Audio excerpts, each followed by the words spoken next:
It is another brilliant day for cricket here in Grenada, the Spice Isle of the Caribbean, 133 miles of natural beauty here in the Eastern Caribbean.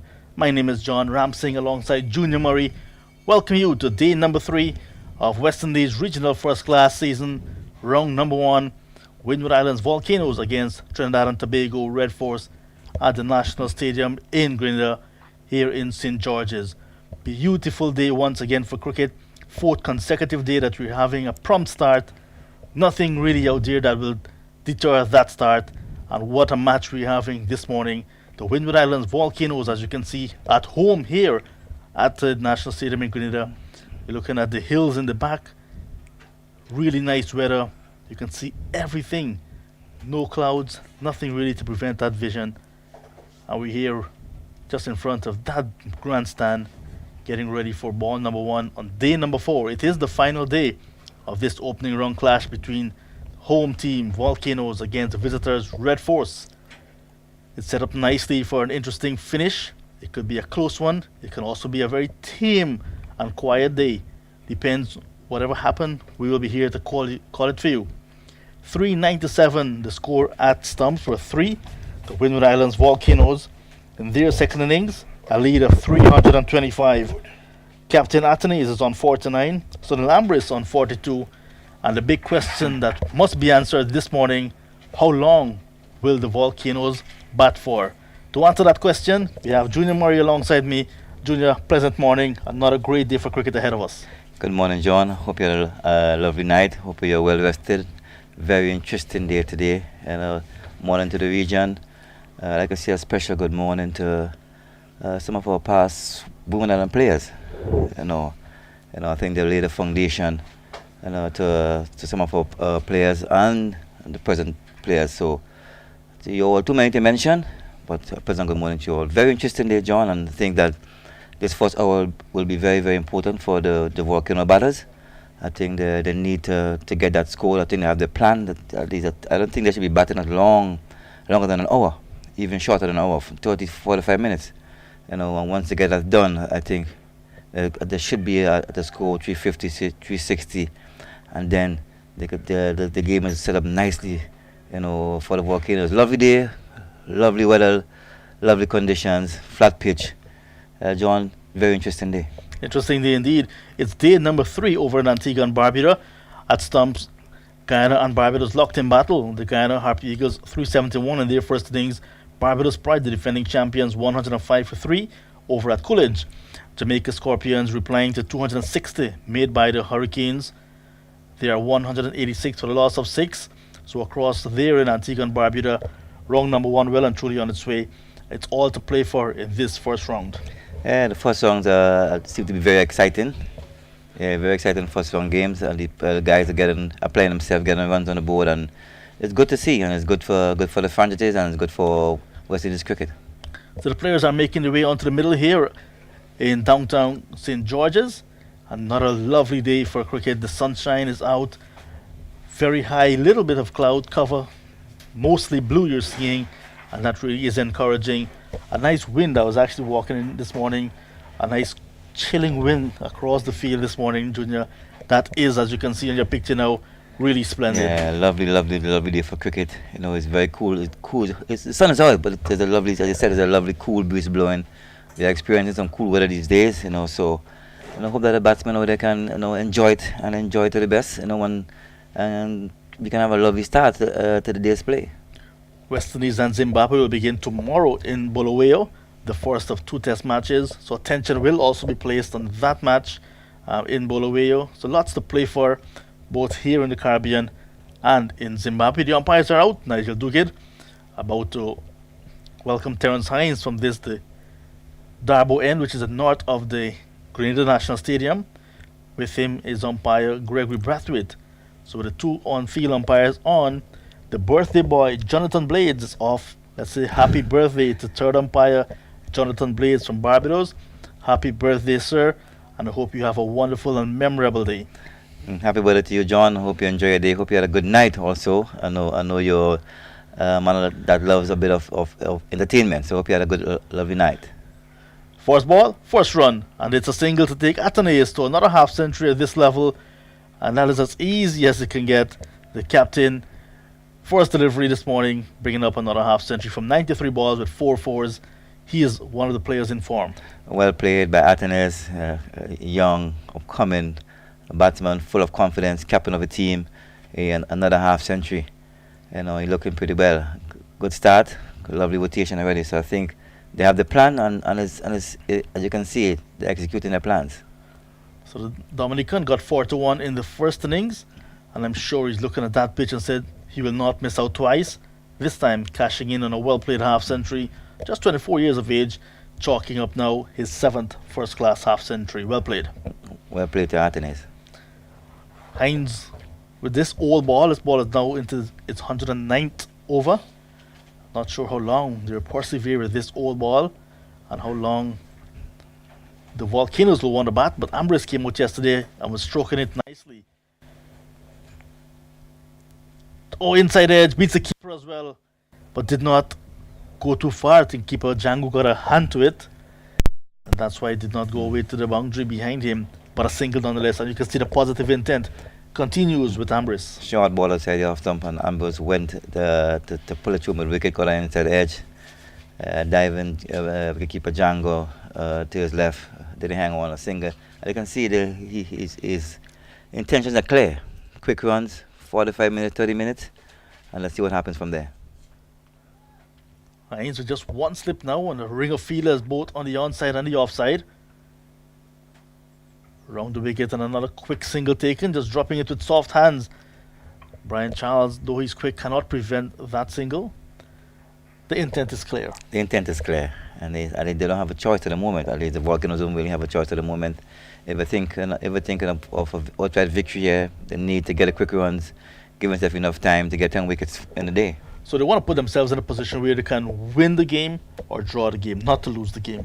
I don't think they're in a position to lose. I think with the way they're playing at the moment, I think they all should be thinking about is win. 400 on the board as well, so that is a very good sign for the Volcanoes batting. Last year they struggled with the bat. This year, first game, 243 in the first innings, 400 in the second innings, just 3 wickets down. Hines shifting to over the wicket. Looking for a quick single, it's not on. As you can see, I can see Ambrose is in his zone. Each ball he's trying to score. We still got to be careful, get a start, see what happens in the first couple overs, and then you can express yourself the way you want to. Yesterday, the Volcanoes resumed their second innings on 62 without loss. Milius was on 39 and Robinson 20. Robinson went very early for 23. It was 1 for 67. Milius and Hodge got together and consolidated nicely for 209 runs for the second wicket. Hodge was dismissed in the second session of the day. Outside the off stump, squeezed down nicely to that backward point position, and not a single taken. And you can see Hines going a bit wide outside the off stump there with Amber's intentions. He just stretched over there, get a single to deep point, and it's all clear. It's all clear in the making out there, and it's a matter of time. But we can see the two batters going over the top. They're just settling in there's the first over, and let's see what happens from there. Hodge yesterday 80. It was 2 for 276 when he was dismissed in the afternoon session. And then Kimani Milius, the young St. Lucian, got to 192 when he played a reverse sweep to Johnson. I keep saying Johnson Charles, to Brian Charles. And was dismissed leg before. Edge taken, keeper takes it. First wicket of day number 4 going down. Alec Atenes, 51, caught behind off Terence Hines, following a very wide ball. It's now 401 for the loss of 4. Very wide ball there by Hines, but the intention there are clear with the batter. He was trying to get a single, dunk a third man. Unfortunately, got an edge, diving catch by Django behind the stumps.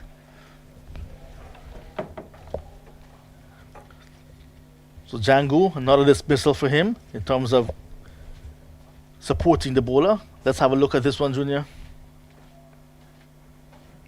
Very wide outside, very wide outside the off stump. And he followed it. But at this stage of the game, I think they're looking for quick runs at least. And that's that causes downfall. So Hines with the early wicket, and that can also set the plans back of the Volcanoes. Like I said, how long will they bat for? It's still left to be seen, but they have an opportunity here now with just 4 wickets down to still go for quick runs as Justin Greaves makes his way into the middle. Yeah, I think they still got to be careful. Yeah, you still want the quick runs, but you still got to be careful because you don't want to, you know, don't get to that target, that 350, 360 that you intend to get. So you still got to be careful here and watchful. But in the meantime, you're still looking to rotate the strike and get some quick singles. So that's the end of the first over of day number 4. A successful one for Terence Hines on the red force. Hines now picking up his first wicket of the second innings. Carrier, who got the first wicket, is on 1 as well, but 2 to Johnson. I keep saying Johnson Charles. Brian Charles. Brian Charles. To Brian Charles. Johnson Charles, 109, what is on your mind? I guess so.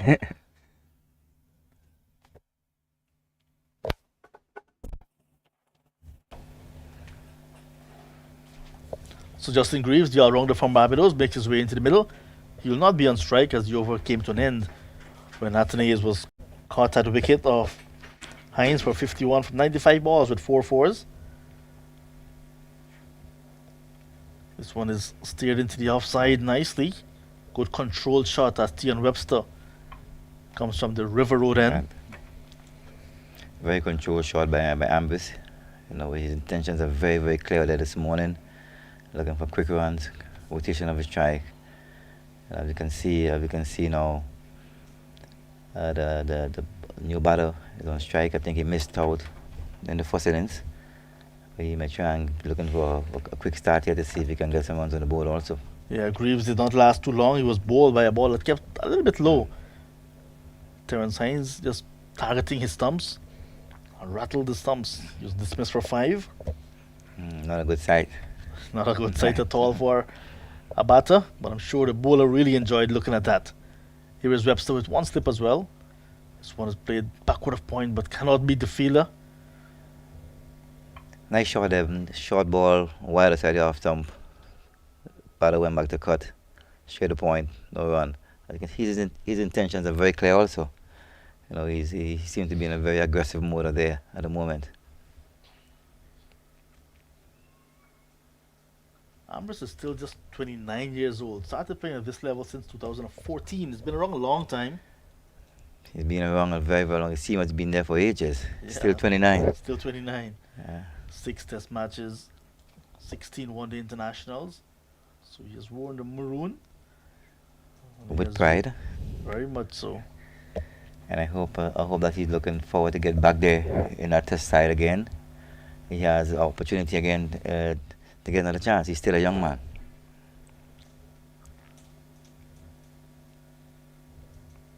Webster from the far end. Ooh. Justin Greaves playing over that ball. That one kept a bit low. We got to be watchful. His intentions are clear, but still got to be watchful. Justin Greaves coming over to the Volcanoes is one of the franchise players along with Tevin Walcott. And it's good to see that the players are making their way around the Caribbean. Greaves played last season with the Barbados Pride and when they won the title in Trinidad and Tobago. Wide of the mark. And that's the beauty of the franchise systems. The players can travel around, execute their skills to different franchises. Seems to be a ploy of the Volcanoes to grab some of the all-rounders from the Caribbean because last time we had Bhaskar Yadram. There was also Kyle Mears. Kyle Mears, yeah, they love the all-rounders. What's Bashram doing now? I think he was a genuine all-rounder. What he's doing at the moment? Yes, he actually migrated to the United States of America with his family. This one's cut away. So runs for Justin Greaves. He's off the mark with a single. Yeah, he's living in the Big Apple now in New York City with his family. Based on some reports, playing some cricket over there when the weather permits because it's cold. It's cold a lot of times in North America. There's a lot of cricket in America. A lot of cricket. All over America. Lots of cricket being played. Some of the guys, Gajanan Singh, Ashke Humraj, Xavier Marshall, they all played for the United States. So maybe Bhaskar, once everything goes well in terms of his documents, he will perhaps be able to qualify for the United States team. Yeah, that'd be very nice to see Basham back playing some cricket again.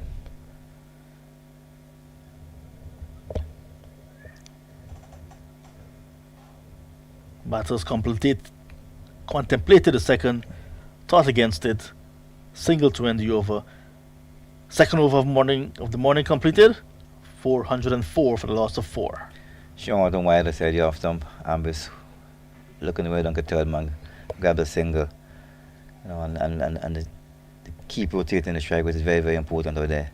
Still wondering how long are they going to bat for. Still wonder what target they're looking. They're looking at, and that is a very, very key point. That is the big question. Everyone still waiting on that. But with the early wicket, that might set back their plans just a little bit. Just a little bit. But they need some time to get 10 wickets in a day's place. Well, reality 9 wickets. 9 wickets, yeah. Reality, 9 wickets, yes. Yeah.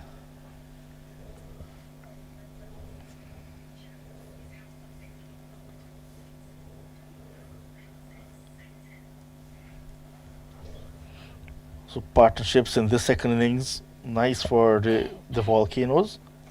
Last partnership was 76 runs between Sunil Lambris, who's still there, and Alec Anthony's, who was just dismissed for 51.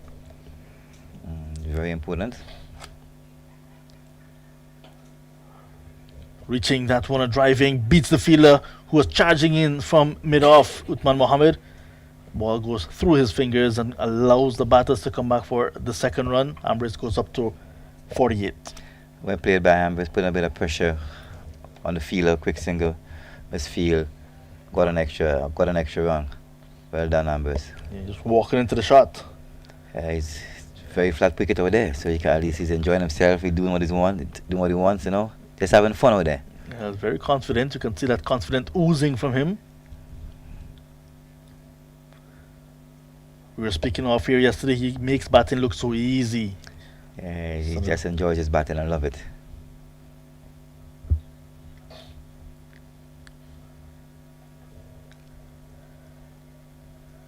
Webb still collects, threatens to throw but doesn't. So single to Ambrose. I think each ball that Ambrose has faced for the morning so far, at least he's got a run so far. So he's keeping his scoreboard ticking, and once he's there, probably that target might be achieved quicker than we thought.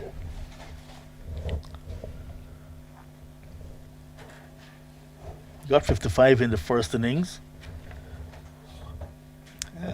He's at 49 at the moment, eyeing another half century.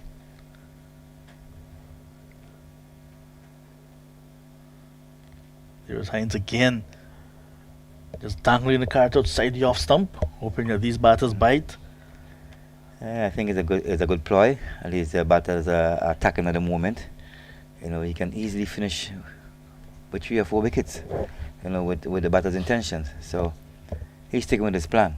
Yeah, he got 4 in the first innings, 4 for 72. He had 3 very early. And having a good game so far. That was too wide. Wide signal by umpire Nigel Duguid. First wide of the day, not only the day but the entire match. That one was very, very wide aside the off stump. Batten had no choice but to leave it alone. Call a wide, first wide of the game so far. Hines picked up Milius, Hodge, Ambrose and Greaves in the first innings. So it does play in your mind, as a batter, the bowler that dismissed you previously. And then of course the bowler will have in his mind that he already had this batsman out, trying to get him out again. I guess different conditions. Wide again, but not caught wide this time. I think Graves probably got to walk outside the off stump. He got to get in the T20 mode. Step outside the off stump, because as you can see, Graves is wide and wide outside the off stump. Yeah, Hines trying to hide that ball, not trying to give the batter too much chance of playing and to score. And he got a protection for it also, as you can see with the field placing. So he's bowling with a plan. Bowling with a plan. There's one slip that's very wide, bordering on a third slip. A backward point, a man at third man boundary. And a man at cover on the boundary. Who's going to come into play now? Jason Mohammed. Short and wide side, full and wide side off stump a bit, and Graves went down on one knee and gets shook at you extra cover for a single.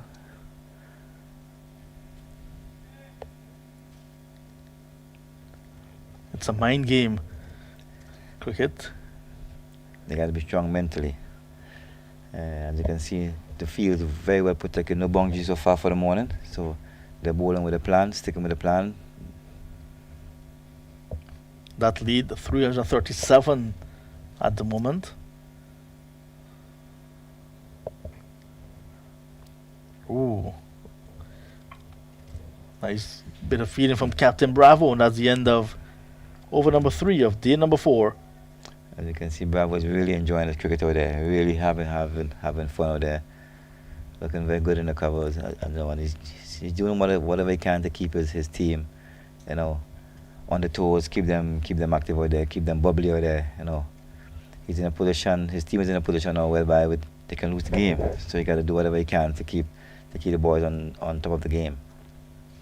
He didn't play the full season last season, Bravo. So now, perhaps missing red ball cricket, you can tell he's really trying to enjoy himself there. New role for him as well, captain. A new role for him, and he's really enjoying it over there, as you can see. Having fun with the cricket. At least he don't have a choice at the moment. Lovely day, hot sun, lovely conditions. Enjoy yourself. Greaves will take strike. Tian Webster will continue from the River Road end. I guess the name comes because there's a river running behind. The St. John's River. It's been behind. There's a big project at the moment happening behind it, protecting the river from getting into the road. Normally we have heavy showers, the river tend to come over. Okay. Runs for Greaves. Just a single to third man. Carry pair parading the boundary at third man. It brings Sunil Ambris on 49 into strike. Ambris there, eyeing another half century. He's in a serious vein of form. Hope that he can continue for the season into the next game, the next round of games, and stamp your authority on this tournament. You've been around for a long time of test player, so this is your time. I think he will cut loose after getting to 50. This one is edged away wide of the keeper. There's no slip, and it goes into the boundary for 4, and it will bring up another half century for Sunil Ambris, his 16th at the first class level. Consecutive half centuries. Got 55 in the first innings. Here he is again, getting another half century, and this half century for him coming up 47 balls, 3 4s and 1 6. Well played, Sunil Ambris. You've been around for a while. This is your time. Enjoy yourself out there. And I think at the stage of the game, he's enjoying it a bit more. That he's a free-flowing batter, and so far he's doing the job perfectly. Quite a defensive field. I did say he's going to cut loose after getting to 50, and this one is stroked up down towards mid-off, confidently again. Very confident. I think he's chipping into the bowler at the moment. Anything up there, he will be going hard and high over the boundary. The field hasn't changed for Justin Greaves, who just got into the crease. The Red Fort bowlers are very protective. No boundaries here this morning.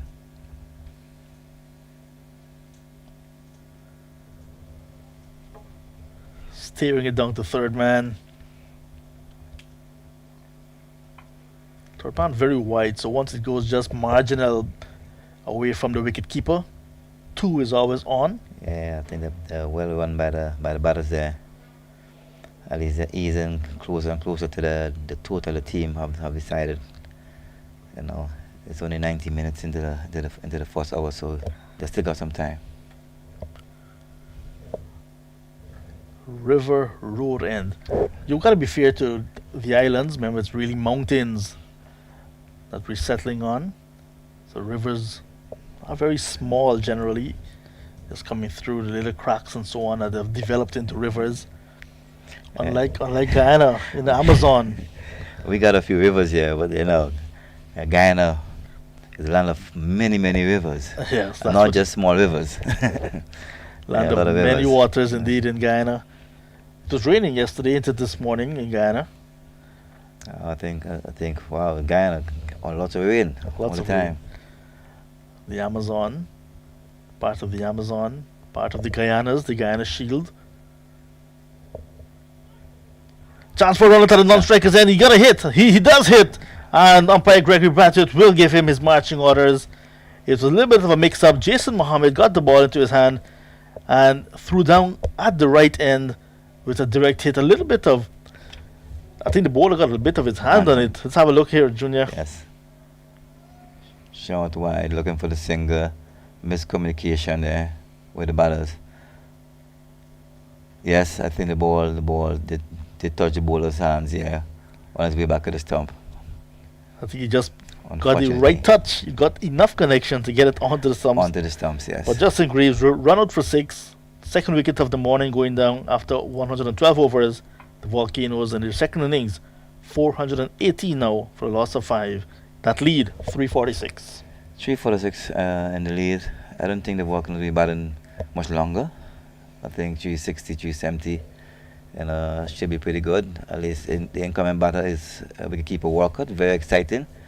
Once ambush on him still there for at least into the first over, probably they can get to the total. This partnership is going to be very crucial.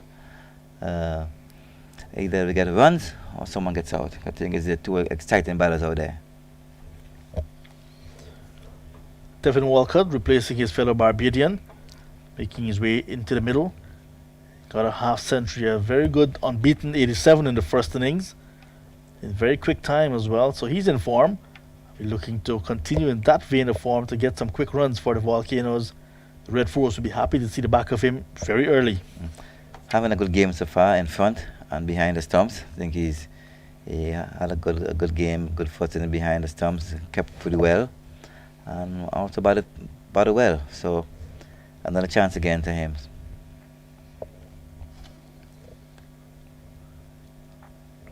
Hines to continue. Wide of the mark again. Bowling to his plan. Wide slip in play. Backward point. Extra cover. And I feel that mid-off to go with the 2 deep fielders. One a deep cover and third man. One thing I admire about Hines Jr. this game, he make the captain job very easy. He goes with his plan and stick with his plans.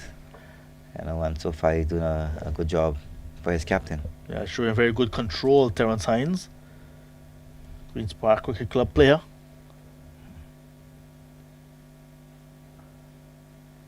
Oh, nice inward movement as the off-cutter coming back into the right-hander. Walcott very watchful. It's very, very right to see a leave alone now at this time of this stage of the game. But I guess he's having a look for us. And then once he get his eye in, we can see him, trying to rotate the strike a bit more and looking for some more for quick runs.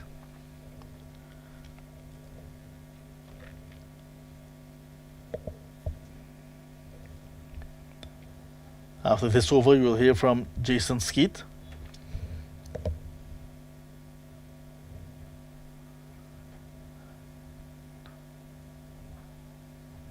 That's the difference with that ball being played straight to the fielder, and the previous over when the ball was played straight to Jason Mohammed and they took off for a single.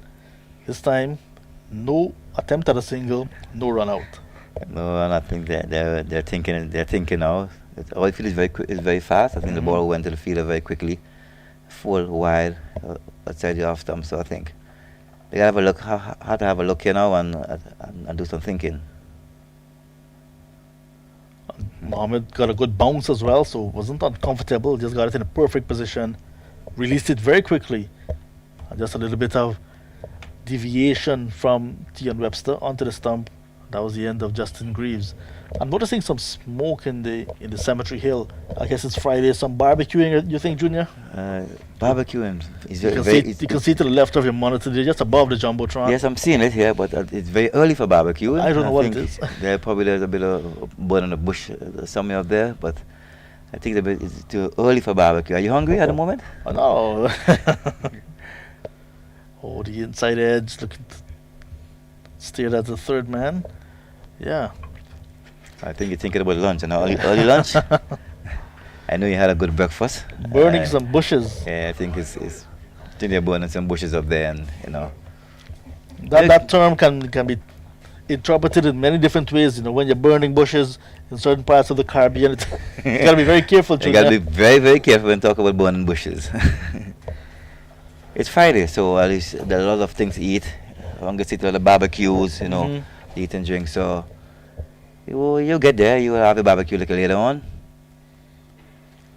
Last ball too wide of the mark to force a shot from Devin Walcott. He remains on nod. Ambrose with him on 54. 418 for the loss of 5. 113 overs gone, and the lead really stretching past 350. The Volcanoes really have to answer that difficult question very soon. How long more will they bat for? We have more thoughts from you, Junior, and then Jason Skeet, your good friend, will join you. A bit of application there by the batters there, by Ambers, who's been doing a fantastic job so far for the morning with taking the strike. I think they gotta get to the plan. There's a bit of setback with a loss of a couple of wickets, but I think with Ambers there at the moment, I think lots of runs will be scored still.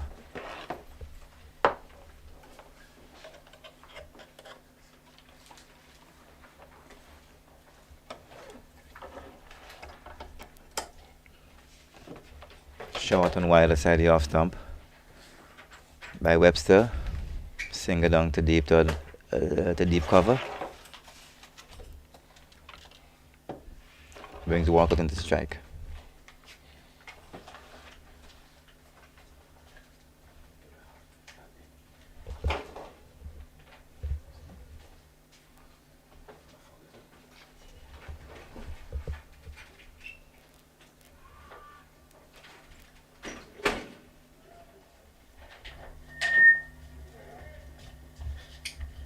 Another wide ball outside the off stump again by Webster, sticking with his plan.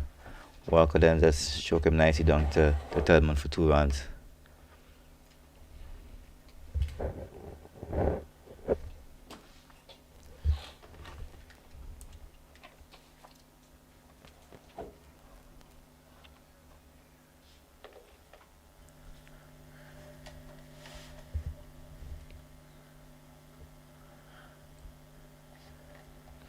Good morning, Jason. Are you here? I'm good.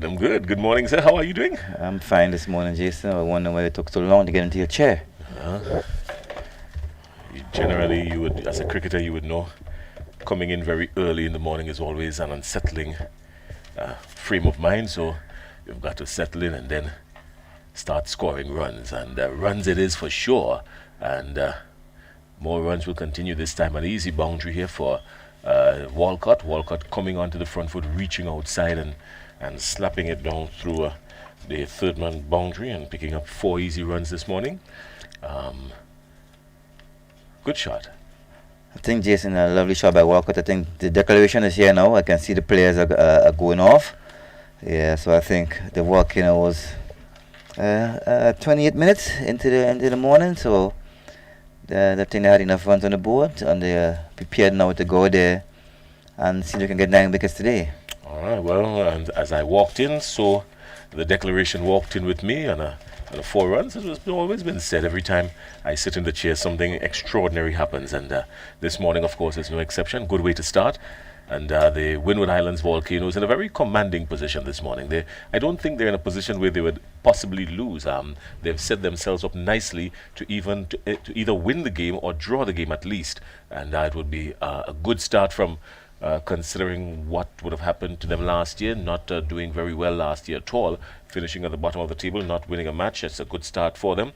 They've batted very well in this second innings, and they've gotten to a decent total, 425 for 5 declared in the 113th over. So the Red Force will need 426 runs to win, a lead of 420. Yeah, Trinidad and Tobago would need 426 runs to win. 300 or something. Or 326. 326, yes. 326 runs to win. Just 353. Yes. Good knock by the Windward Islands, and Athens, of course, getting to his 7th first-class century, and Ambrose actually his 16th. He had a good knock in the first innings as well. I think he went for 55. So Trinidad and Tobago will no doubt come out and make some sort of move, and I'm thinking, Junior, that between now and lunchtime, they would have put themselves in a position to make a determination whether or not they will go after the victory or maybe play for a draw. What happens for the rest of the morning would determine their actions, really. Yeah, I think now at the moment now, I think a good start. They made a decision. They're 353 runs. So I think they made a decision that they think they had enough runs on the board. So I think a couple wickets here before lunch, even 2 or 3 wickets before lunch. Keep the tiers up. At the moment, the tiers are up at the moment. They're very high. They're very high in spirits.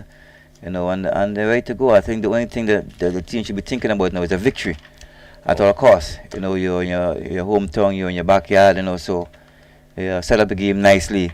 So I think all of you should be thinking about, all of the workers should be thinking about now is a victory. And a good start here now is very important. The new ball, the first couple of overs with the new ball will also be very important.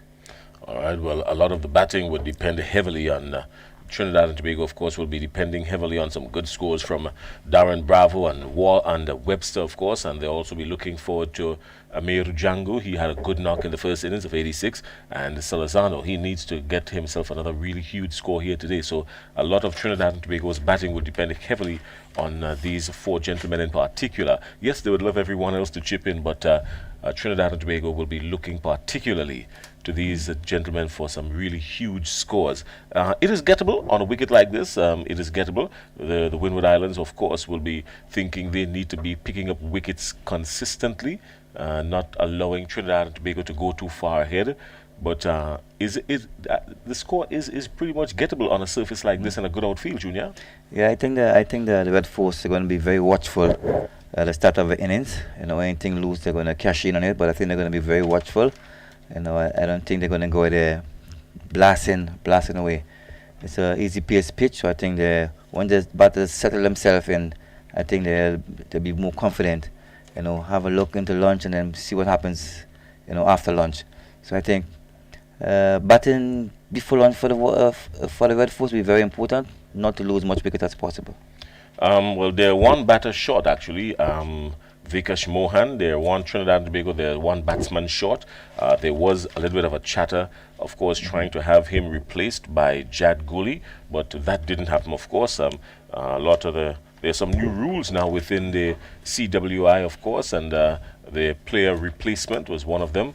There's also a provision that would come into play for if a player has a concussion, a head injury of sorts, he would be replaced. But that was not the case with Vikash Mohan. He was diving for a catch at a short cover of the very first ball of the innings, and he did in fact burst the webbing on his right hand. And because the match would have started, a brief conversation this morning with the match referee, Mr. Carlisle Felix, was very explicit in saying that, the match would have already started, even though Trinidad and Tobago would have loved him to be batting this morning, but that is not going to happen. So Trinidad and Tobago is one batter short, and Vikash Mohan, he would not be taking to the crease. He's not capable, he's not able, because of that damaged right hand.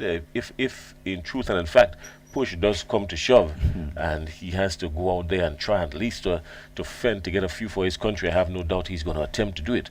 But as it is now, he is very much doubtful because of everything that would have transpired. Some quick bowling figures now for Trinidad and Tobago. We're going to run through that quickly for you. Some good bowling, even though the Windward Islands would have racked up a huge total, a mammoth total. But Terence Hines, 15 overs, 2 maidens, 53 for 1. Carey Peer, he was a little bit expensive, 30 overs, 2 maidens, 96. He picked up just 1 wicket. Brian Charles, he picked up 2 wickets actually for his 92 runs off his 24 overs, bowling 2 maidens. Those were the only wicket takers really. And Uthman Mohammed, 9 overs for 42 runs. He was a little bit on the expensive side. Yannick Carrier, he got some bounce and turn late yesterday afternoon. 20 overs, 3 maidens, 64 runs. Jason Mohammed, only 2 overs for his 11 runs. I thought he could have done a little bit more bowling for the Red Force. Darren Bravo, that was the surprise golden arm. Didn't turn out to be too golden. It was more of a bronze from his efforts. 2 overs for 8 runs. He kind of tried something different. And as a captain, he's entitled to do that. Try something different to see if he can pick up an easy wicket or 2. But T.N. Webster, 11.4 overs. He was bowling at the declaration. 1 maiden, 50 runs. And that was the story basically for the Trinidad and Tobago Red Force bowlers. And Trinidad and Tobago, no doubt, in a position of bother. It would come down to a stage where, should we go for the win? Should we play safely for the draw? I think they're going to have a look first. I think they're going to try to apply themselves as long as possible. It's a very easy pace pitch, and there's no devil out there, not much moisture out there. So I think once the Volcano bowlers put the ball in the right area, we're going to try and make them to play some other balls. They don't want to be allowing the batters to be leaving too many balls, too many deliveries. They need to get early wickets, early breakthrough. I think. And once they bowl the ball in a specific area, with the plan and stick with the plan, I think the Red Force will be under some serious pressure there now. I think a couple of minutes before hour and some before lunch, it will be very, very, very, very crucial to the Volcano bowlers. About an hour and 20 minutes really, and a lot can happen in an hour and 20 minutes. The umpires are taking to the field already, and so too are the Windward Islands Volcanoes players, and they will be followed by the TNT opening batsmen. I saw Darren Bravo yesterday afternoon spending a lot of time, every time he got the opportunity, walking to the batting crease and just having a stare down at the wicket, and probably fancying his chances to get a really huge score here. I mean, Trinidad and Tobago would love for him to get off, because he's a classical, entertaining batsman to look at, and if he does get off, well, heaven knows what will happen. But the Trinidad batsmen are going out. Strange again, we have Uthman Mohammed and Jeremy Salazano. So Uthman Mohammed, the tall, fast bowler, intimidating fast bowler, he's going out, a surprise here. And Uthman Mohammed is accompanied by Salazano, or should I say Salazano is accompanied by Uthman Mohammed. So more drama, more twist in the tail, and well, let's just see. Maybe Uthman is being sent out there to have a go at it to see what can possibly happen, and if some runs have been racked on the board, Trinidad and Tobago fancy themselves and giving themselves a good chance for winning this opening match here. Your thoughts? A very strange decision there to see Uthman Mohammed open the batting, and I wonder what the Red Force are thinking. I think the Volcano bowlers may be thinking that's an early wicket. I hope that happens, because I think Mohammed might have other ideas. I've never really seen him bat, but probably the Red Force knows better, and probably can go there, probably have a quick swing and enjoy himself, and there can be he can have a quick fire 50, and the game can be looking different, differently. So let's see what happens. And at least Preston Maxwell might be licking his lips there. Maybe see one of his like an early wicket in the bag, and also. Let's see what happens over there. Well, Uthman Mohammed was not sent out there to look pretty. That much I can tell you for sure. Yeah, he's been sent out there to have a serious go at it. I mean, I saw him in the first innings, and he has the tendency to put a lot of energy into it when he goes at it. So if he's lucky, well, he's lucky. In the meantime, first ball of this innings is Preston McSween looking straight down to Salazano. And the first runs coming off the bat of Salazano. He guides it down to the offside and picks up his first single and brings Uthman Mohammed into strike. First ball by Preston McSween with his second innings short wide side off stump. Salazano enjoying himself there on the back foot, punching it through the cover for an easy single. Could very well be part of the plan to get Salazano off strike very early and fancy your chances with some additional deliveries to Uthman Mohammed. But Uthman Mohammed, on the other hand, would feel that he is very much well accomplished and he would relish this opportunity. It would be very good for him to get some runs here for Trinidad and Tobago as well. On the other hand, Preston McSween will be very excited to see number 10, 11 batsman open the batting. Early wicket. Early start his innings. Let's see what happens.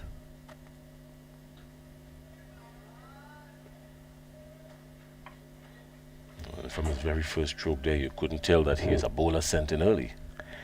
First ball to him by Preston McSween coming into him, equal to the task.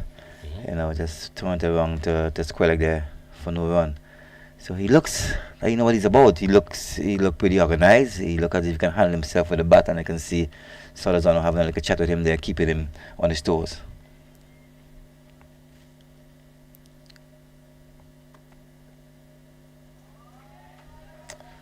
Well, the first delivery, he was just leaning a little bit to her, falling over, but he got some good connection to it and turned it into the onside, straight to the square leg fielder, picked up no run, and this time he is leaving Fancy outside the off stump, and he got the cheers of approval from the dressing room, the Trinidad and Tobago dressing room. So Uthman Mohammed is bent on enjoying himself and putting Trinidad and Tobago in a good position here. Let's see what he does. He looks pretty organized, Jason. He looks, Preston McSween, another one coming into him again. Turn it around to square leg. He looks like you know what it's about. He looks pretty organized. It's the first over, so if Preston McSween can probably put in a short, a bad pad or one shot behind square leg and see what he looks like upstairs. Yeah. He looks very good downstairs. That's what he looks like upstairs.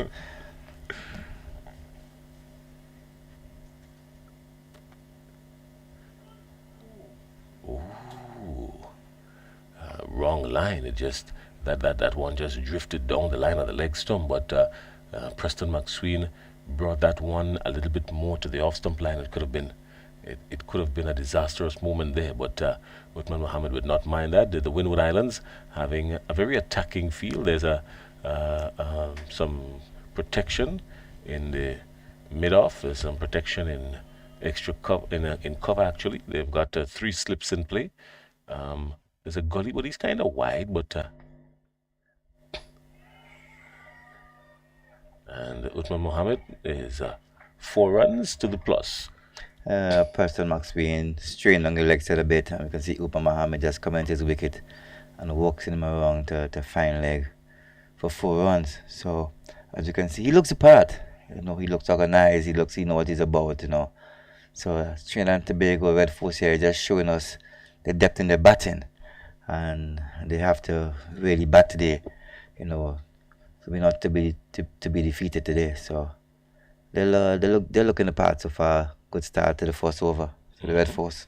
At the end of the first over, Trinidad and Tobago Red Force are 5 for 1 in search of 353. Jason, I'm going to leave you for a bit. We can see our good friend here, Mr. Wanda John is there. He's going to join you for a bit. Yeah. See you soon, Jason. All right, well, you go and enjoy the cricket, because this is going to be a game that will be filled with excitement. I can tell, I can feel it building, and with this kind of weather, our friends at the Met Office again indicated that today is going to be another scorcher. We're looking at about 31 degrees maximum, and depending on your lack of shade, like we're seeing outside here in the middle, it could feel like 33, 34. So it's a good day for cricket, and I'd like to welcome my good friend Clyde, and you're going to be hearing from him in a minute. Yeah, good morning, Jason. Good morning to the viewers of the Regional 4-Day tournament opening round. Very interesting day ahead of us. A very interesting turn of events. Uthman Mohammed opening batting for Trinidad and Tobago, chasing some 353 to win. It begs the question, are they really eyeing a win, or are they going to play for a draw? They just send Uthman to get a little time out in the middle, knowing that he has a good defense. So one could only hope and wonder, as far as we are here in the commentary box, as to what is the game plan. But as the day unfolds, I guess we would know, the viewers would know, based on how the events go. Well, Uthman Mohammed doesn't look anything like a number 8 or a number 9 batsman outside there, I can tell you that much. And he's a clean hit of the ball when he does connect to it. And it could very well be that he's sent outside there to upset the apple cart, so to speak.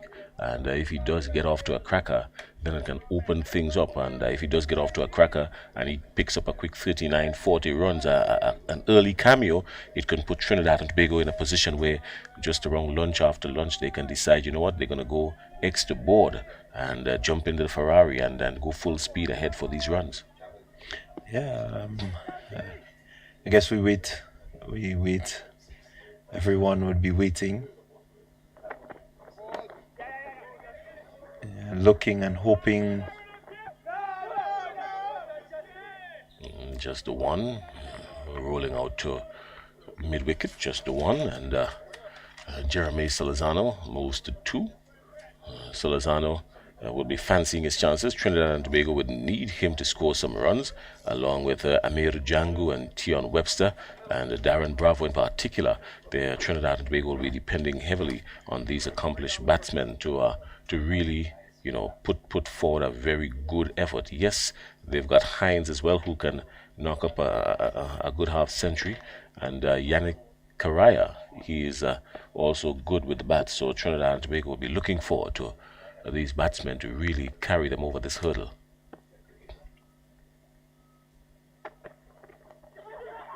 There's something, we heard something, yes, and he's given him, he's gone. He's given him, he was fending at it down the leg side, making a swing at it, and we heard the tick from quite up here in the commentary booth, and that is the end of,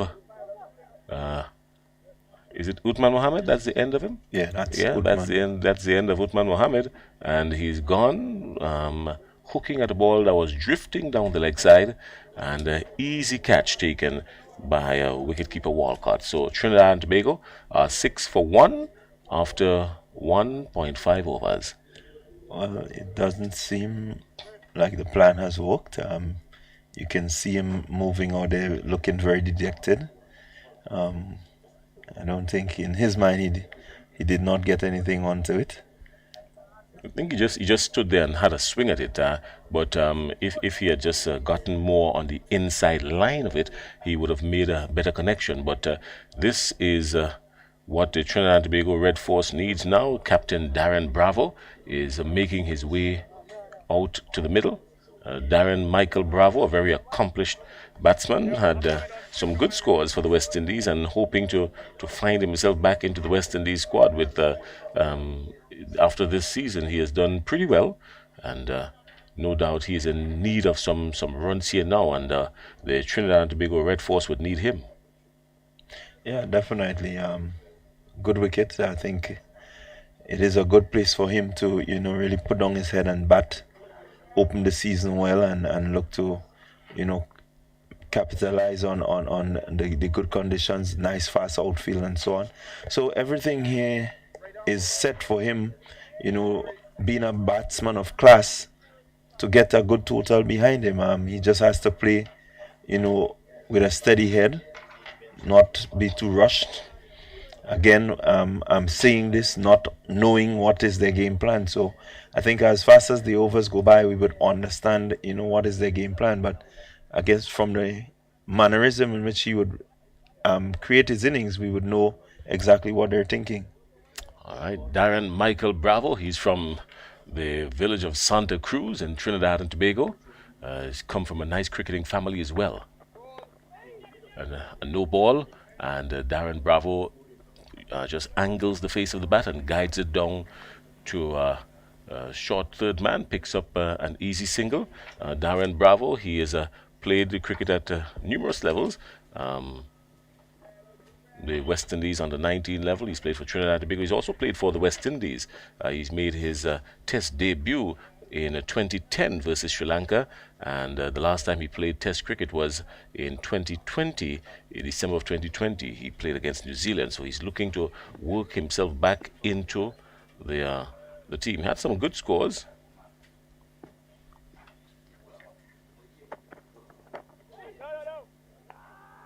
Similar delivery, this time a legal delivery, and Salazano playing pretty much the similar shot to that of Bravo, but this time it doesn't beat the man at in the mid-off, on the offside, sorry.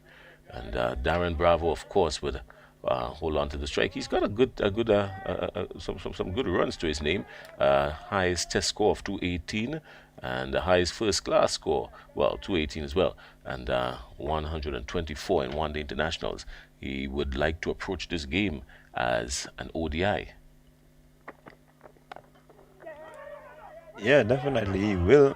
He will want to approach this game in a manner where, and I'm saying if they're looking to win the game, he has to attack it like an ODI, ensure that he stays abreast with the run rate and everything, and just look to capitalize on the field placings, maximize where he needs to. So it could be very interesting as the day goes along. Oh, a little bit of a mix-up there. It could have been very costly for the Trinidad and Tobago Red Force. The call of yes, then the call of no, and Salazano was looking at the ball. The ball was always his call, actually. Darren Bravo was at the non-striker's end, but eventually the single was completed. All ends well. It brought up the end of the over. Trinidad and Tobago 9 for 1, and Preston McSween will continue now from the Dabo end.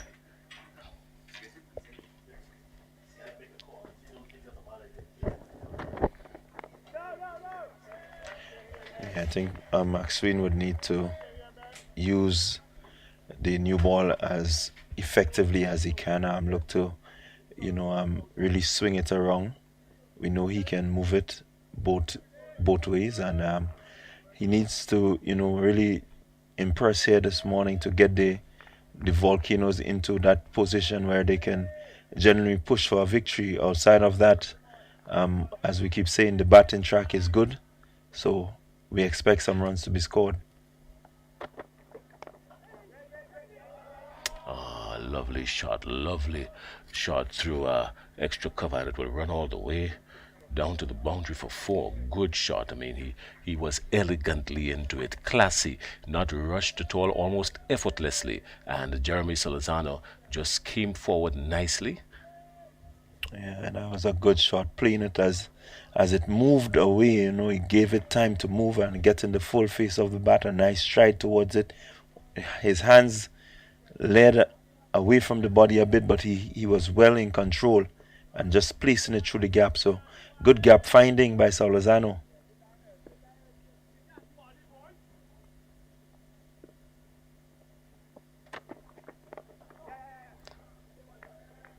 This one is turning it into the onside, just picking up the 1.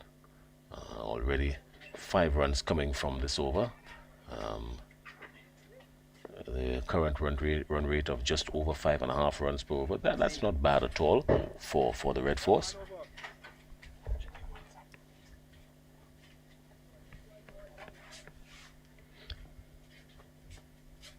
So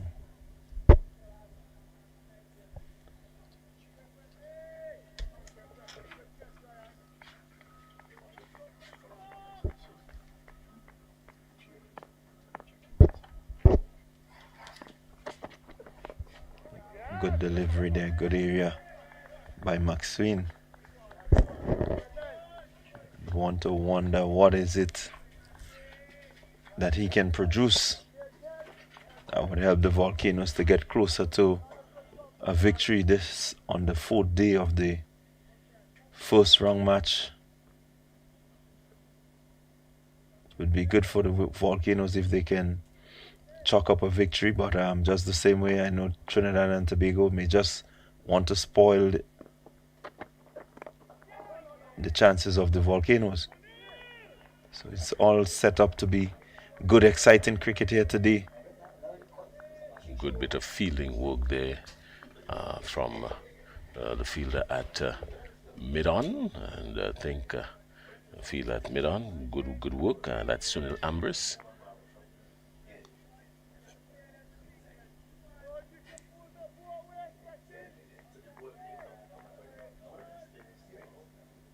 Greaves is at mid-off as well. Some away movement there from Preston McSween. Good ball, just dropping short of a length and moving away from the left-hander. So That's something encouraging for him. It brings up the end of the over, and the Trinidad and Tobago Red Force are 14 for 1 after their third over. The third over, 14 for 1. Jeremy Solizano is on 8, and Darren Bravo on 1. Yeah, I think Bravo would want to be a bit cautious. We remember that he got out LBW to Maxwell, leaving outside the stump, and so he needs to be cautious and remember that Maxwell has the ability to move that ball back in. So they need to be as tight as possible in order to really achieve a victory. It's a good delivery there by Martin. Always leaving the batsman, Darius Martin. Ball always drifting away from the left-hander, so no real threat there. You want to bring that a little bit closer in so that you lure the batsman into a shot of some sort. Yeah, definitely. He wants to get a little tighter and then show that he plays that delivery. The length is pretty good.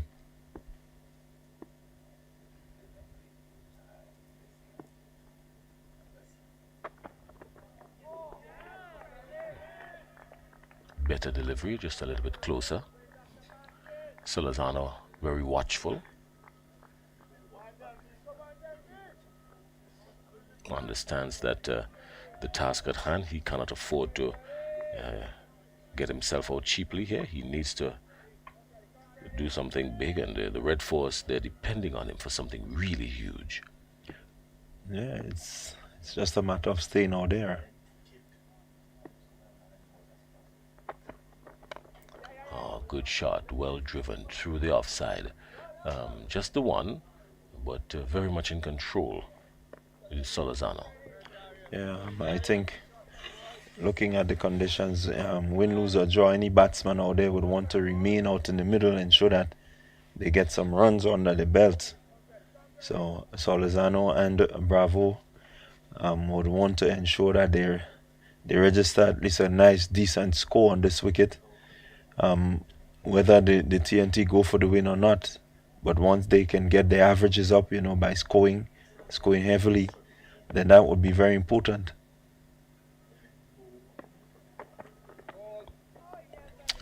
Another no ball again from Darius Martin. That's his second. But Bravo having to take some minuscule evasive actions there, really just ducking under it. And do you think Darren Bravo really fancies his chances of scoring a 100 on this wicket at this stage of the match? I mean, if he does get off, he's going to be a delight to watch. Yeah, I think as you mentioned yesterday, he kept assessing the wicket, and so I know that he's eager to get a big score behind him, and he would want to go out now and really show that he has that sort of class and that sort of ability that we all know and have seen before. He's done pretty well over the years.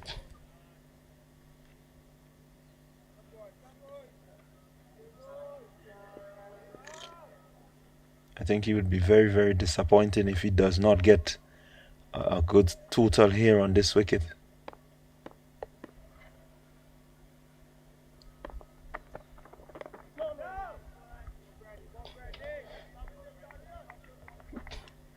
Had some good international scores, had some good knocks against Sri Lanka and New Zealand, had some good scores there, played well.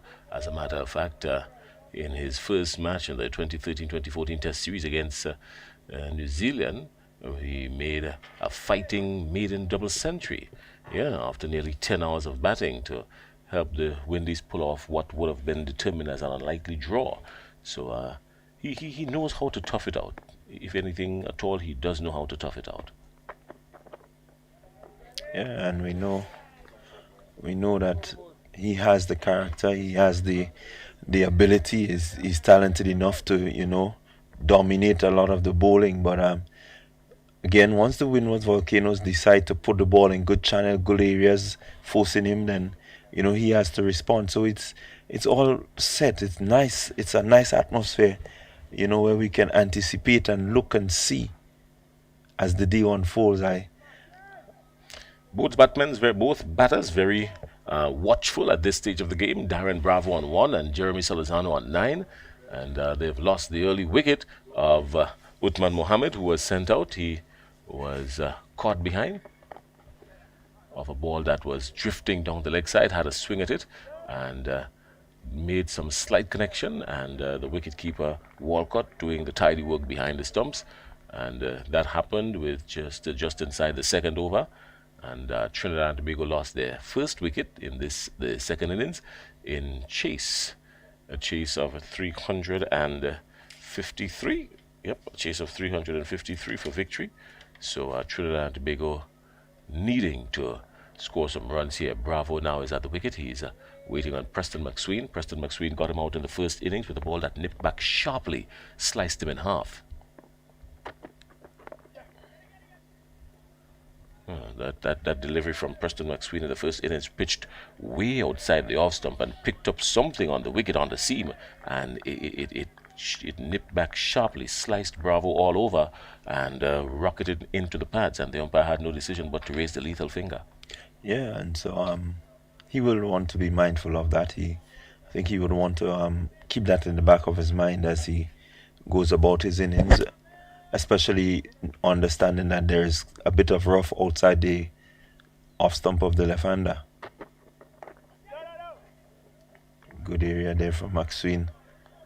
The ball just straightening slightly. Solazano equal to the task and ensuring that he got it down quickly before it got to the gully. So if McSween continues with this length, it would pose a challenge. It would require Solazano and Bravo, who are two left-handers, to, really work hard and graft and really, ensure that they get the team out of what would be a hole. And I say a hole because if you really consider it, they're two down. Yeah, technically. They're two down, but if push does come to shove and Trinidad and Tobago Red Force finds themselves in a position where they think they have a chance, I'm quite sure the tenacity of Vikash Mohan is going to show itself up, and he's going to come and at least try and occupy the crease, even if he's in pain. Trinidad and Tobago cricketers are extremely loyal to their country, and so no doubt he's going to do that. This one is drifting away from him and always angling away from Salazano, and Preston McSween getting some lateral movement on this surface. Yeah, and he needs to continue, just looking to be out there. Ask Salazano to come and meet it. Once he keeps the length good, there will be at some stage an opportunity where Salazano may need to feel that ball on the bat and may just be nicked off. This time again, some more away movement. That brings up the end of the over. 18 for 1. Salazano is on 10. Darren Bravo is still there, just prodding along on 1. And I'll make way for John Ramsing. And as he comes in, I'm going to give him a little bit of assignment. I don't know if you knew, but also Irving Shillingford, the late Irving Shillingford, he also had a double century. Now, I know Johnny Ramsing is very big on statistics, so I'm going to give him some homework while he's here to get the details for us. That's my homework for him, and let's see how good he is. I'm actually putting him to the test. I know he's capable, but I'm going to put him to the test on this one.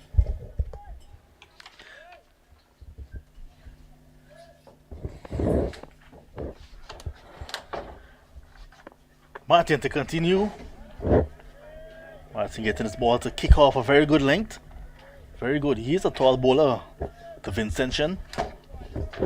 Yeah. And we all know Bravo is not most comfortable to short bowling. Yeah, and Martin having that hard new cherry in his hand, he will want to try and give him a little test to make sure, he still is able to get the bat up over his head. They've lost the early wicket of Uthman Mohammed. Very much similar to what happened in the first innings when Carrier was dismissed. Quick single. Good running in the end. So Carrier was not the established opener, but had to fill the breach because Vikash Mohan was unavailable. Simler was asked of Uthman Mohammed. He was dismissed very early. He did not look pleased at all. But it was a healthy take to the wicketkeeper. Gone for 4. 353 is the victory target. Overs remaining in the day at the start of the innings, 82. If you look on the board after this, we'll have 76 overs remaining. So lots of time in this game. It can go anywhere really. All three results are possible. All 3 results possible. It all comes down to the application and who is willing to do what.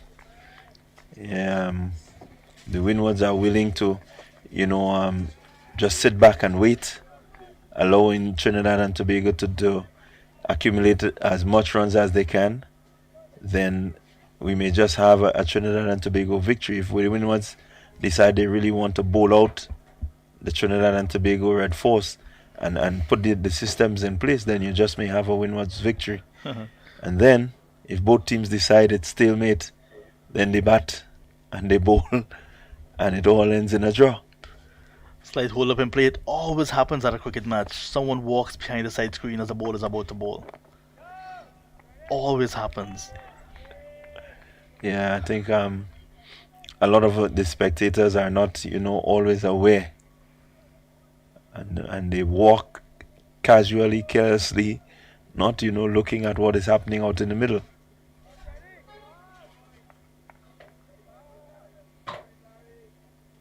But so far this morning, I noticed the length and the line from the Windward bowlers have been a bit tight. Not really serving up deliveries that are more or less what we call freebies.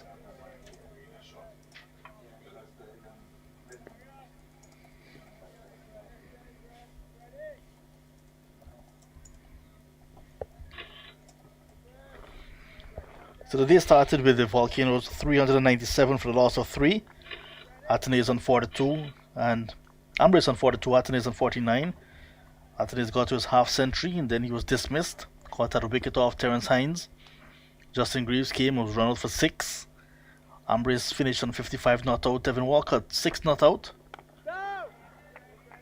When Devin got a boundary, the declaration came at 425 for a loss of 5.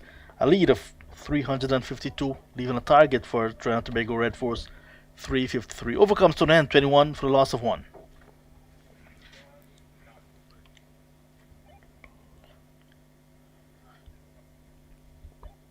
.353 on the final day from 82 overs.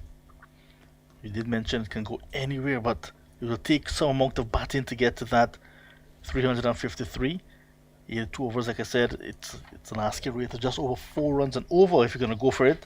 Do remember TNT Red Force got 315 in their first innings without Vikash Mohan, so it is possible. Yeah, it is possible. I think the outfield will be, something that assists the batsmen. It's pretty quick. They would get good value for their shots. Once they play positively and they find the gaps, they will get a lot of runs. So it's possible that we can have a good chase. McSween starts a new over. Looks very good this morning, Preston McSween. Just targeting the stumps and bowling just outside the off stump. Both batters are left-handed, so that's going to make it a bit easy for him. Trying to stick to one plan, one line and length. Although, you may say they're two different type of batters. Bravo a little bit more attacking. So Lozano a bit more circumspect. Yeah, and it's all about the areas, and utilizing the conditions. The little rough out there could pose a challenge. Oh, good delivery coming back in to Bravo. Here he is showing good judgment, allowing it to go by. So in Trinidad today, the National Premiership 1 will begin. That is a new format of cricket in Trinidad and Tobago. 3 days of cricket with the aim of getting players to bat longer, be longer into the field, and just a little bit of longer application. Queen's Park 1 will be taking on Presal at the Oval. Central Sports will be coming up against Victoria in Felicity. Comets against Queen's Park 2 on Pierre Road, and Power Gen against Clark Road. So 3-day cricket returns to Trinidad and Tobago, which is very good. It's a timely return, you must say. Previously, you had you play on Saturday, Sunday, and the next weekend. But what are you doing? You're starting at 1 o'clock on Friday afternoon, finishing on the weekend, Saturday, Sunday, 3 consecutive days. Yeah, and that's really good. Again, with the facilities being lit and so on, it makes it much easier for us to be able to do this type of things, and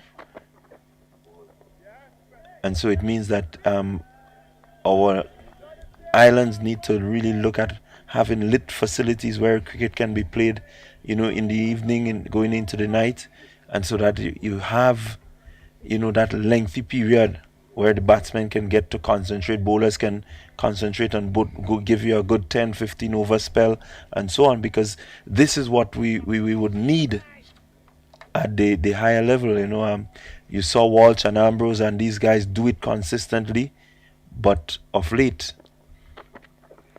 it's been something that we haven't been able to really put together in terms of our young fast bowlers being able to give you a nice tight spell for 10 overs. So it means that when you have these sort of conditions and set at that level, it's easier for them to come into the 4-day team. It's easier for them to fit into the test team. It will not be anything new. They're already exposed to that format. Yes, I do take your point and I do agree with you. 2 slips now for Bravo. Some adjustments being made to the field. The fine leg is being pushed a little bit finer.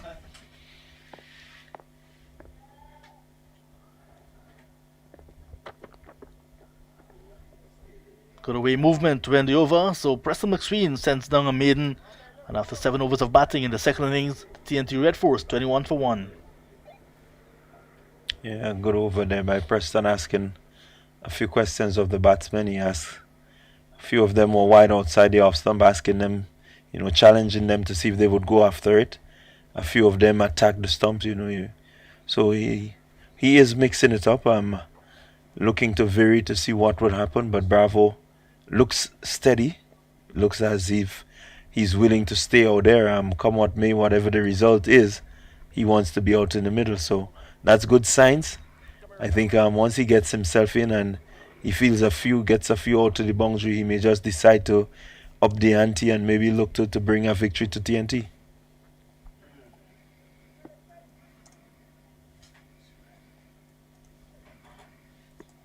I know Martin and his pace and height would have something to say about that. Beautiful shot from Solozano. Runs for him. Is going to go down towards cover boundary, but will not get to the boundary. A little bit of protection as Medias comes around. But it was a beautiful flowing cover drive from the young left-handed batter. Yeah, I think the length that Martin served up there was just a little too full.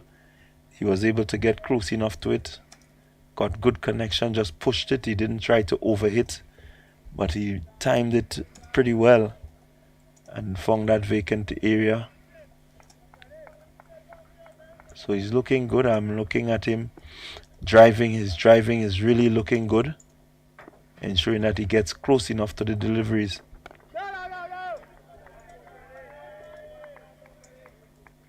Again, another well-played delivery solidly behind. So Solozano is looking to occupy that. Looking at the way he's playing, mentally he's ready to occupy, and you can see that he's not looking to force anything. He's not looking to, play anything rash, but he's just playing on merit and looking to get behind the shorter ones, looking to push the fuller ones. So it says that he's ready. He's up for a challenge. He batted a long time in the first innings, 130 deliveries for his 34. Steers this one past Gully for another single. He hit 5 fours in that first innings before he was, I think, had a rush of blood, a little bit lapse of concentration. And it's taking my hat and is that second slip off the impressive Ryan John, who we're yet to see this morning. Ryan John picked up 5 for 18 in that first innings. Just bowling a nagging line to line, being very patient, being very consistent, and was rewarded for his patience and consistency. Yeah, and this is what you want to ask of your young fast bowlers. To be patient, put it in good areas, and allow the batsmen to make their mistakes.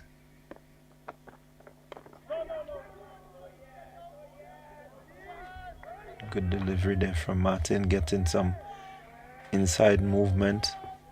As you notice, he has come around the wicket, trying to ensure that he restrict the batsmen, keeping it tight at their bodies. Bravo equal to the task.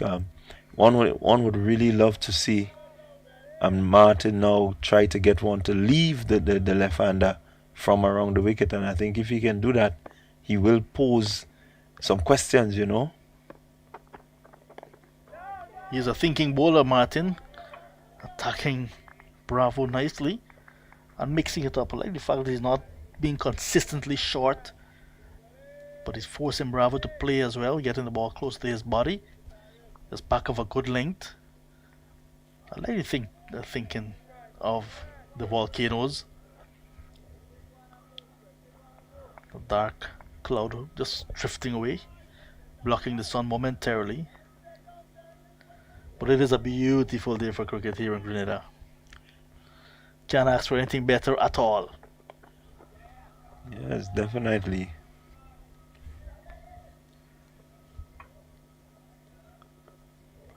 Single to end the over, so Martin has now completed 4 overs, 1 for 12, 1 for 13 in fact, 25 for the loss of 1, set a target of 353. Yeah, again, John, we want to commend the ground staff, you know, in terms of the look of the outfield and so on. You know, the pitch has played throughout the 4 days, and so they did a pretty good job. Yeah, kudos to the ground staff. Well done. We do look forward to our next good wicket and a good surface again, good outfield next week when the Guyana Harp Eagles touch down.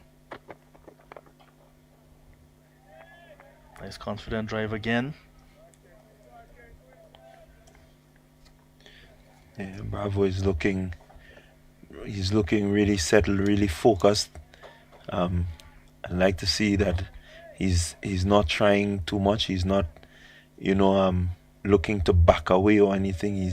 His innings is pretty early, you know, and he would want to make sure that he spends as much time out there keeping that scoreboard ticking and getting his individual score to as high as possible, well defended.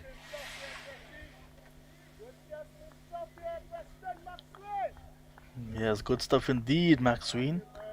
Good use of this new ball.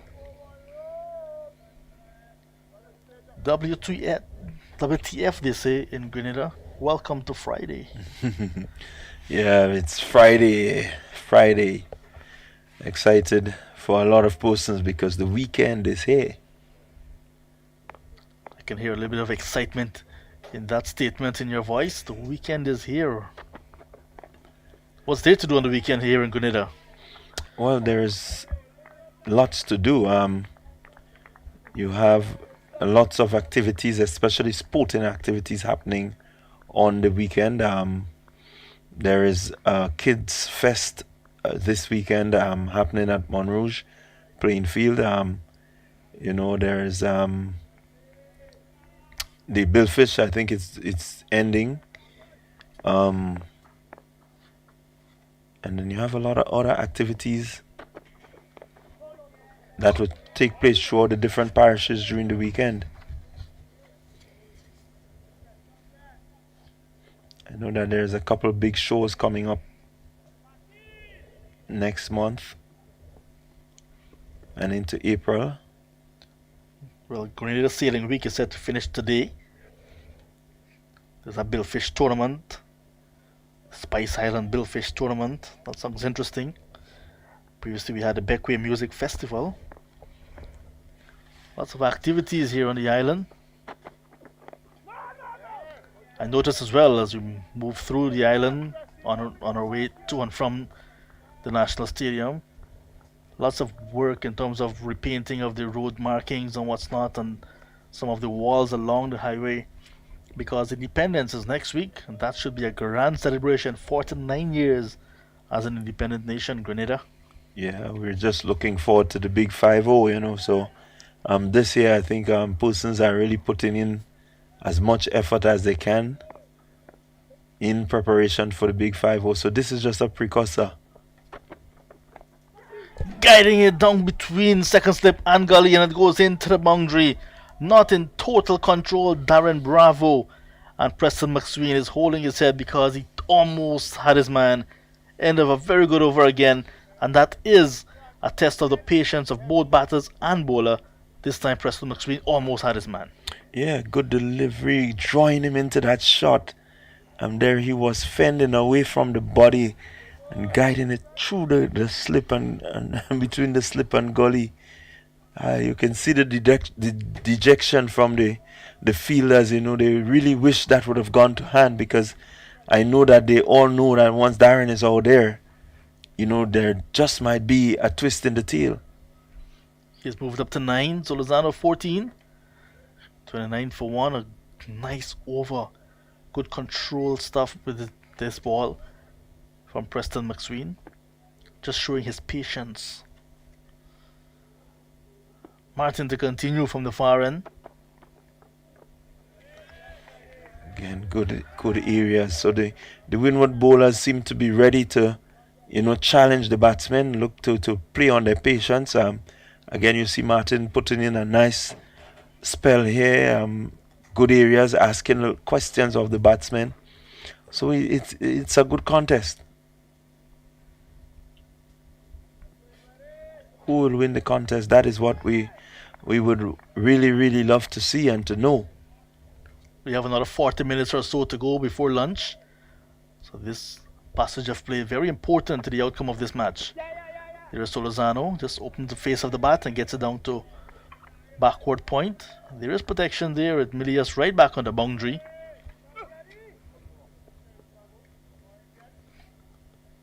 So just a single. So much to do here in Spice Isle. Carriacou preparing for their carnival. Petit Martinique, hello to all of you. Hello to you in Dominica, St. Lucia, St. Vincent and the Grenadines, and my good friends in Trinidad and Tobago. One of my friend Kerry Porter and his family in Tobago. Jason Passard. These are some of the guys that are always following Trinidad and Tobago's progress. Hello to Davo and the crew. Nice short delivery again from Darius Martin, just making sure Bravo's kept in check. Yeah, and again he is a thinking bowler, as you said. I noticed that he's back over the wicket, looking to go across the left-hander. A while ago he came in. Now he's looking to get that ball to go across him and hopefully get one to jag back. So it's good thinking there from Martin.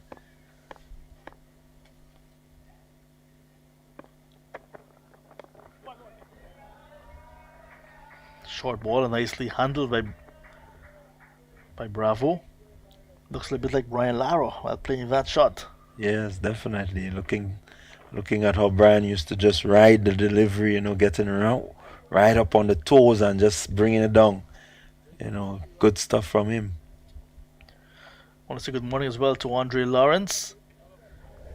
Andre, my good mate in Trinidad and Tobago. Always glued to the broadcast as well. Hello Maulana Anwar Ali. Salams, my brother.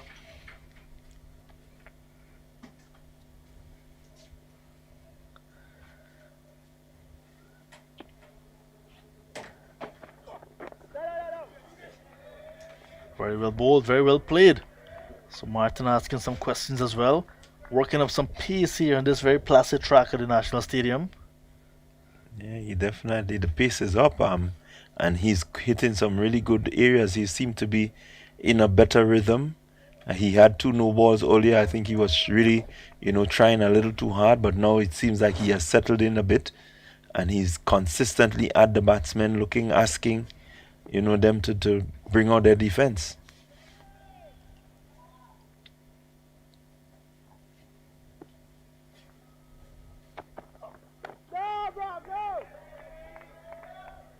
Nice over, good testing over again, coming to an end. 10 gone. Set a target of 354 to win. The Red Force are 31 for the loss of 1. So Lozano is looking very composed on 15. His captain is with him. 10. Bravo almost gifting his wicket away in the last over. Just steering a short ball through a gap between second slip and the gully. Could have easily gone to hand. Conditions continue to be extremely good here at the National Stadium. I'm hoping that they can maintain that type of weather next week when the Eagles land here for round number 2. The Harpy Eagles will be taking on the Volcanoes from the 8th. That's the day after Independence Day here in Grenada. The Leeward Islands Hurricanes will be at home when Trinidad and Tobago get across to Antigua and Barbuda. And the Scorpions and the Pride will have a clash. Nice, beautiful shot. Back past the ball on the onside of the pitch. Not even bothering to run. Bravo. This is a beautiful shot. Perhaps shot of the morning. Great timing, great placement. And what a way to welcome Junior Murray back into the chair.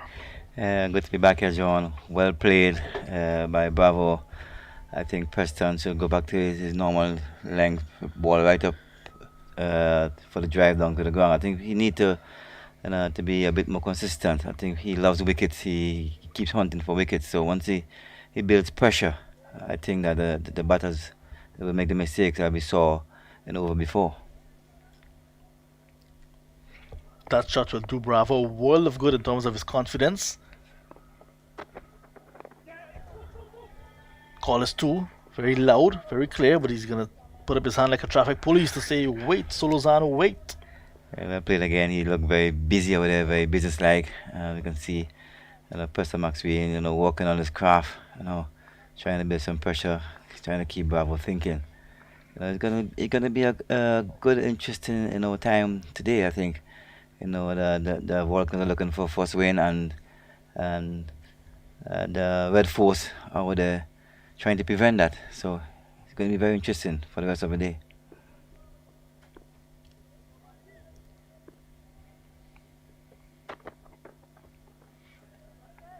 The last round of the 2022 tournament, badly affected by rain in Trinidad and Tobago. All 3 matches in that round ending in no result, but a draw. So this game, if Trinidad and Tobago Red Force do not score very quickly or Volcanoes do not pick up wickets consistently, can very well finish in a draw again. Can see the same result, the last match of 2022, first match of 2023. I don't think the Volcanoes players will be thinking about that. I think all I can see here now is a victory, and they're going to get it. The big contrasting difference, however, rain was at the venues the last time. Now it's lots of runs, good application, good cricket, and this is the good showpiece, a good advertisement for regional 4-day cricket. Really good match. I think so, John. I think it's a good start to the season. I think the players are loving it over there. Good start, and they're really having fun. And it's also good for the franchises, and also good for West Indies cricket to see the batters applying themselves and putting runs on the board.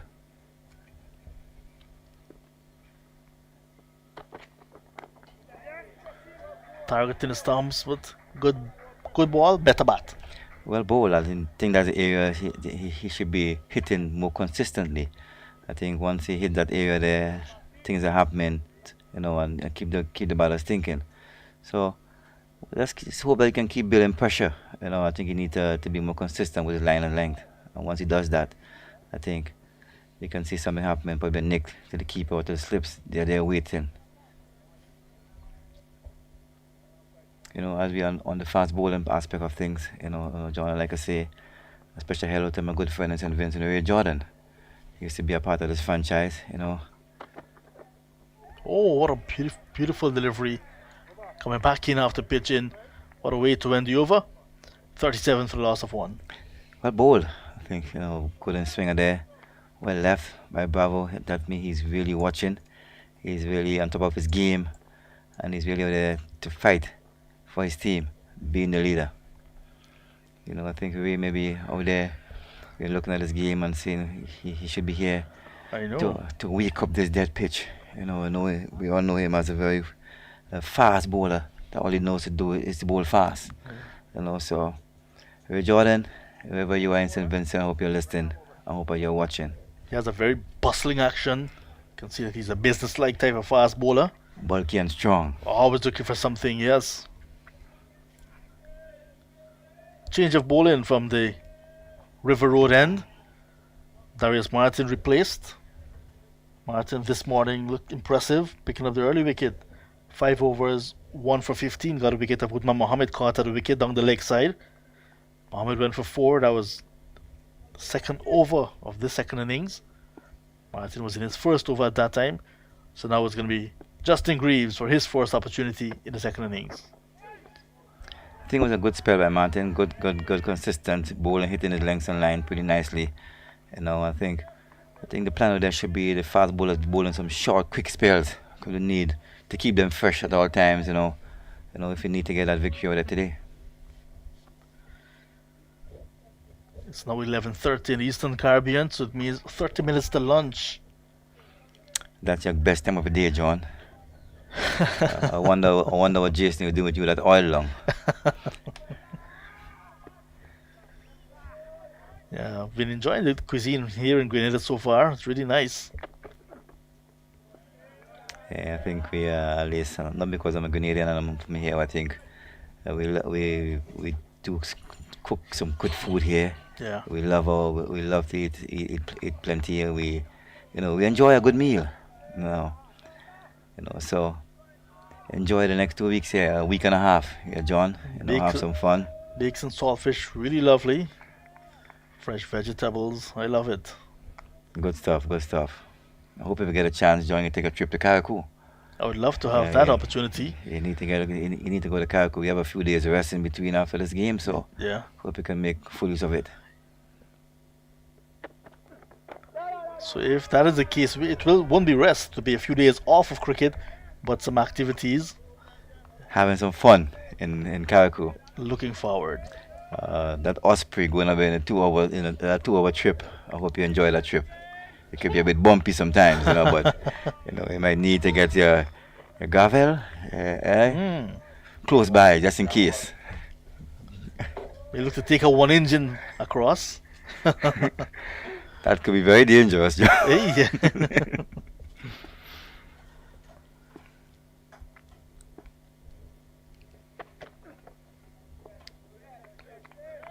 Greaves just ambling in so far. First over from Justin Greaves. Very consistent. He continued from where he left off in the first innings. Hitting his lengths, hitting his lines. I just want to see him let the batters play a little more. I think they're leaving a bit too much. You're looking for wickets. You're looking to force a victory here. Let's stick with the plan and let's see the batters playing a bit more of the balls. We haven't seen Ryan John into the attackers yet. 14.1 overs for him in the first innings, 5 for 18. He got lots of wickets, a little bit of runs, bowling lots of overs. McSween had 1, Darius Martin 2, Kenneth Demba, the off spinner, 1. Ryan John had a good spell in the first inning. Man with a golden arm in the first inning. I know he's looking forward to a spell here. Guess the captain will just be telling him, wait your turn. And he will be anxious to get his hands on that ball. As you can see him, they're shining the ball away now, waiting his turn. Yeah. And giving the captain a little look here and there, as you can see. Tell him it's my time now. Holding on to the ball a little longer. He wants it. He wants to be running in there now, hungry as ever. He's in a very close catching position there at that point. Very, very close to me. I wonder why he's so close. Well, he's young. He has good eyesight, so let's see what happens. Driven past the field at mid-off. That shot deserves for. Bravo's not even running. And there we see Solozano just posing slightly after hitting. And that really is a good shot to end the over. Justin Greaves just conceding a boundary at the end of his first over. Score moves up to the 40s. It's now 41 for a loss of 1. Well played, a lovely shot. I think Bravo there is getting into his work now. You can see he's organized, he's hungry. Solozano, sorry. Getting into his work now, looking very, very organized. I think I love the look of him. He looks the part. He's ready for the bigger arena, and let's hope that he can get some runs here and probably get a chance. Have the selectors thinking. He's now on to 20, Solozano. Bravo will take strike, and it's going to be Ryan John who's going to pick up the attack. Ali's the captain, Ali's the skipper there. Answer the call. I think Ryan, she very happy, very excited. His tail is up. Had a good game so far with both bat and ball. McSween 6 overs, 1 maiden, none for 22 out of the attack. Didn't do too bad at all with the new ball. Created half a chance, but didn't carry it to hand. A bit of pressure, but I think he could have done a bit better with the new ball. I think he went a bit hunting for wickets. If you build a bit more pressure, I think probably can see he nicked off a couple. But these things happen, and Ryan John is here now, got his turn. He's, as you can see, hitting the spot right away. That's what good performances does for you. Picking up from where he left off in that first innings. Got most of his success from this Dabo end. In the air, but over the infield as well. Not in total control, Bravo. And will get some runs. He's going to run pretty close to the boundary. Does get there ahead of the diving substitute fielder, Kieran Kotoy. 4 runs to Bravo, but like I said, not in total control. Not in total control. Ryan John there went up a bit too much. Opportunity to score, and Bravo hit him over cover. Diving effort there by the substitute fielder, Kieran Kotoy. 4 runs.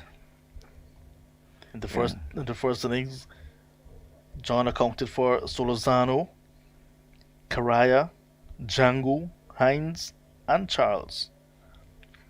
5 good wickets. Solozano, they may be thinking, you don't want to get Ryan John be a part of the wicket anymore. Pulled away savagely, 4 runs. This is a shot of a man in total control this time. Total contrast from his previous 2 boundaries, and Bravo this time getting into position very early to a short ball, and pulling it with disdain. Getting closer to 50 now, 49 for 1. Short ball there from Ryan John. You can see Bravo there, eyes light up, and pulling to mid wicket for 4. Lovely shot. I know he's out there looking very, very businesslike. Anything out there, opportunity to score, he's going to score, and he seems to be a man on a mission. I think we got to be careful here with Bravo. I did start with the Volcanoes, got to be very careful here with Bravo. I hope they can see the back of him very quickly before lunch. Otherwise, it could be a serious, second spell this afternoon.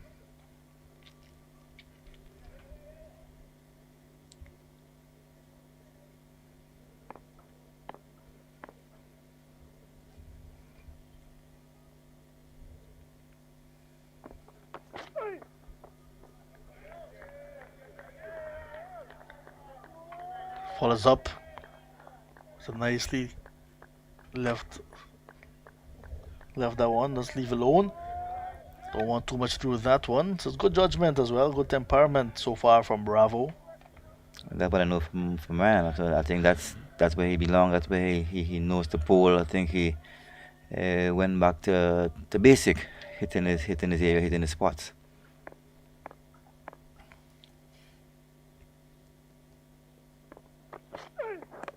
Pull him! The man with the golden arm strikes very early in his first over. 2 fours were taken off his bowling, but this time the in-swinger, Yorker, and Davis Bravo bowled for 23, and TNT Red Force losing the captain very early in the context of the game, 49 for 2. Well bowled, Ryan John. I think that one went back in a bit. Bravo all over that one, and he's back in the hut for early shower. Well done to Ryan John. I think the Volcanoes here now, the tails are up. I think they have an edge here now. Can see that in swinger there now. Well bowled, Ryan John. Sometimes batters have a little bit of a blind spot, and I think that one was really in the blind spot of Bravo. Played all over it. Looked good generally in his innings. But Looked pretty good. Yeah, 23 from 38 deliveries. Little partnership was developing with him and Solozano. Partnership of 43 runs, but from a Red Force standpoint, they really needed to carry on. They really needed the captain to bat long. I think Ryan John had different ideas, and he got the job done, and with a lovely in-swinger there. Well bowled, Ryan. Well bowled, Ryan. Hope the people in the Women Islands are listening and supporting the team. I know some of the fans in Dominica are listening. Mrs. Judith Shipley, a cricket fan, you know. I know she loves her cricket, and I hope that she's listening and supporting the Volcanoes. And to my other friends out there, you know, Thomas Kentish, my good father figure, Thomas Kentish, you know, and the others out there. Hope you're enjoying what you're seeing here by the Volcanoes. Your batsman is a batsman under pressure. Jason Mohammed. Under a lot of pressure. Yeah. I think he had a rough first innings, and I think you know, like, the Volcanoes got to keep the pressure on him. You know, I love the look of what I'm seeing there. There's a man short under his bat. Is that there? Or is he just moving out there at the moment? I think we should have a bat pad there to him, and a man behind his square short there catching, and give him a few. See what happens. Yeah, not a bat pad, but a very short mid-wicket in Justin Greaves. Jason Mohammed fell prey to a short ball in the first innings to Darius Martin, trying to hook, got the top edge. The keeper and the bowler almost collided, trying to take that catch. Let's see what Iran has here for him at the moment. So, nothing for him in the first innings, Mohammed, but quite an experienced player. Been around for a while. Seemed to be around for a decade. A decade? No, maybe a decade of decades. There's a big appeal for a quarter to wicket. All the players from the Volcanoes going up, but the man of the moment, Nigel Duguid, says over. Nothing there, and Jason Mohammed, I'm sure, had his heart in his mouth. Well, bowler again, Ryan John, the drifting on the leg side. Thought he had his man there, but umpire Duguid had different ideas. You know, good force over from Ryan John. His tail is up. He's having a good game so far. And you can see he's enjoying his cricket at the moment. And I was out of a team, got a chance, you know, and he's really, really enjoying it. Well done, Ryan. Successful over for Ryan John coming to an end. 8 runs, but he wouldn't mind that because he picked up the very important wicket, the big scalp of captain Darren Bravo. So wicket in his very first over. And he continues from where he left off in the first innings. He had a big catch. He had a big catch, the biggest of the fishes, Captain Bravo, eh?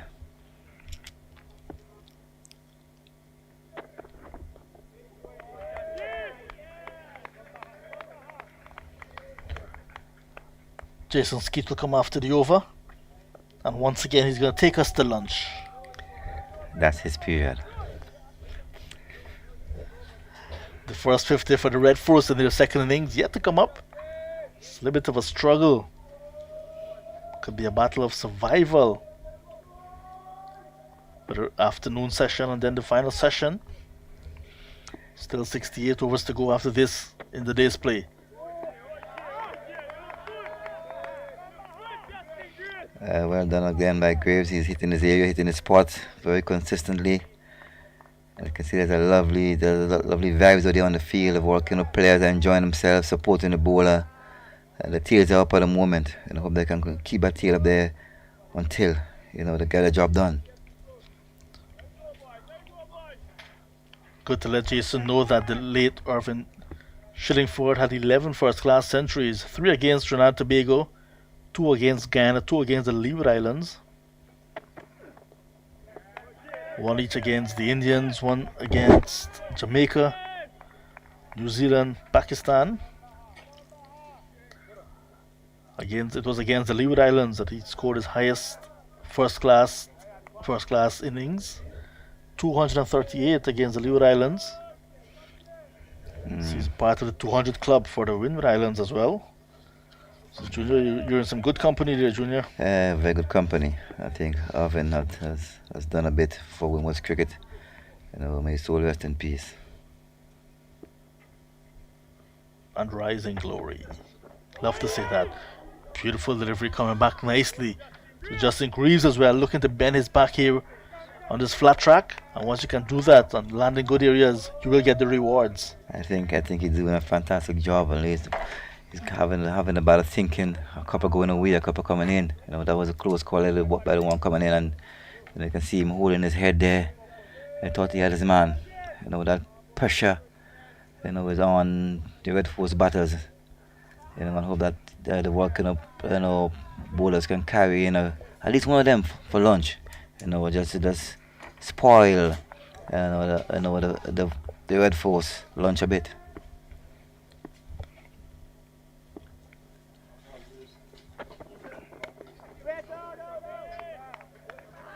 Confident drive this time from Solozano. So he's battling there, Solozano, showing a little bit of guts and fight so far. Still a long way to go.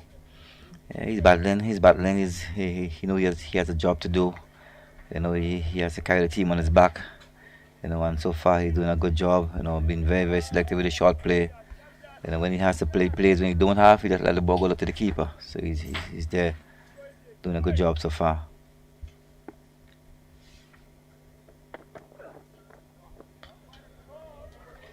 No pressure. Maiden over coming to an end. And at the end of 14 overs in the second innings, the TNT Red Force looking to get 354 to win. They're 49 for 2 with Solozano on 20 and with him Jason Mohammed yet to get off the mark. More from you, Junior Murray. Then it's going to be Jason Skeet, like I said, to take us to lunch. The Volcano bowlers, the tails are up. And you can see them out there having fun out there. The team, they're all jubilant out there. And Ryan John is back into his craft, doing a splendid good job at the moment, hitting his areas, hitting his spots, and he's having a good game so far. Welcome back here, Jason. Junior, good to be here. You hear you and John Ramsing using this term, taking us to lunch very loosely.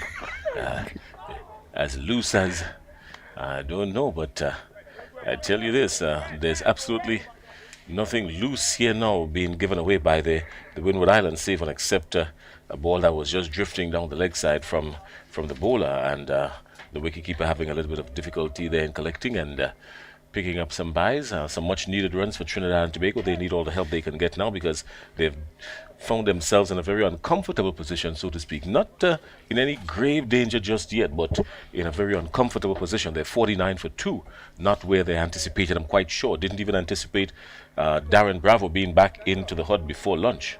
We can see 49 for 3. One of the biggest fish with one batter shot. So I think with the biggest fish in the hut, I think the tails are up out there and hope they can carry another one with them for lunch. I call this a spot of concern. A spot of bother is where the Barbados, the defending champs, Barbados Pride, that's where they are now. They're in a spot of bother more than anything else. They're 159 for 4 and still trailing by just about 212 runs. Guyana batting very well and racking up a good total. Remember Matthew Nandu putting on 126. Good knock for him yesterday. And Shamar Brooks is trying to hold his Barbados innings together. He's eyeing a half century. He's on 43. So Barbados in some serious difficulty here now. But Trinidad and Tobago not in very much difficulty yet, in a spot of concern, I like to refer to it. With Shamar Brooks there fighting, for Barbados, I think he's a test player there, so I think he should carry the weight of the Barbados player on his back. All right, as I'm saying, speaking about Barbados, I'd like to say good morning to a very ardent cricket fan, Pastor Ricardo Aline. He's always he's torn between two allegiances. He is from Barbados but living in Grenada, so he supports the Windward Islands, but he is born in Barbados, so he is in a he's cut in half right now. Disappointed with Barbados, but happy with the performance of the Windward Islands. He's something similar to you, born in Trinidad, but supporting, living in Grenada and supporting the Volcanoes. Is that so, Jason? I don't wear those two caps at all. I wear one at a time. It depends on where I'm at the moment. And where I'm at now is at the National Stadium, and I'm wearing my hat as the lead commentator here in between both of us. So I will say that Ryan John is looking very decent, full-length delivery, and just one coming off of it. I'm quite sure that Solozano would have liked to latch onto it a little bit faster to get a little bit more, but he moves on to 21. Jason Mohammed moves into strike, and Jason Mohammed, the Trinidad and Tobago Red Force, would need Jason Mohammed and all his experience and firepower. He could hit the ball very cleanly. He could settle in and make some runs if and when he really decides to. And the Trinidad and Tobago Red Force will need all of his experience and his tactics here at the National Stadium. Yeah, but I think he's under a bit of pressure at the moment. They didn't get any in the first inning, and he's still not off the mark. So I think he's under a bit of pressure here now. This time he's off the mark for sure, and elegantly so, driving through extra cover and looking very accomplished in driving. Gets two, was a sort of ambitious there, looking for three. Wisely deciding against it. Salazano taking full charge of that, saying no, not today, somewhere else, not here. Lovely cover drive there by Jason Mohammed. He's off the mark now. So I guess he's feeling a bit better now. Ryan John going up a bit too much. Probably keep hitting his lengths, pulling it back a bit. To keep that pressure on. But Mohammed's up and away, and I'm sure, having a pair in the first inning and he's off the mark. So he's feeling himself again. Well, we have some detention coming up for John Ramsing. He will be on detention because I gave him some homework in my previous stint and he didn't complete the task. So he's on detention. I will tell you, John, that the late Irving Shillingford, he did in fact score 238 runs back in 1978 against the Leeward Islands. So you mentioned it. Okay, well, the teacher stepped out of the class for a brief moment and we didn't hear, so no detention. Thank you very much. Yeah, he did his homework, Jason. Oh, he did his homework. He mentioned it. All right, good. Oh, there's a loud appeal, but it was always high and nothing to worry too much about. And Salazano, not the least bit worried, just trot down, picked up the single. But yeah, the late Irving Shillingford, another class act for the West Indies and of course for the Windward Islands. I mean, he was always a joy to watch, so I've heard. Didn't see him bat, but from everything that I've heard, he was a joy to look at. Yeah, I also didn't see him and played myself, but he was also my manager, he's also my coach. Very, a serious guy with his game. He loves his batting, he loves his cricket, he loves Women Islands cricket on a whole. And it's so sad to see him leave, but these things happen, and may his soul rest in peace. All right, and as Ramsing would say, rise in glory. So the Windward Islands looking comfortable at the moment, but they don't want to take anything for granted. This time he's forward, and Jason Mohammed pulling out his cap of a good defense right there, showing the maker's name to the bowler, pushing forward, and the ball just rolling straight up to mid-off. No danger there. Two slips. There's a man at a gully, a wideish gully, I like to call that one. Not sure, Junior, you might find the right terminology to use there. There's a mid-off. There's a man at cover, an extra cover, mid-on, and someone on the square leg boundary. So very attacking field. The Windward Islands looking to pick up wickets, of course. Justin Greaves running in and hitting the deck nicely and getting just a hint of lateral movement. Yeah, I think he's hitting his areas nicely. He has a better thinking. He's getting the ball to go in and also out.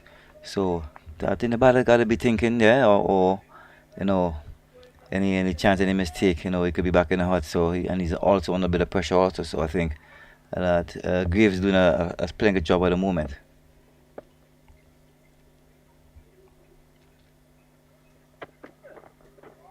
This time is wide, and yes, a wide being called, the second of the match, the first for Justin Greaves. He was always wide and still continue moving away. The wicketkeeper literally collected in front of first slip, so he could not have escaped there at all. But Trinidad and Tobago wouldn't mind. These extras will all go towards the tally, and they would not mind at all, not just a little bit. Anyone, they'll be happy with it. They had a big score in for them to try to get a victory. And they're 55 for 2, at the moment. So anything to help, they grab it with both hands.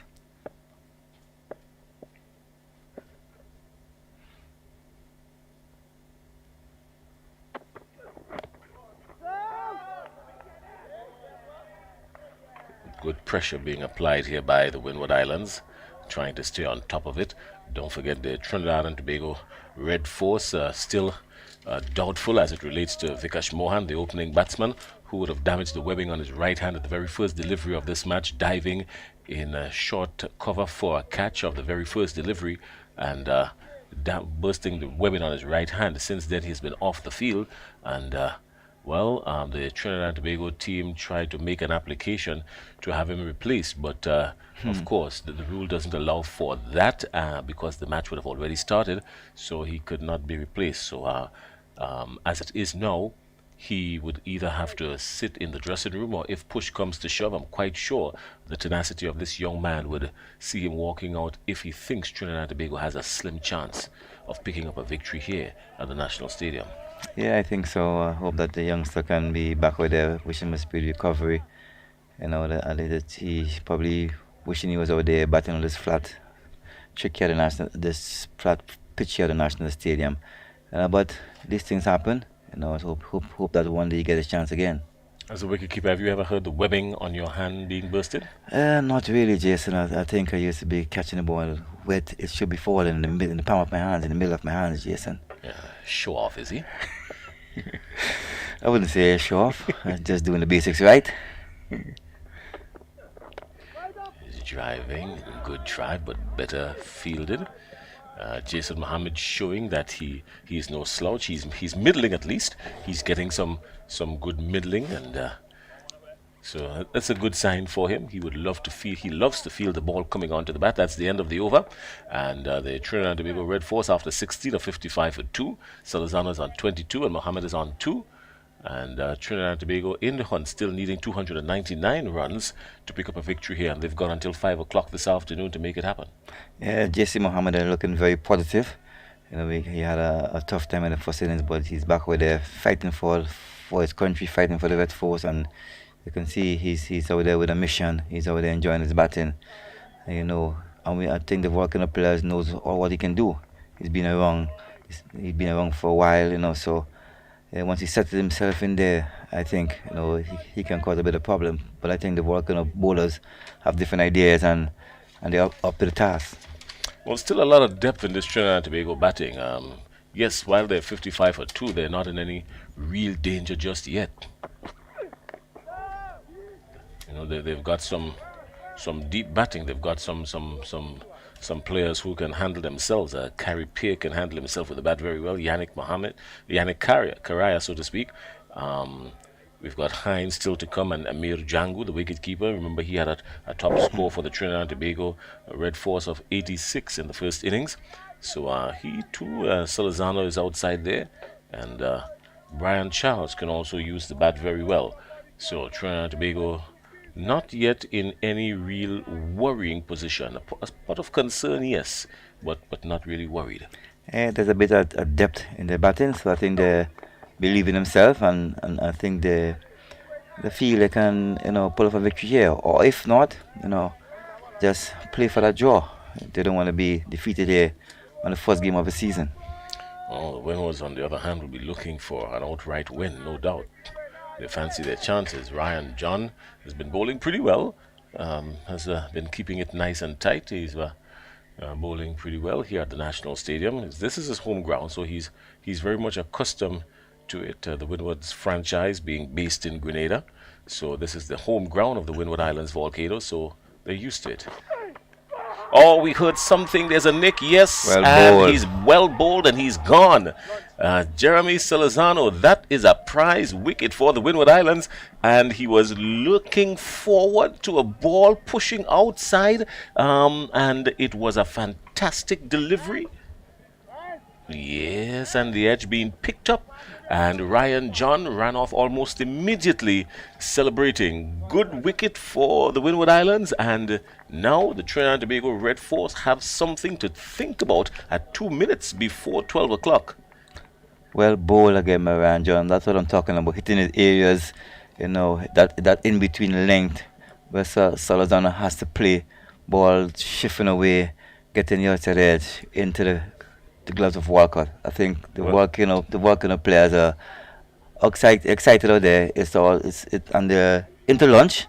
It's lunchtime now, and they're gonna enjoy the lunch, and they're gonna have a good lunch, and we think it all over again and back out again to get the job done. Well, the umpires are basically saying there's no point in continuing with the next 3 deliveries. It's going to take forever, and so might as well finish the the over after lunch. But at lunchtime, the Windward Islands Volcanoes again would have won the morning session, doing pretty well, picking up the wicket of Jeremy Salazano just before lunch, right on the lunchtime break, literally. And the Windward Islands in a very commanding position now, 55 for 3, and technically could be 55 for 4. And they are looking good, looking for a victory in the opening game. Trinidad and Tobago still requiring just about 299 runs, basically. And boy, are these Windwards excited. Great way to go to lunch. And, well, anything is possible. Some good bowling figures here for the Windward Islands. Preston McSween, his 6 overs, 1 maiden, 22 runs. And Darius Martin, 5 overs, no maidens, 15 runs, but picking up a wicket here. And Ryan John, well, he has been bowling exceptionally well. 2.3 overs, 11 runs, and picking up 2 wickets. And the wicket that just fell, the wicket of Jeremy Salazano.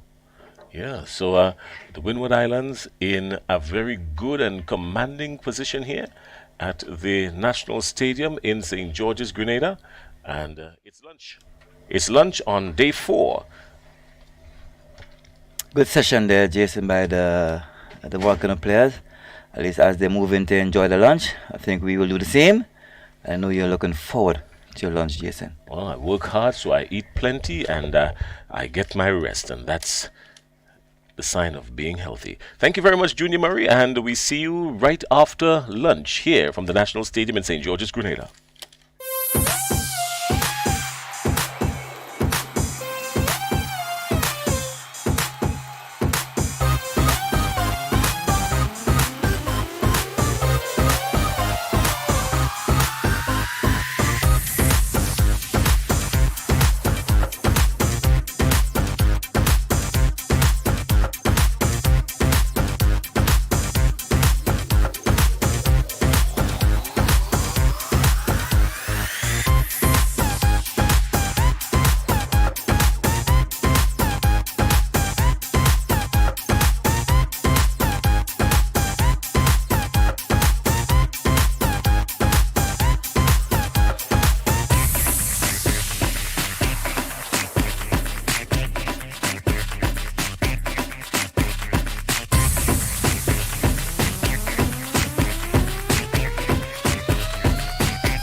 All right, and good afternoon, and welcome back to the Grenada National Stadium in beautiful St. George's, Grenada. The sun is out.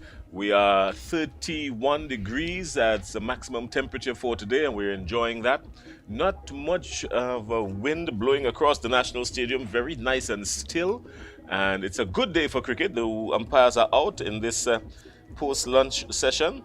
And here we are at the National Stadium. My name is Jason Skeet. Along with me is Junior Murray. I've also got John Ramsing and Clyde John. You'll be hearing from them a little bit later on in the afternoon. But we're out. The batsmen are out, actually.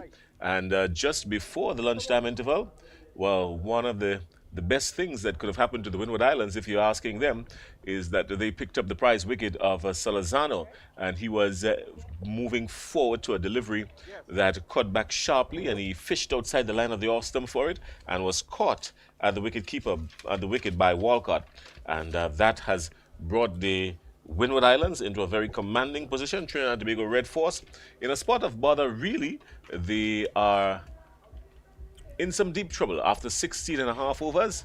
The Trinidad and Tobago Red Force in some trouble, 55 for 3. And that's when we went to lunch. Junior Murray, good afternoon again. And Afternoon again, Jason. Good to be back with you. Hope you had a good lunch and you're energized and ready to go again. I think the volcano, the tails are up.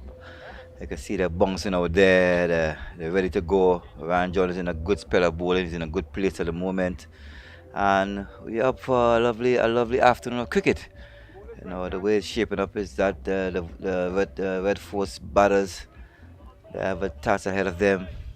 They want a bit of pressure here now. We can see Carrier is back, is in here now for that wicket that fell just before lunch. And Ryan is ready, and the Volcanoes are ready, and we're looking forward to a good session here after lunch. well, Yannick Carrier, as you said, Yannick Carrier is in at the fall of the wicket. He has 3 deliveries to negotiate in this over because the over was cut short. The wicket fell just about 2 minutes before lunch, before 12 o'clock actually. So the umpires took lunch early. So Ryan John has 3 deliveries to finish his 3rd over. And he will send up the first of those 3 deliveries to Yannick Carrier.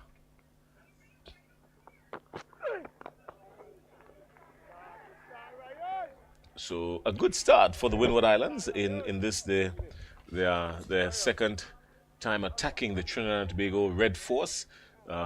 Pretty good so far, 16.4 overs, picking up 3 wickets, and the possibility of a 4th wicket because, of course, we're following the story of Vikash Mohan, the Trinidadian opening bat, who may not go out to the middle. Yeah, good session by the Volcano so far. As you can see, Ryan John continue from where he left off, hitting his lengths, hitting his areas. Nice carry to wicketkeeper Walcott.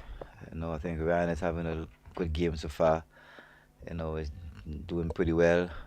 Had a good knock in the first inning, picked up 5 for 18 in the first innings, and so far, picked up a further two wickets, for over 11 runs. So he's in a good place, and the Volcanoes also in a good place.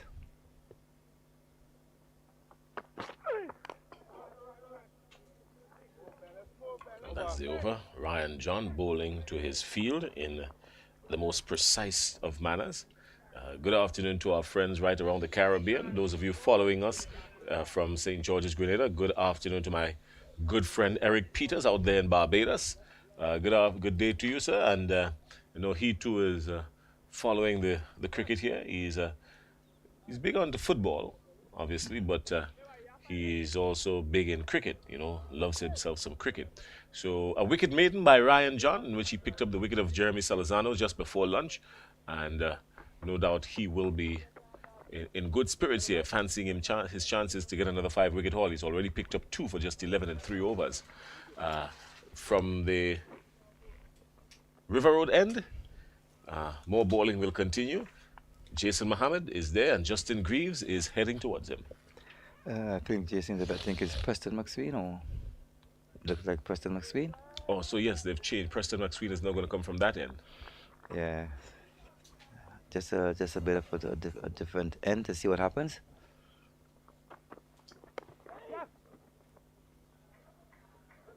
Preston McSween, he has been around for some time, so even though he's a young chap, he has been playing a whole lot of cricket. So he he's very well familiar with this ground here in particular. Yeah, this is his home ground. You know, he's a Tantin boy, a GSS boy, plays for Grenada at all levels, on the 15, you know, on the 19 senior level. Yeah, playing for the Volcanoes as a senior fast bowler. He also got a taste of a tour to New Zealand with the West Indies cricket team, if you remember. So, you know, he knows what it's about. You know, he's already enjoyed his bowling, doing his thing, and hope one day he can get a breakthrough that he's really looking for. You know, he had a couple of seasons ago. He had a very good season, got 30 odd plus wickets. You know, and, you know, so he's out there doing his thing, and hopefully one day we'll see him win that Maroon Cap, which he rightly deserves. You mentioned the Grenada Boys Secondary School, and for those of you who may be wondering, the GBSS, the Grenada Boys Secondary School, one of the oldest secondary schools on the island, celebrated their 138th anniversary yesterday. So a lot of the past pupils of the GBSS, the Grenada Boys Secondary School, would have been wearing their green, that's the predominant color of the GBSS, and feeling very proud of their alma mater. Junior, I know you also went to the Grenada Boys Secondary School. Past member of the Grenada Boys Secondary School, you know, my alma mater, under the watchful eyes of Victor Ashby. You know, as a principal that everyone respects. You know, even though we see Victor Ashby coming towards us now, we still have a thing in us that we still stand up straight, Jason. For what reason, I do not know. It's just the respect that we give, you know, Mr. Victor Ashby. I think he had us, you know, brought us up in the right way. You know, so I think, Mr. Victor Ashby, wherever you are listening to commentary now, you know, have a good day.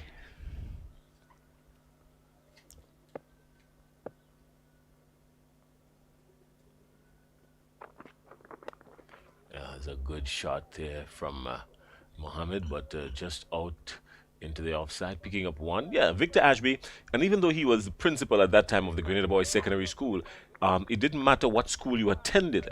Once you saw Victor Ashby coming, you got the sense of you've got to be straight up prim and proper, because he's the kind of principal that would pick up the phone and call your principal, and so you had to be. He was the Hawkeye of principals and the Hawkeye of teachers around Grenada, Carriacou, and Petit Martinique. You'd be in Carriacou and thinking that Victor Ashby is there, and you've got to be straight up. So good man, very good man he is.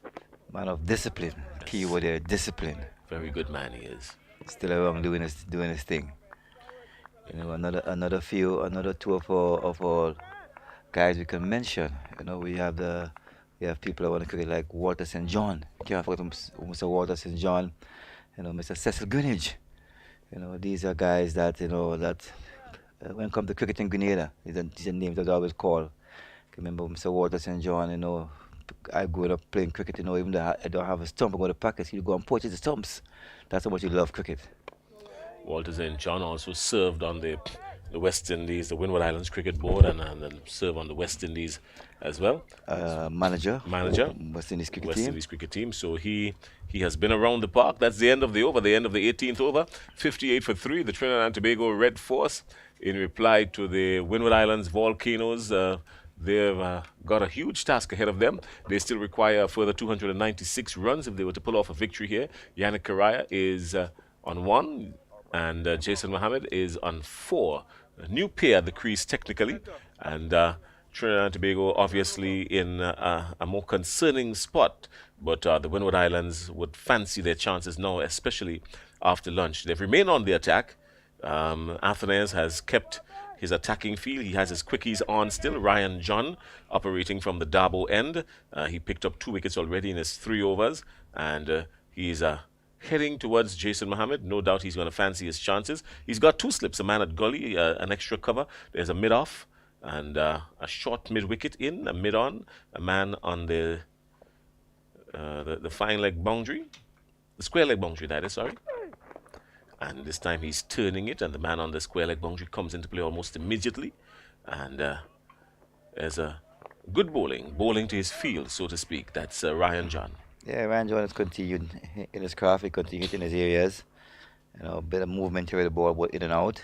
You know, once he continues in that vein, you know, we're thinking about wickets. I think the Red Force batters will be thinking about rebuilding now, losing some of the wickets. And with the captain back in the hut and the senior open batters, Solano was back also back in the hut. So they're in a building stage at the moment.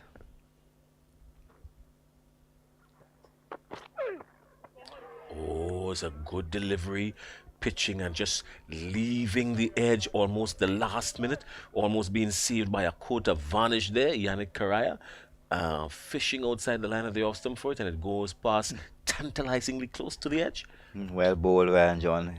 That's the perfect area. That length you call the Cody Ambrose length. Where the batters don't even know to come forward or come back.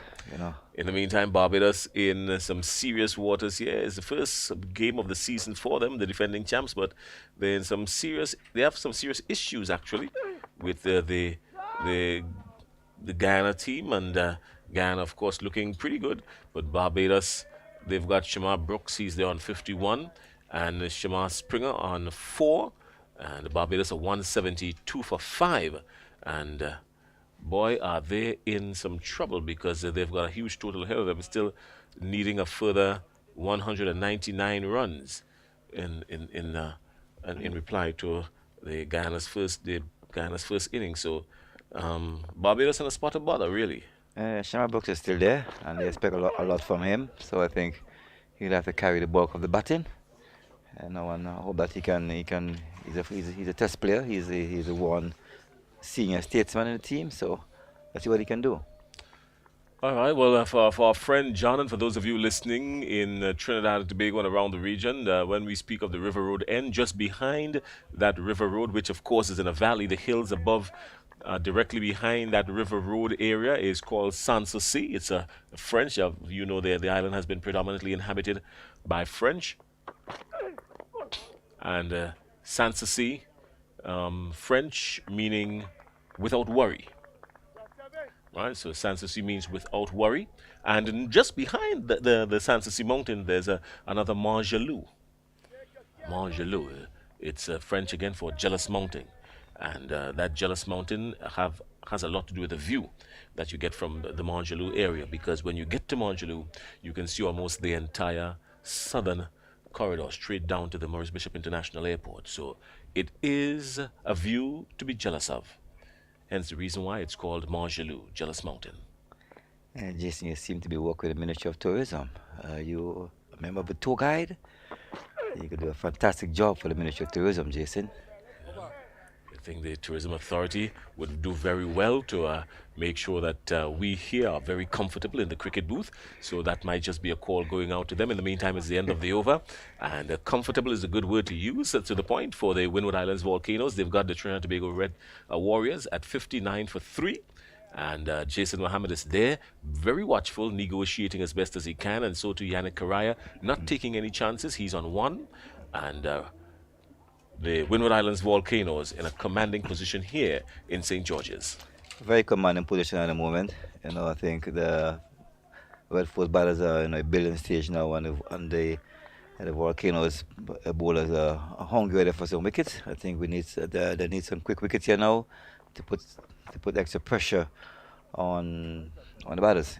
So I hope they can do that because time is running out, and I think the Red Force players, will love, the idea of time running out, so that they can probably pull back a jaw in this game.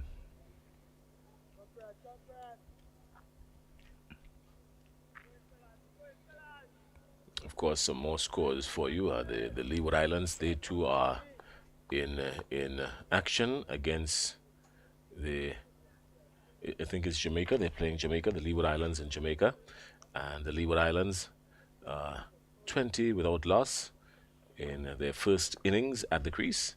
The Leeward Islands Hurricane leading by 46 runs. They've got a lead of 46. They've got the Leeward Islands, they've got a lead of 46 runs. Jamaica batted first. We'll get the details for you.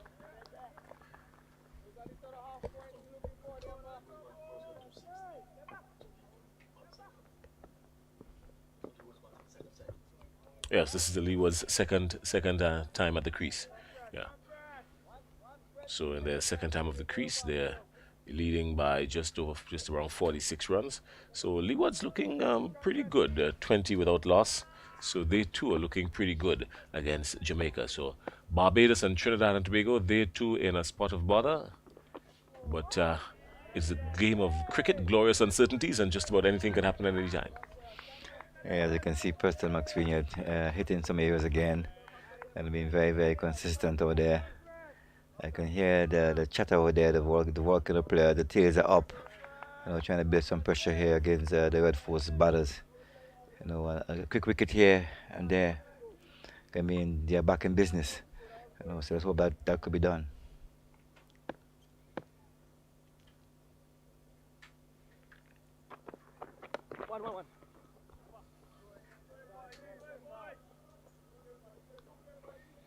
All right, and a single to bring up the end of the over.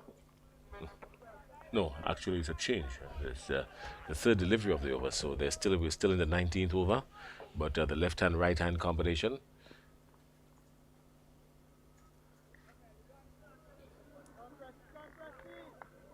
Yannick Karai, of course, a left-handed bat, and Jason Mohammed is right. So a bit of different lengths and lines from Preston McSweeney to think about.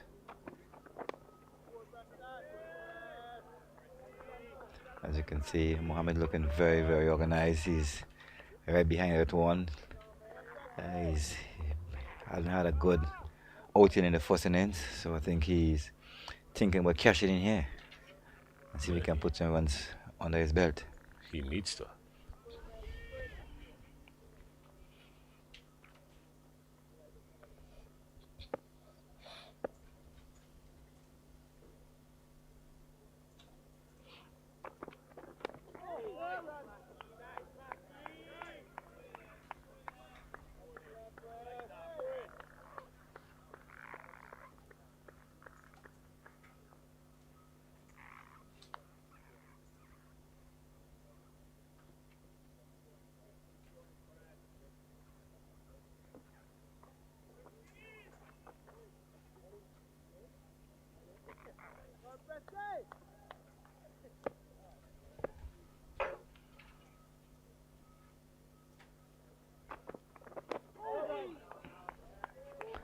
Well, ball again by Preston got over.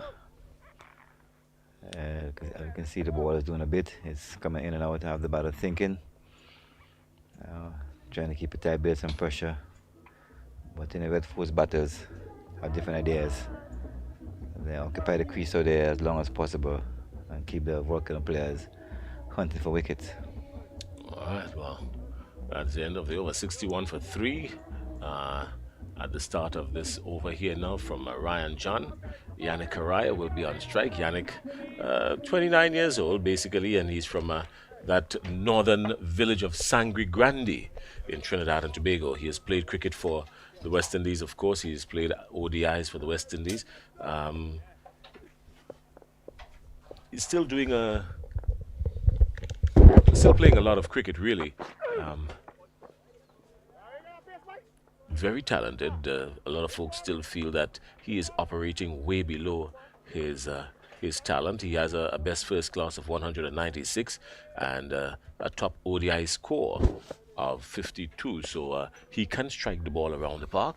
He is very much accomplished. He does, in fact, do a bit of bowling as well. So he's a well-balanced cricketer, a good all-rounder, so to speak. Yeah, interesting to know that he was in among the runs for Trinidad and Tobago Red Force last season. He scored some 300 plus runs. So he's definitely good with the bat. I guess he's more of a batting all-rounder than a bowling all-rounder.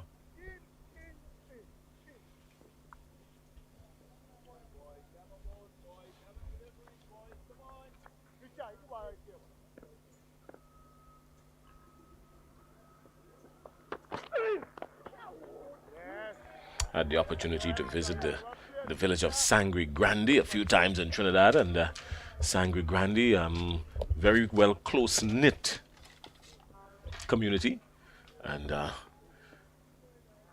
everyone basically knows just about everyone, and a very nice, close-knit community. They look out for each other. Um, Does very well when it comes to Trinidadian cuisine. Sangre Grande is known for the great Trinidadian cuisine. Yeah, I haven't had the opportunity to go to Sandy as yet, but it's something I would love to do.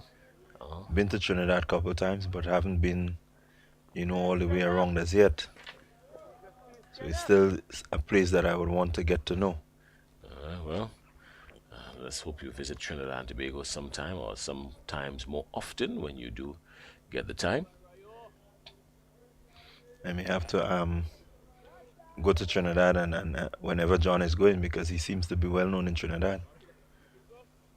Well, there's a close knit between Guyana and Trinidad and Tobago, just as how Trinidad and Tobago is closely knit with Grenada, and there's a nice knit there between Guyana and Trinidad and Tobago. What joins them together a whole lot is their cuisine, of course. John Ramsing would be able to tell you more about that, because he would have frequented Trinidad and Tobago, being from Guyana, of course, and a lover of cricket, an ardent cricket commentator. Very astute. He's wrapped on the pad, but the ball always drifting down the leg side. Ambitious shout there coming in from Ryan John. He's still got an attacking feel, and I'm quite sure that Alec Athades is not intent on letting up at all. I think Mohammed needs to be careful now. That one was speared down, dropped, pitched, and was going down the leg. But if he can get that to straighten a bit there, he could be in some trouble. So he needs to look into that ball that is going, just pitching just middle and leg. This one's straightening just a little back, as you mentioned, and Mohammed was equal to the task and pushing it up to a very short mid-wicket, and that brings up the end of the 21st over, 62 for 3. Jason Mohammed is there at the wicket. He's on 6, and Yannick Karaya is on 3. And the Windwards in a good position here in the beautiful St. George's. Yeah, really good position. I mean, I think the batsmen who got out, they've missed out. Batting track still playing really well. Kudos to the Windward Volcanoes. They've put the ball in good areas. They've been asking a lot of questions of the batsmen. Solizano looked solid. Bravo, when he came in, looked solid, but eventually they got out. So there is just a possibility for the Windward Volcanoes. Preston McSween operating from the River Road end. He's still got 2 slips, a gully. There's a short cover. There's a mid-off. There's a man sweeping outside there on the extra cover boundary. There's a man sweeping outside there. He's got a fine leg in place, a very short mid-wicket and a mid-on. Yeah, Athens is on the attack. Looking to get these wickets as quickly and as cheaply as possible.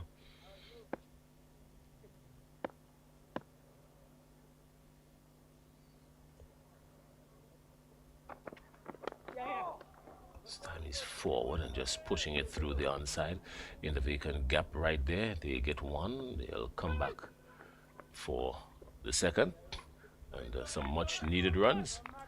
Karaya needs to show what he's worth here. He's good. He has a first-class high score of 190 odd. So I'm quite sure Trinidad and Tobago Red Force would need him to pull out his absolute best here this afternoon.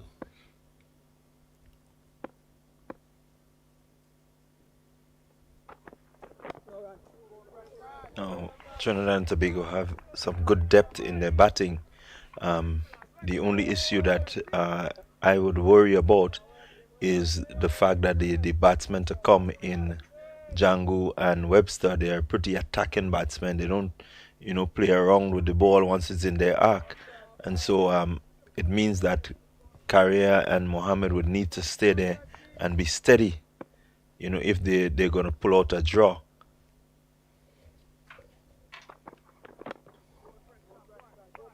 Really good areas there by McSween.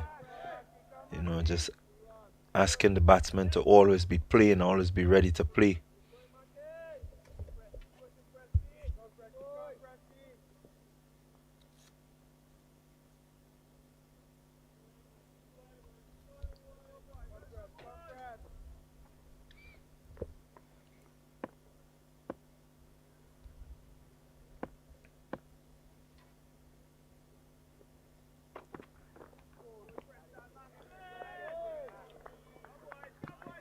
Yeah, I like the approach that the Volcanoes are using. You know, every now and again they add the batsman and then they would just put one out there asking him to go after it. And so far, the batsmen have played really well. You know, leaving the ones that are not necessarily needed to play at.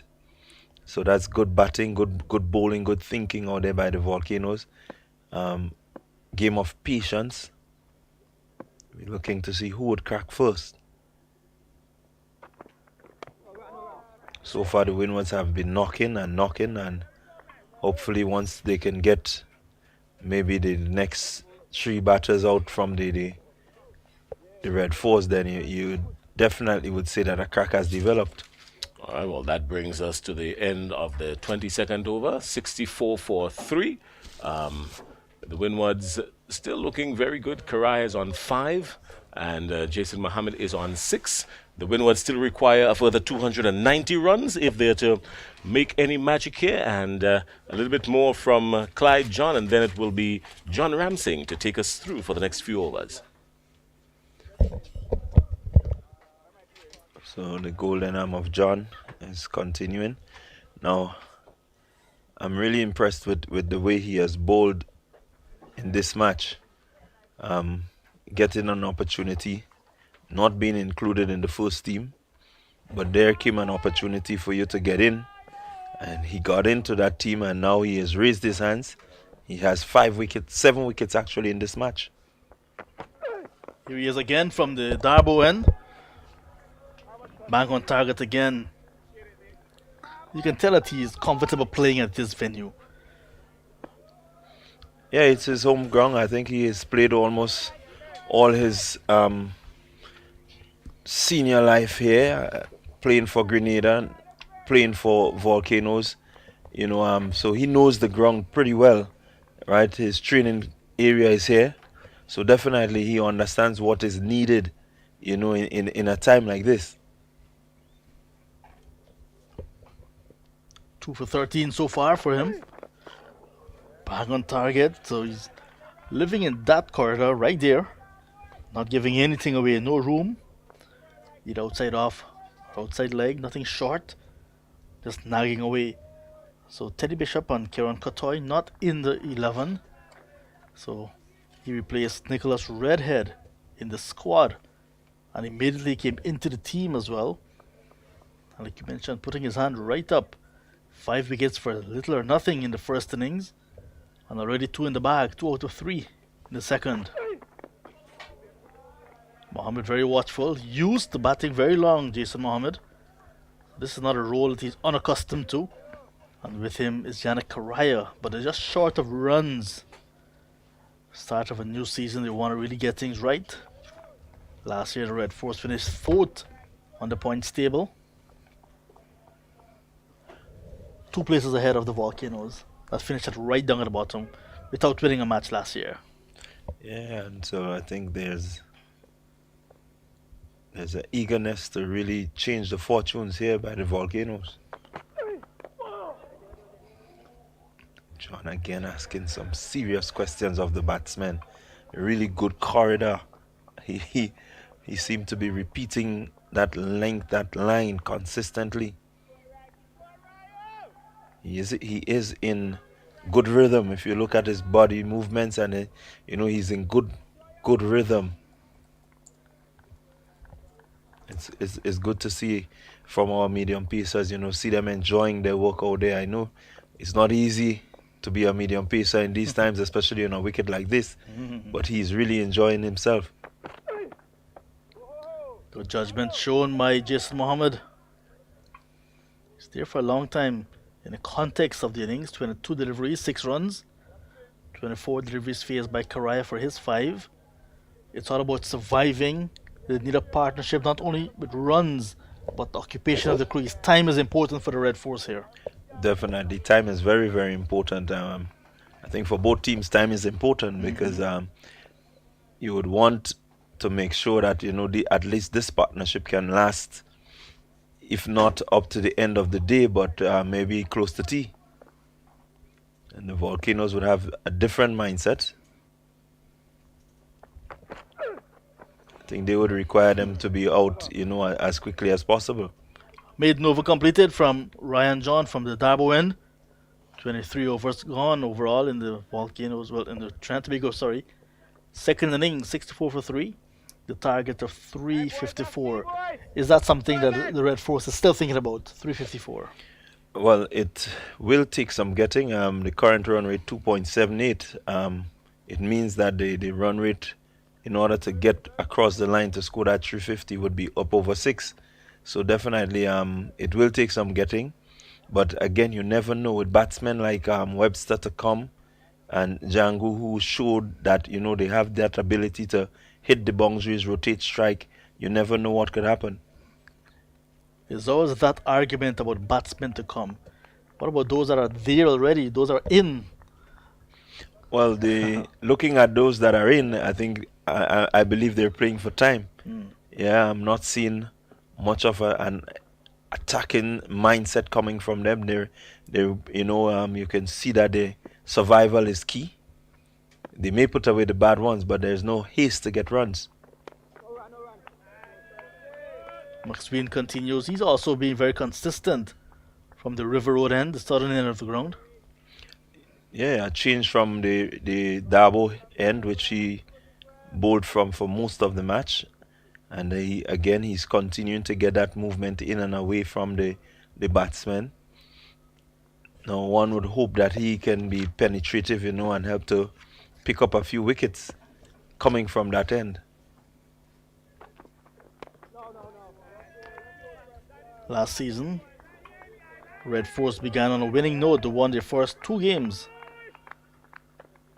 beating Jamaica Scorpions quite easily, and then also in their second game got rid of the Volcanoes. But since then, after those 2 victories, they had 2 defeats. And then the last round, badly affected by rain, it ended in a draw. And so Volcanoes would feel happy, with the position that they're in. They're gunning for the win, and if they get it, I guess they would feel good, knowing that last year at around this time they lost to Trinidad and Tobago. Again, a game that had some pretty good scores. At this venue, these 2 teams, Trinidad and Tobago 2, Volcanoes 1. Yeah, so they would be looking to even up the aggregate right there. In terms of overall matches played here at the National Stadium, some 21 matches, 8 wins for the Volcanoes, to go with 8 defeats, 5 matches being drawn. Yeah, so definitely the drawn matches, the defeats is something that we're not accustomed to. We would not like to hear that from, a team that is based in Grenada. But again, it's only they were based in St. Vincent before. They played a couple of games here. But definitely the Volcanoes would want to change around their fortunes. Inside edge, the big appeal, however. And umpire Gregory Bradford, who's having a good game, will have none of it. Yeah, and so the Volcanoes, being on this ground, let's look at the delivery again definite inside edge. McSween hands up, but I think he knows that that ball came off the edge and went back in. I don't know if he's reminiscing of the one that got rid of Bravo, but this one you can definitely see the inside edge and cannoning into the pad. If anything, Correa is lucky that it did not crash into his stump, just taking him on the back foot. Good inward movement from McSween. Yes. However, Western is against Zimbabwe tomorrow morning. That should be something to look forward to as well. Yeah, definitely. I think the whole Caribbean would be tuning in.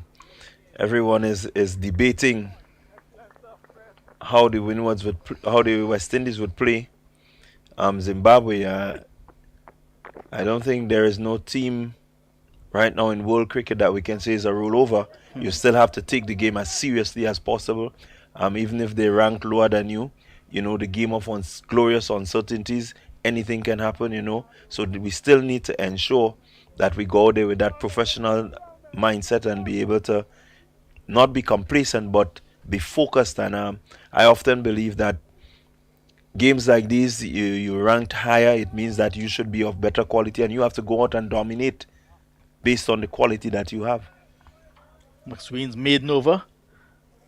Giving away now to Ryan John, number 74 on his back. He runs away from us.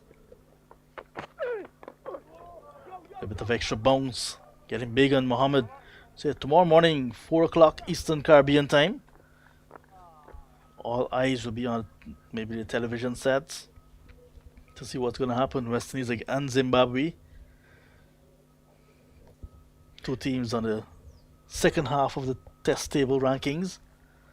Trying to get that momentum to go above. Just want to get your wins and so on to take you in the positive side of that ranking. 2 test matches. Oh, nice shot from Mohammed. The ball has full outside his off stump. Just leaned into the shot nicely. Just timing it, not hitting it too hard at all. And it goes down nicely close to the boundary. Had we been able to have a multitude of television cameras, I'm sure the umpires would want to have a boundary check, as Ambrose was going very close to the boundary rope. But a good shot nonetheless from Mohammed. Yeah, very good shot. Again, he playing on merit. That one was there to be hit. It's pitched up. We may just say over pitched somewhat, and he just came nicely forward and pushed it. You see that. That's 4 runs in the books. But the umpires do not have the benefit of a replay like we had. Some umpires do get an umpire Bradford, just allowing Ambrose to say yes, he saved it. Yeah, that's so hopefully the improvements would come. WICB would see the need to maybe continue to invest in some technology and ensuring that we have a wider scope. TNR Communications certainly picking it up right here on Cricket West Indies live stream.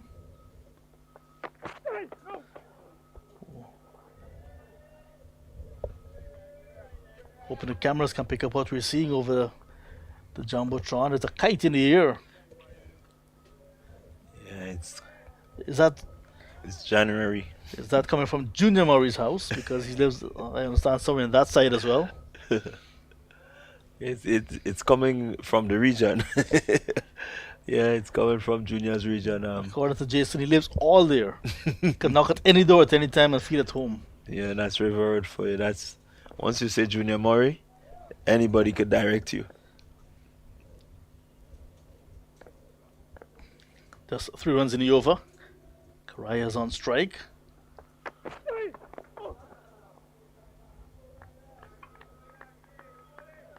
There's all to play for in the next round as well. The Guyana Harp Eagles will land soon to battle the Volcanoes from the 8th of this month. Whereas the Trinidad and Tobago Red Force will go on to the Sir Vivian Richards Stadium. It will take on the home side, the Leeward Islands Hurricanes in round 2. Barbados Pride and Jamaica Scorpions will battle at Coolidge. So those are the round 2 matches. Then the competition will have a break. This is the end of the over. 3 runs from Ryan John's 7th over. 2 for 16 for him. 67 for the loss of 3. 25 overs bowled. So the break comes after the second round? Yes, and the competition will resume on the kite. The kite is there for you.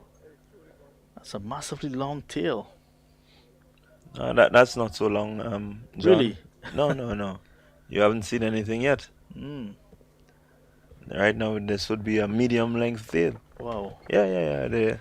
There are instances when you have kites flying, you have to send the tail with some thread just to make sure that it gets up into the air. I guess it's all part of the expected celebration for independence now, isn't it? Well, it's more geared at Easter. Generally, you have youngsters, once they know Easter is coming, they begin very early, to put up their kites and so on. McSween to continue. Jason Mohammed showing good temperament, allowing it to go by. Yes, the competition will resume with round number 3 from the 15th to the 18th of March. It is said that the remaining 3 rounds will all be played in Trinidad and Tobago. They haven't identified the venues for the respective matches as yet, but upon the resumption, Trinidad and Tobago Red Force will host the Guyana Harpy Eagles. Jamaica Scorpions will battle the Volcanoes, and the Hurricanes will battle the Pride. Round 4, 22nd to 25th of March. The final round, 29th of March to the 1st of April. By then we'll know who the champions are. Then they'll have the Tri-Series, the Headley Weeks Tri-Series at Coolidge. First match will be Team Headley against the West Indies Academy. Then Team Weeks will take on the West Indies Academy. Then Team Weeks will battle Team Headley. So that Tri-Series will be played, like I said, everything at Coolidge. 19th to the 22nd of April, 26th to the 29th of April, and May 3 to 6. Team Weeks and Team Headley will comprise players from the different territories, while the West Indies Academy, like the name says, West Indies Academy, is we're seeing a little bit of a drizzle here now, Clyde. Yeah, just a slight drizzle coming from that passing cloud that is there. Nothing to be worried about. We are definitely going to be enjoying some good sunshine. So once this cloud gets across, I think we're going to have the sun out again. It hasn't left us as yet. It's still beating down. Yeah, the cloud is not blocking the sun and shine at all, but it's overhead. Yeah. The umpires are looking to the ground staff. Ground staff not too anxious either.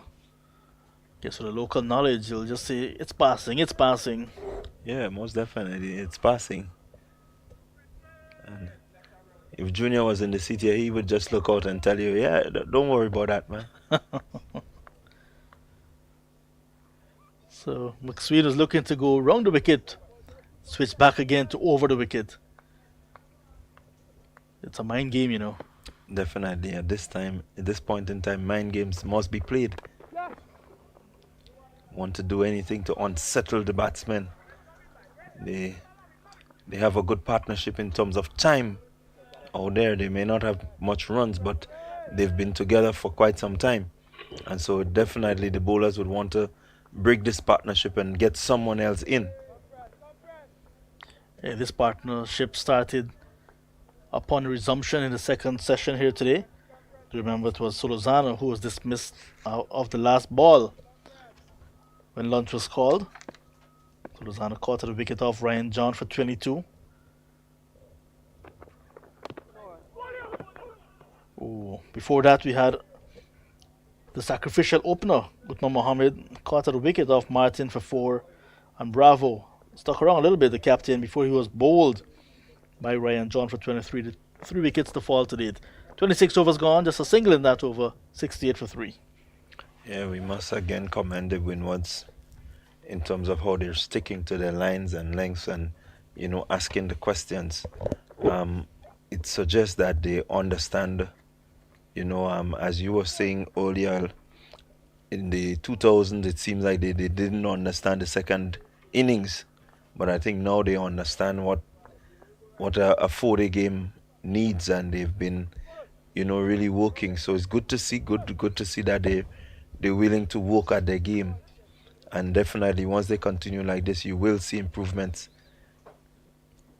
Still the drizzle, but nobody getting into position really to bring on covers. So we're not worried at all in the commentary box either. Full toss.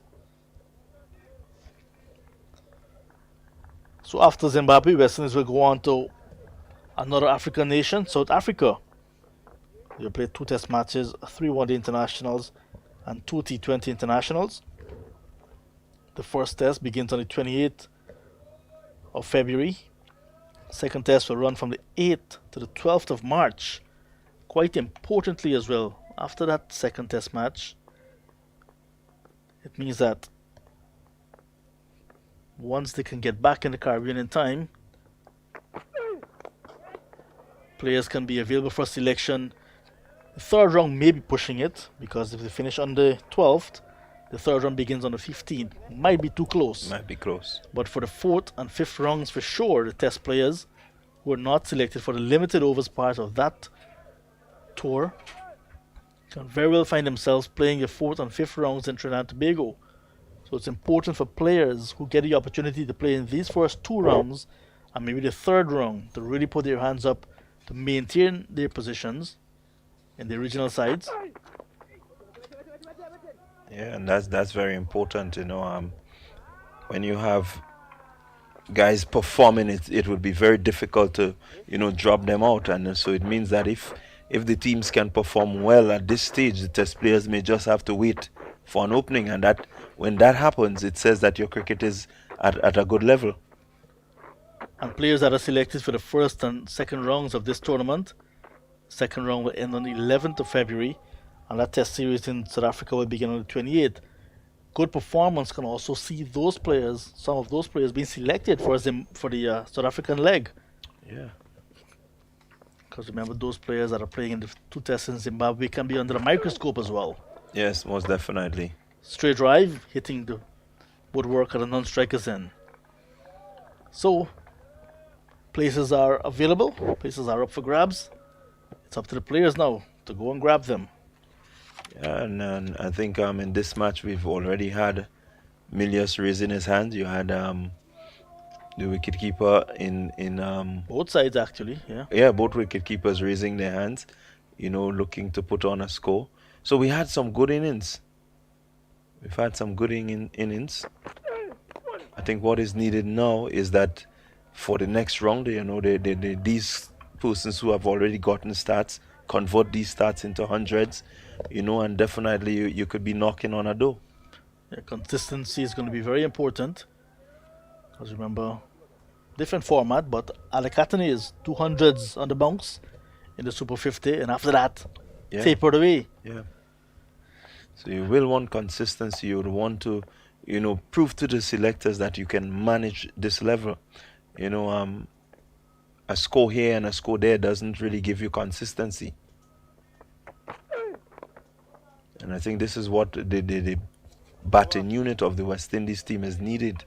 We need some consistency in terms of the different days, because you would notice that in Australia we had some good starts between Bradford and Chanderpaul, and after that the men coming behind, you wonder what's going on.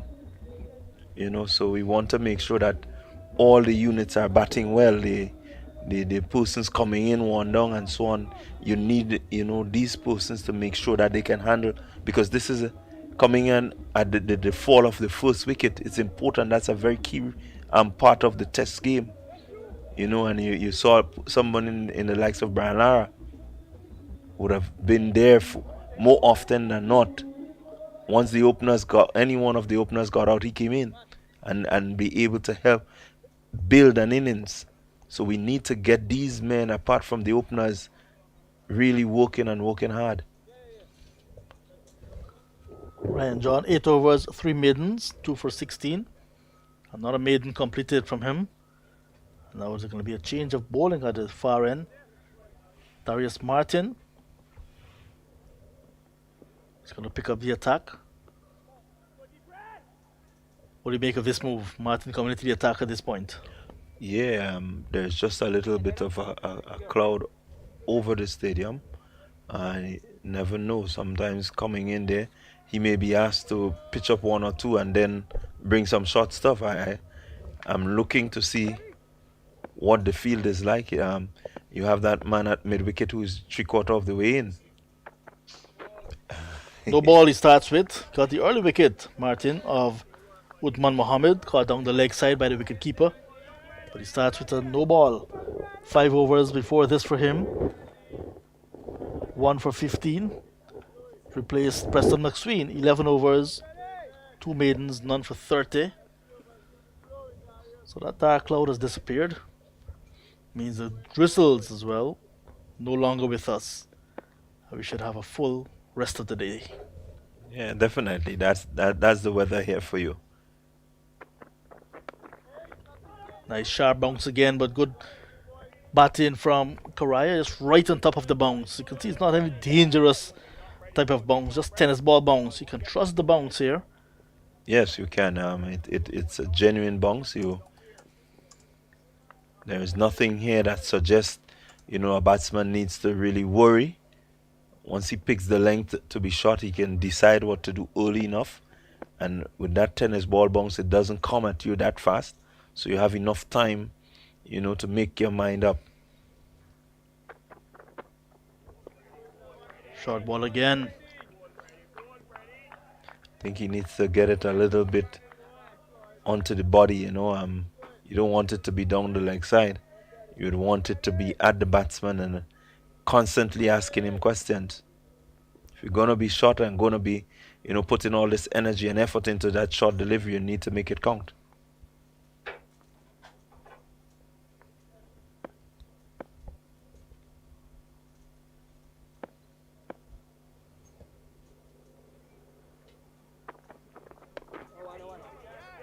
So there is a person with a helmet, but he's not in the conventional city mid-on position. He's more halfway between the square leg umpire and the batsman. Is he really in a catching position or is it a run-saving position? It's quite difficult really to say. I know he's there for the ball that was ballooned off the glove, maybe. Looking at where he's standing, I think he's there for the one that Karam is whip off the leg. I wouldn't say that he's there for anything that balloons because he's too far. Very deep indeed. But it's a leg slip in play as well, maybe bordering on a leg gully for Correa. So you can see the intent from Alekatanez is to bowl Correa just over that leg stump line. Maybe have him fending off his hip, trying to turn one around the corner and may very well carry the hand. Atanez himself is at that leg gully position. Yeah, and that's good to see. It's good to see that he's willing to, use some sort of strategy to get one of these batsmen out.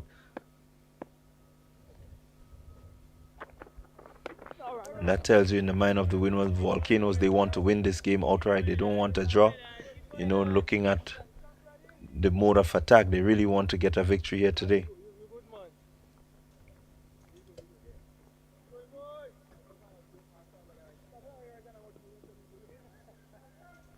Lots of chatter on the outside. Yeah, the guys are just enjoying the cricket. It's good to see. It's good fun out there. Very, very chirpy. So now they're asking the fielder in that short leg position to take a few steps up. There he is in on your monitor. Still not a short ball. So Darius Martin, no ball to start the over. Short ball to end the over. 6-9 for a loss of 3. 28 gone. Yeah, good over there by Martin. Really looking to test Carrier, and he responded well, being able to get up on the toes and good batsmanship coming through. He's not busy, not looking to score, so it's easy for him to remain technical out there. If he does try to score, this is where it would become very interesting.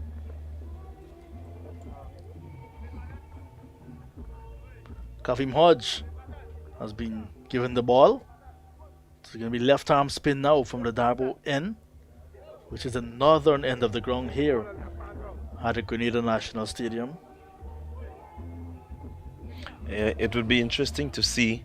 For me, what I want to see is the pace at which Hodge is going to bowl, because I think he himself would recall Brian Charles slowing it up and getting one to really grip and turn. So it's interesting to see how he's going to go about. I think the slower you bowl, with the fact that this is the fourth day, the wicket have some deterioration towards it. It may not be plenty, but he will get some turn. So it's important that he slow the delivery, give it as much loop as possible, that he can have the batsmen playing away from their bodies. Starts with a nice flighty delivery on the lane of the off stump. There's Mohammed just defending. Grand Harp Eagles 371.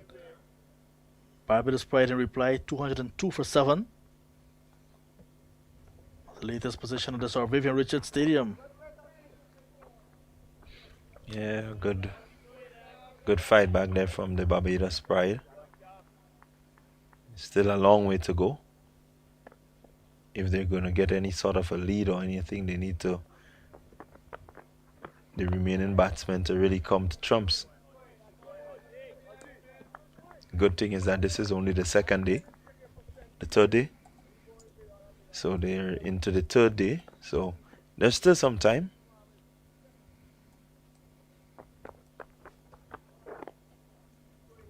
Yeah, this started a day later than this game. So we're into the fourth day here. Fourth and final day here in Grenada.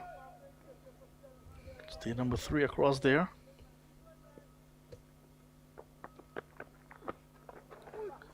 Swept away nicely. Controlled shot from Mohammed. This outfield remains very fast. So it got to Demba very quickly on the square leg boundary. Yeah, and it's good to see that Hodge is looking to give it a little loop. Mohammed had enough time to get down and to sweep that one to the man at backward square. So definitely the pace at which he bowls will be important. We're yet to see Demba. I'm wondering if there would be a double change. But we're yet to see Demba, and we know that he can give it a little rip. Well, it is a very flat track. So not much assistance for the slow bowlers either. Overcompleted. 70 for 3. So a nice little partnership building, 15 so far. I think the batsmen out there, they're just looking to, take up as much time as possible, and you can see it from their body language, the way the demeanor in which they used to play the deliveries. No urgency, no rush. Yeah, just about 5 minutes to go before the first hour in the second session comes to an end. Also means about 55 minutes this partnership has used up. So they're trying to bat time, TNT Red Force. No doubt, a team draw is what they're playing for. Volcanoes need wickets. They need to press for a win. They really need some wickets. They need to really put in an effort and see if they can gather at least 2-3 wickets in a hurry. Put the Red Force under pressure. Look to see what the afternoon session can bring. Here's Martin again. Not a short ball this time. Bobbing and weaving. Jason Mohammed. Yeah, good delivery, good line. Yeah, he had him weaving, not trying to get over it, but actually just, swung himself away from it. And that's good batting from Mohammed. He understands what he needs to do. He knows that the ball is not going to come to him too quickly. So he has enough time to rock and to bob and weave. Guiding it straight to the fielder. He does not hold on. What a naughty miss there. And it's Alec Atenes himself who's at a very wide second slip.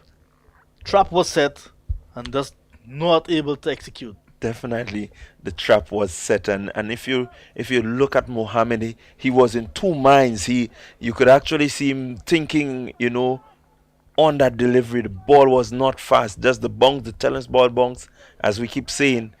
There it is, deciding to leave, and then at last minute putting the bat there, guiding it straight to Atenes. But it was going always down, going down and down. You gotta feel it for Martin.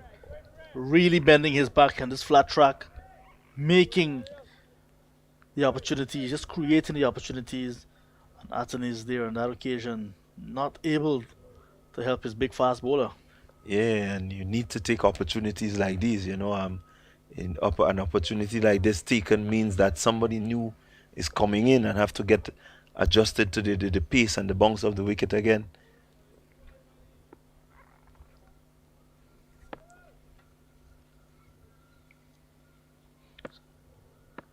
Mohammed caught in two minds. You called it right there. Not a short ball. Good stuff from Martin. Mohammed, not a tall person at all, just ducking out of the way very quickly. Yeah, and I mean the attack on Mohammed really seems to be that short ball. I think this is why he brought him back, to see if he can pepper him with a bit of short bowling. So far Mohammed has handled well, except for that one that he guided to Atenes. Let's see if he can continue to play well and hold out.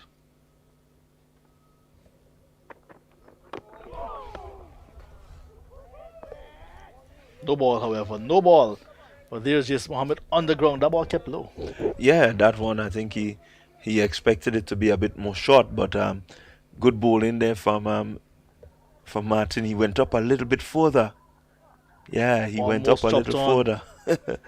So that's good thinking there from Martin. You know, he's expecting that shot out lifting one, but he just easily slipped it a little bit further, and Mohammed was on the back foot, you know, looking to defend.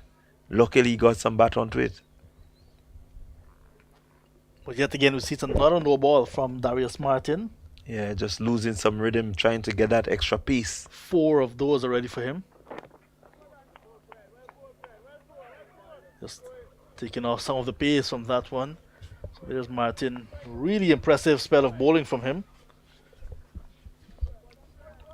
In the other match on today, Leeward Islands in their first innings, 260. Jamaica Scorpions, 234. Leeward Islands batting a second time. 64 for the loss of 1 wicket, leading overall by 90 runs. Today is day number 3. Yeah, lead of 90, day number 3 again. A good situation in this match. They can look to build a nice, decent score. It's only, you know, moving on to an hour after lunch. So definitely there's good time that they can set a serious total.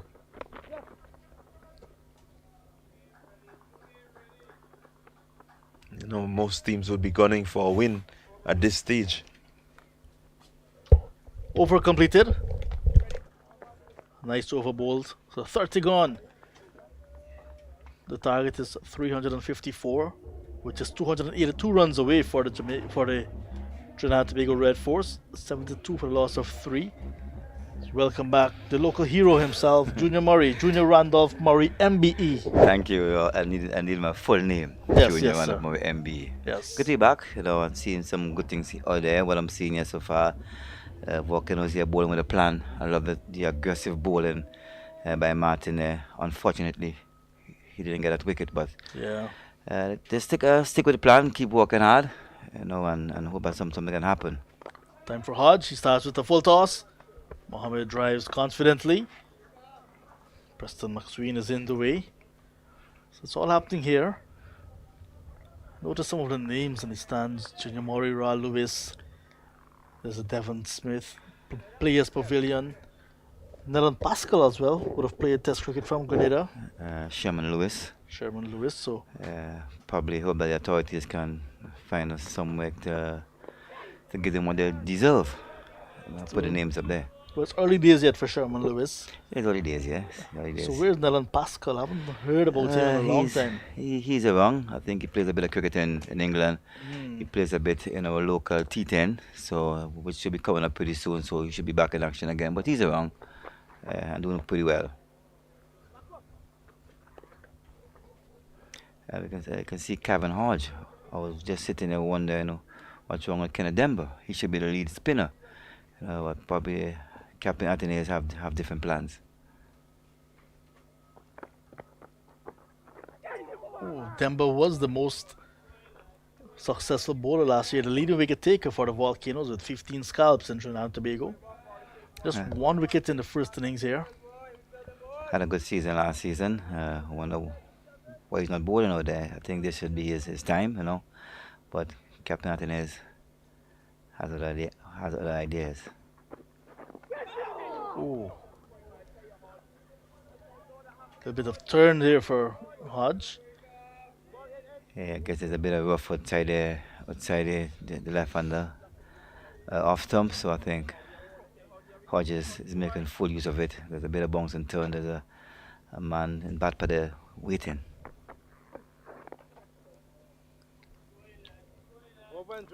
Over on drinks, according to Nigel Duguid. So 31 overs gone in the Trinidad and Tobago Red Force second innings. 73 for the loss of 3 wickets. 281 runs away from victory. Is that something that Trinidad and Tobago Red Force is thinking about still? And I don't think so. I think they're more thinking about survival out there. I think if you look at their intentions in a more defensive mode, there's no form of aggression out there. They're just trying to occupy the crease as long as possible and to be playing for time. That's the way it looks at the moment. So just to recap what happened, the day started with the Volcanoes 397 for 3. Ambrose was on 42, Athenaeus on 49.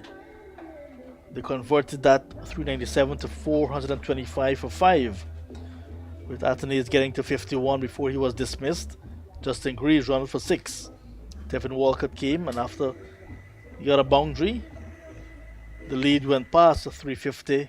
And that is when the declaration came with Ambrose 55 not out, Walcott 6 not out, 425 for 5. Hines 1 for 53. Carripier 1 for 96. And Brian Charles again 2 for 92, the wicket takers. Set a target of 354 to win. Uthman Mohammed partnered Jeremy Solozano at the top of the order, and that did not last too long, with Mohammed caught down the leg side of the bowling of Martin for 4.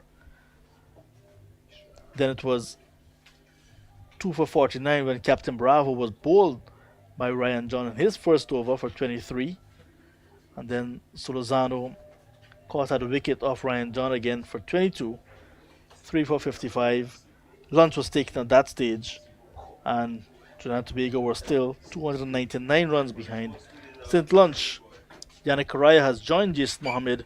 Correa is on 5 from 48 deliveries. Jason Mohammed 13 from 49. They're playing time right now, a partnership of 18 runs in 1 hour, and it's not necessarily so much about the runs for Red Force, but occupation of the crease. Occupation of the crease, I think, and as you can tell, I think they're not in any hurry.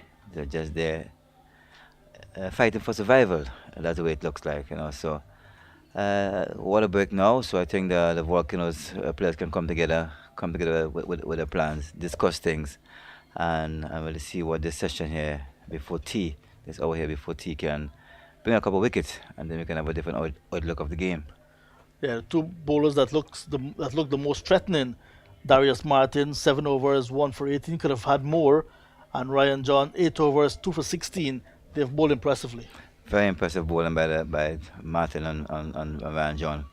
I love the aggression here by Martin. The captain has given him a feel for short pitch bowling. You can see he's really bent his back on this flat pitch out here, and it's just hopefully that he can line up one properly and get some reward. So we have to look ahead.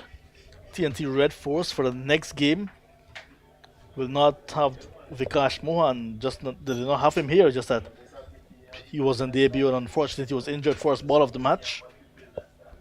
I understand Keegan Simmons is going to be traveling to Antigua as that replacement for Vikash Mohan.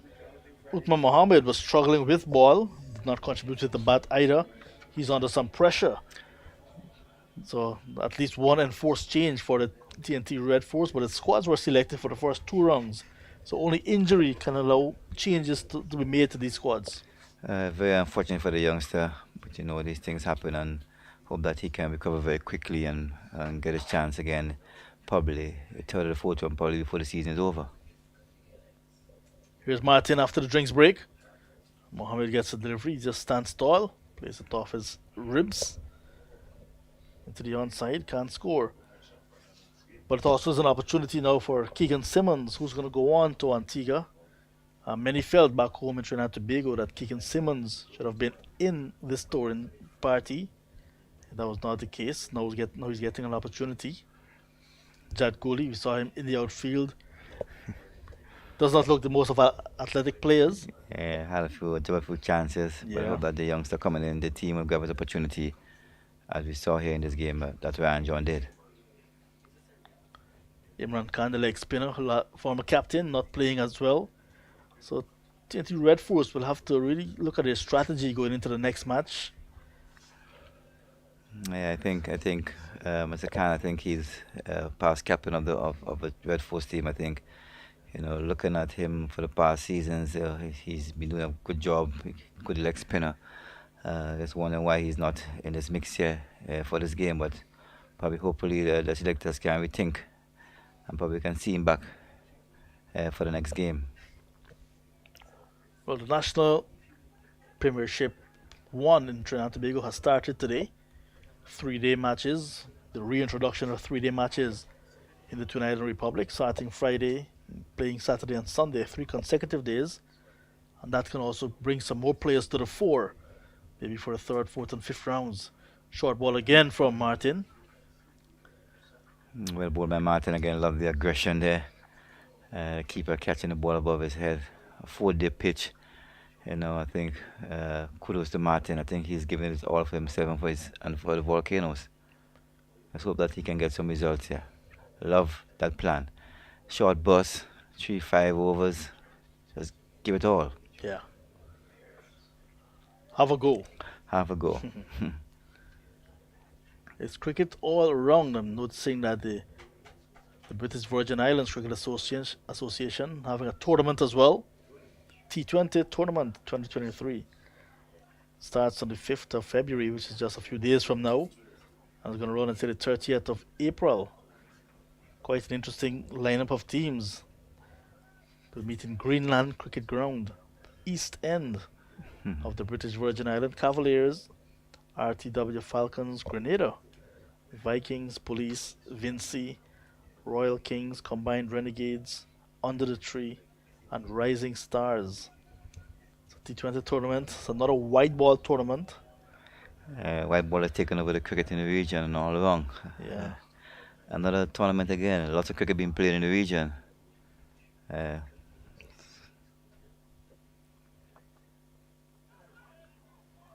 One bounce before it gets to the keeper, who does not take cleanly, and it goes past him and into the boundary. 4 byes, now signaled by umpire Brathwaite. So extras as well contributing. Extras move up to 10. It's now 78 for a loss of 3. Good effort there by Martin Ben is back. Poor effort there by the keeper. Move across his right very casually. Yeah, as we can see here now. Short ball. Keeper move across. Kept a bit low, but I think he should be collecting that ball very, very cleanly. But these things happen. So I hope that next time he can get it all right. You marked very hard, Mr. Murray. You have a writing pen in your pocket. Very red. I think it was a very casual attempt.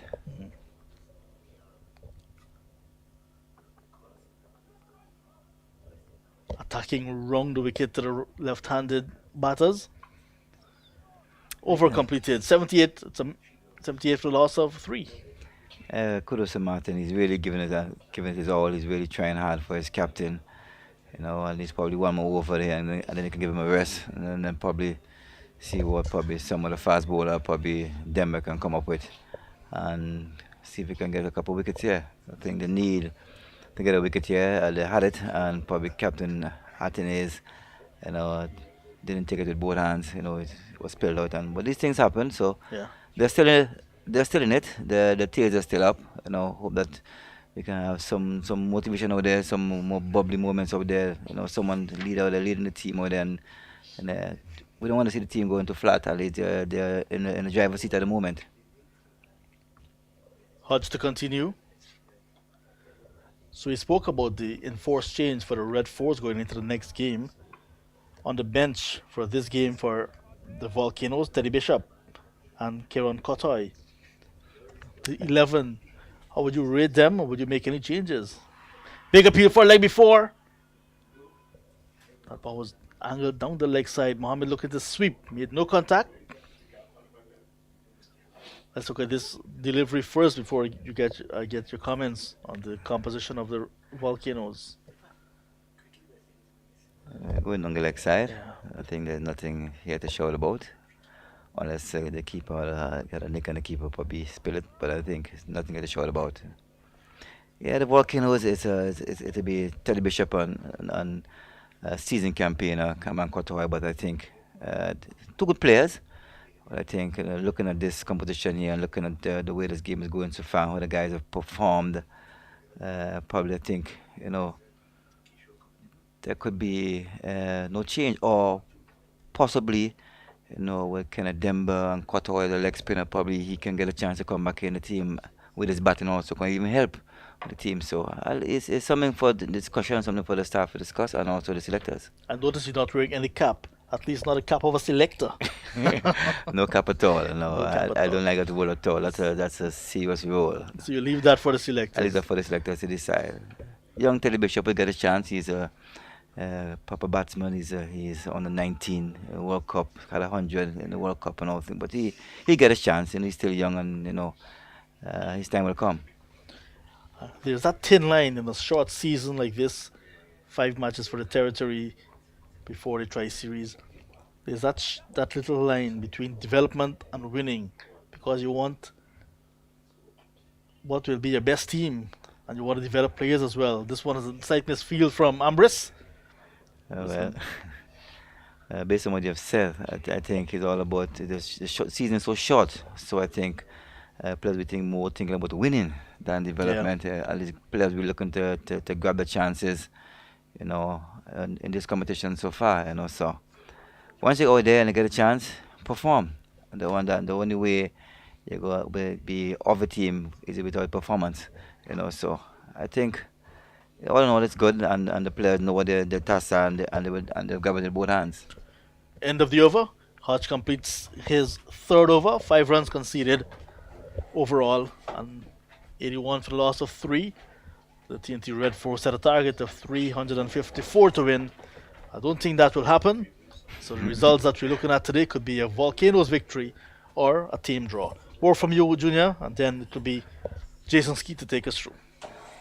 Oh, good to see Kenneth Demba back, and Kenneth Demba in the attack. I think Martin did his best. He tried very hard. Had a plan. And the plan wasn't executed properly. Just one job catching during that plan. But I think hope Kenneth Demba can come in the attack. He's the leading spinner of the team. We can see a bit of variation with his bowling, a bit of flight, a flight here and there. I just think that he's bowling a bit too flat, and I just hope that his captain, can organize him properly and see a bit of variation in his bowling.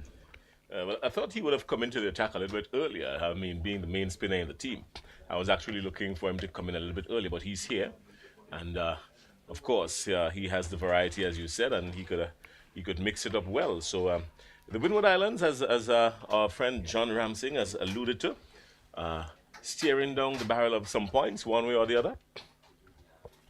Well, as you can see, the Red Force are just enjoying the batting, batting for survival out there, So it's either the Volcanoes can win or we can have a team draw. Yeah, well, I think that one kept just a little bit low, and just kind of rocketed into the batsman, but he was equal to the task. Jason Mohammed, he's no slouch by any means. Very much accomplished batsman. He has some experience under his belt. Lots of experience. He's been around for a while. Yeah, so I think the Windwards would do well to at least pick up a wicket or two before tea. And once they pick up a wicket or two before tea, well, they'll fancy their chances in the last session of the day. Yeah, I think that should be the plan. I can see Captain Anthony is rotating his bowlers, Martin with a short burst. We see them back on now. So I think that's in the making.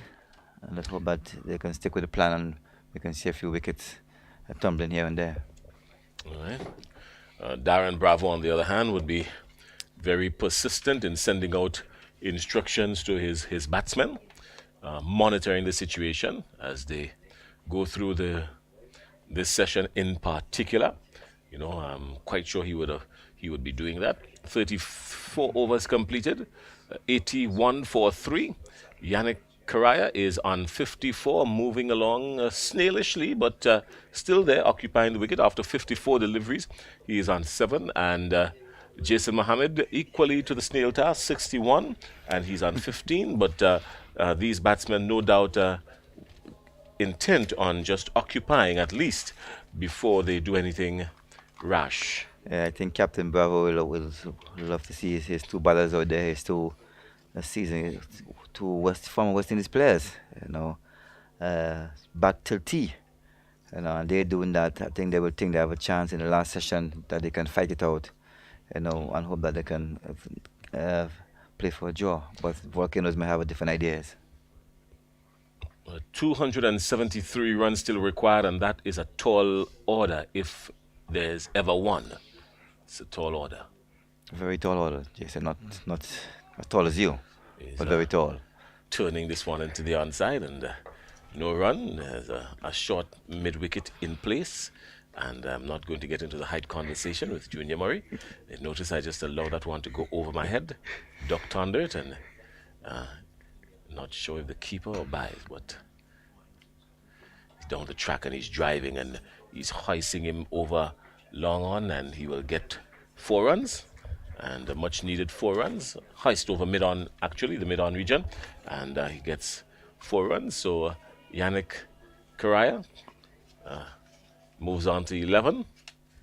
Yeah, as you can see, Hodge flighting at one there, and Correa using his feet nicely and hoisting him over long on for 1 bunker to the bunker for 4. Well played.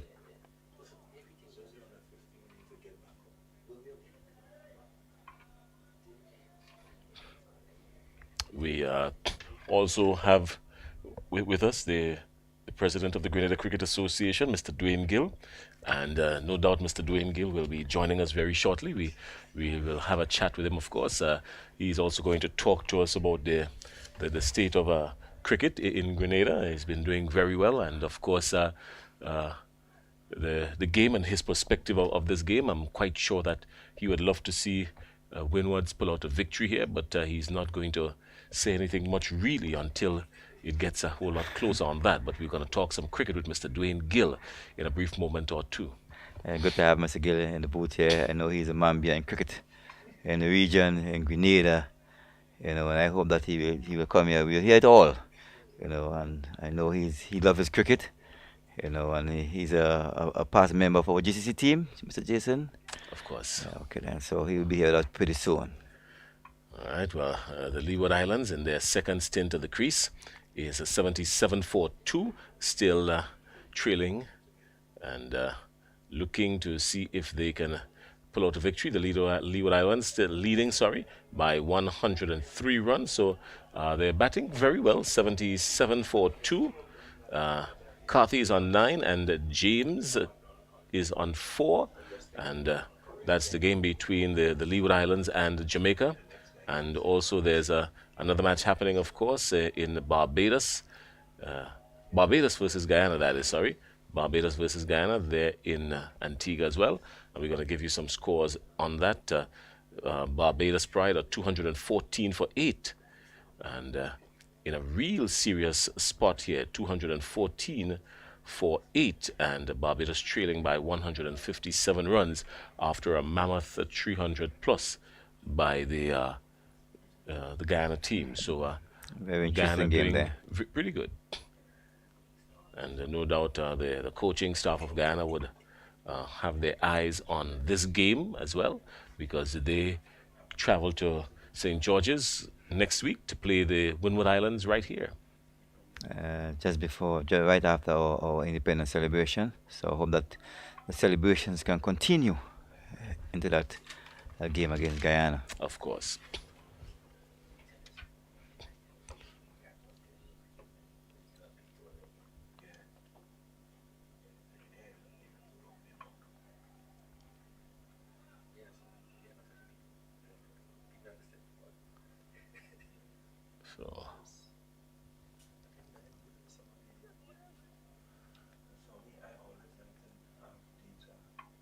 very quiet. Nothing too extraordinary happening outside there on the field. Jason Mohammed on 15. He's on strike, facing the last delivery of this Kenneth Denbar over. This time he's pulling and pulling out to mid-wicket. He picks up one, rotates the strike. Mohammed moves on to 16. Yannick Karaya is on 11. And 86 for 3 after 36 overs. Another good over there by Kenny Demba, keeping the runs down at the moment, hitting the spots, hitting his areas nicely. I think his captain will be very pleased with what he's doing at the moment, keeping extra pressure on the Red Force batters. Captain would not be too happy with himself. Dropped a sitter, what would have been referred to as a sitter at this level, but still, the Windward Islands still looking pretty good. But really and truly should have been taken, and that would have pegged the TNT back a whole lot. But nonetheless, it's spilt milk, and the Windward Islands still in a commanding position here in St. George's, Grenada. And do you think you in a position would have taken that catch, Jason? Anything is possible. It's cricket. Well said. This time he's driving through the offside and looking good. That's Jason Mohammed. He can belt the ball. He can belt the ball if he's given the opportunity. But this time he just drove it straight to the fielder. He's looking pretty organized. He seems to be there batting with a purpose, fighting for his team, for his country. Athanaze just basically looking to stem the flow of runs here, making these batsmen have to work a little harder to score. Just the one slip in. Keeping that pressure on the Red Force batters. Just the one slip in and an evenly distributed field, so to speak. There's a man in at that silly mid-on.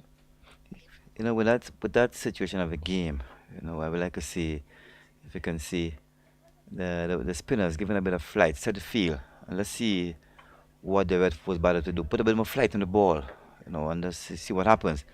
You were way ahead. You were in control of the game. Mm-hmm. Well, just try something different. But as you can see, the spinners just keep plugging away. There's a mid-on, a mid-off, a short mid-wicket, and that brings up the end of the over. 37 overs gone, 86 for 3, and Jason Mohammed on 16, and Yannick Karaya, he's on 11, and as I said, we're anticipating Mr. Dwayne Gill to join us, but good sunshine here from beautiful Spice Country, Grenada, another maiden over, and Hodge is looking pretty good, and TNT looking to play for a draw, it seems, in the opening encounter. Yeah, to be honest, I think from the beginning there was no intent to try to get to the runs. You know, it was all about batting for survival out there and, you know, trying to protect the wicket and save the wicket. But I think probably the Volcanoes can think something different. As I said before, the spinners could put a bit of flight on the ball and try to set the field and see what happens.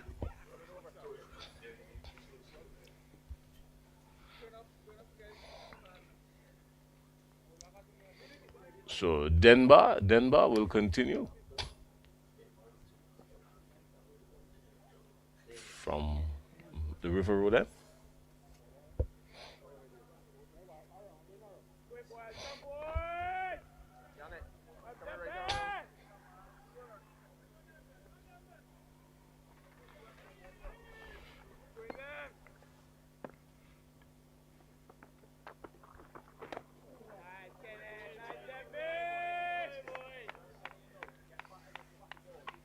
You said the Trinidad and Tobago Red Force team seems as though they were heading for a draw from the beginning, but they did in fact start off with an experiment, sending out Uthman Mohammed at the very start of the innings to try and belt the ball to pick up some quick runs, but that experiment failed.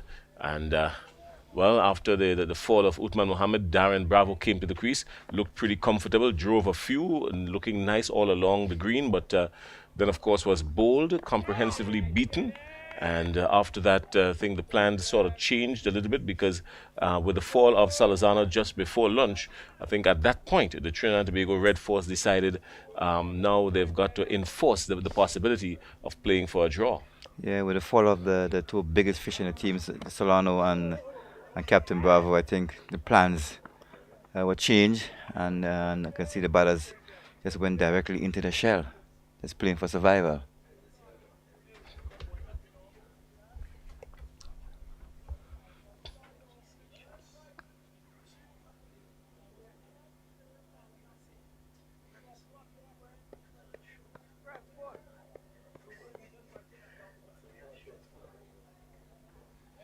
Boys, keep going, Dembe!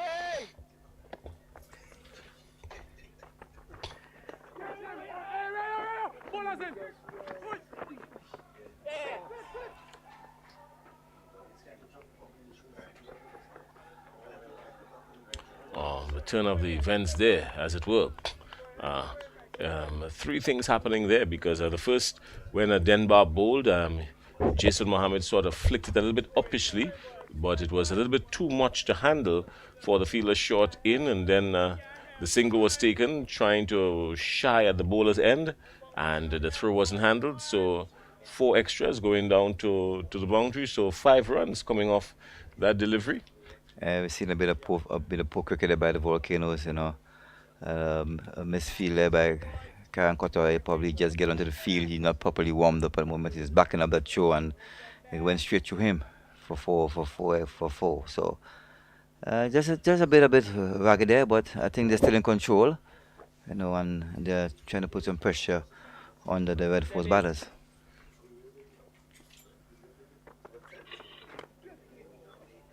Well, they've got the cushion of still 262 runs. They've still got the cushion of 262 runs. So, no doubt, it's a good opportunity, good platform set for them to attack and try some new things.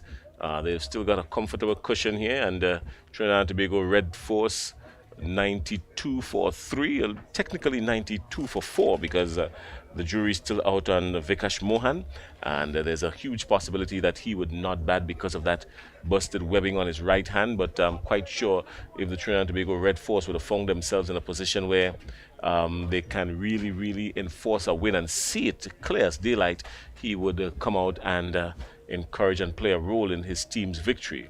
But that doesn't seem imminent at the moment. What is imminent is that we've been joined by President of the Grenada Cricket Association, Mr. Dwayne Gill. Dwayne, good afternoon, and welcome to our commentary table. Yeah, well, good afternoon to you, Jason, and to the viewers as well. All right, so very proud, I'm quite sure, President of the Cricket Association, and a good game to open the season. The Windward Islands Volcanoes looking pretty good in their opening game. Yeah, we saw some good cricket, especially yesterday. It's good to see a youngster getting a big 100, you know, because we've spoken about these youngsters getting opportunities, but, you know, not really going on. So when a guy can get 192, you know, it really says a lot. I think the conditions were there for it. It's a good batting track. And we also had good scores on both sides. So we're hoping for a good finish this afternoon. So far, it's looking as though Trinidad wants to really draw the game. You know, the Windwards still have some work to do just before tea and after tea as well. You've been around on this wicket for a while. You think that the Windward Islands have the opportunity to pick up at least another 5 or 6 wickets to make this a nail-biter of a finish?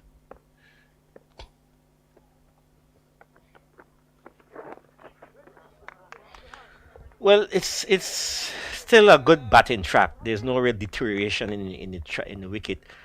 The Windwards with the 2 spinners, Denver and Hodge, is going to be very interesting. There's a good chance here. Quick single being taken. The throw went to the bowler's end, but he was always safe. Jason Mohammed was always safe. A sharp single. The ball being turned into the onside there, and Mohammed was off like a rocket, and Yannick Karaya was, well, he was like the steam behind that rocket. So they ran through quickly. No damage real done. By the time the throw got in, Mohammed was pretty much safe. But I'm not quite sure if it was the risk they wanted to take at this stage of the game, Trinidad and Tobago. Yeah, so as you say, it was always good for young players to get in among the runs. 196 from the young man, Milias, Milias, 192. Kimani Yeah. Milias.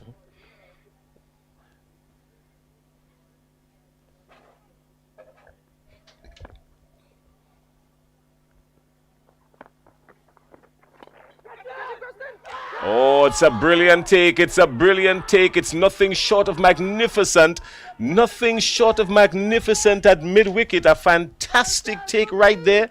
And let me tell you something. If you've ever seen one being taken like that, it was indeed an awesome take. Driving out and low down to the ground. Justin Greaves. Justin Greaves doing the work, going down on his knees and going forward and to the side just a little bit and picking up the wicket right there. Let me tell you something, Dwayne Gill.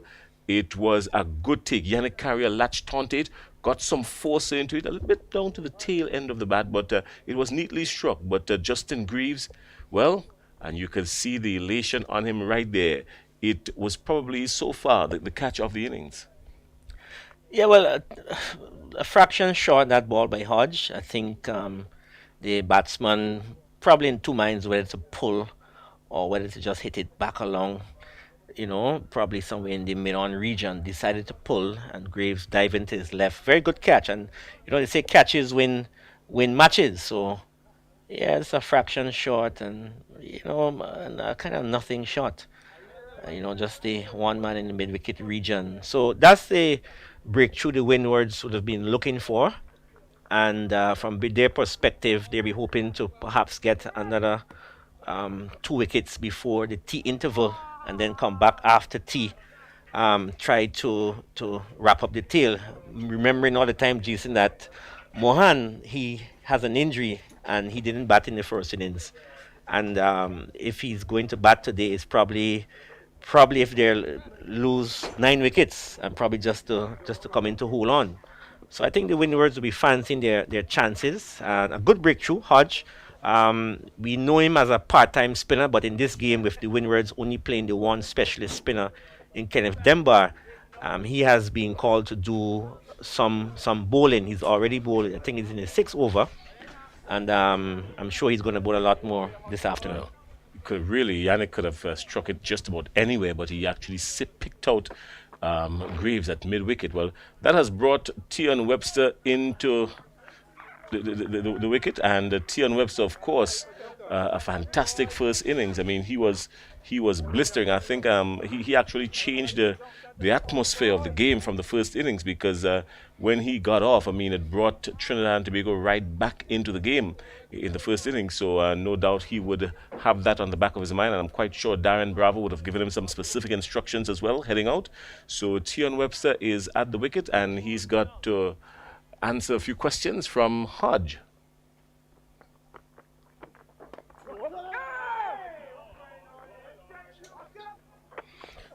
Jason, I'm a bit surprised that Webster didn't open the batting in this innings. Mohan is injured, and what we found was that Mohammed opened the batting for Trinidad and Tobago. In our commentary booth here, we even thought that it would have been a Tion Webster coming on, because he is an opening bat as well. He can bat very high up the order. In the meantime, he's under a little bit of pressure here because there's a man that's sealing it off, and there's a bat patch, just one slip, and he's going for it, and high in the air but safe. He's going to get one. So Webster is going to be his usual self. He's not going to play around. You come into his half and you're going to get the treatment. And that brings us to the end of the successful over from Kavem Hodge.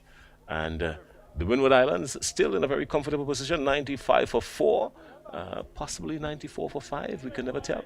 95 for 4, and Jason Mohammed is on 32 and Tion Webster on 1. Well, a lot of pressure on Jason Mohammed. He has not been getting among the runs, I'm told, in the Trinidad trials. Even the last couple of seasons has not really been scoring.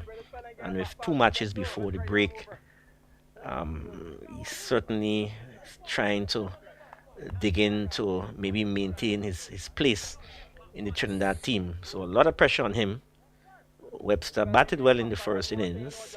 Looks as though he's under pressure here based on that last scoring shot.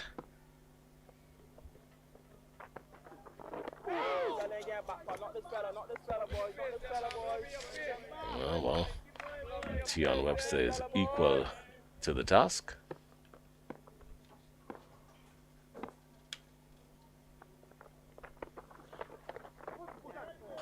This time he's hooking this one.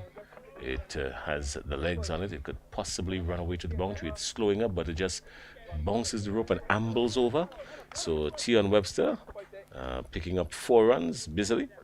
And he has shown to be his usual self. He's not going to change, not now, not by any means. He's going to be striking the ball, and he has been doing that from the moment he walked out. Yeah, well, that one was there to hit, just pitching on middle and turning down the leg side. So, 4, and he's looks as though he wants to attack Webster. 4 men around the bat, and Trinidad and Tobago, you have to say, looking to draw the match. I can't see them winning the match from this position. So it's going to be very interesting to see the approach of Webster. I think Webster got 80 runs, I think it is, in the first innings, somewhere thereabout. So he would love to have a repeat of that now.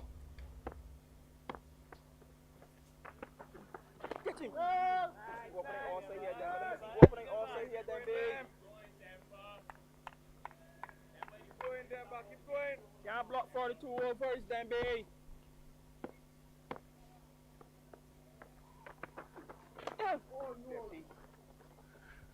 He's driving well with an open face down to the cover boundary, and he gets 4 runs. So Tion Webster is made up his mind he's going to go for this. Yeah, I don't think Denver will be too worried.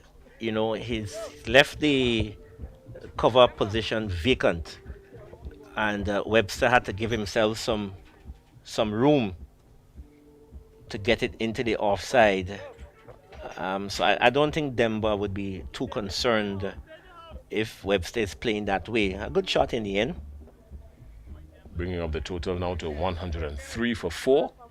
Tion Webster has moved to 9, and Mohammed is on 22. As you rightfully say, Mohammed has been there for eons, and he's trying to settle himself in. I'm quite sure that there will come a time when he will attempt to launch an attack of some sort.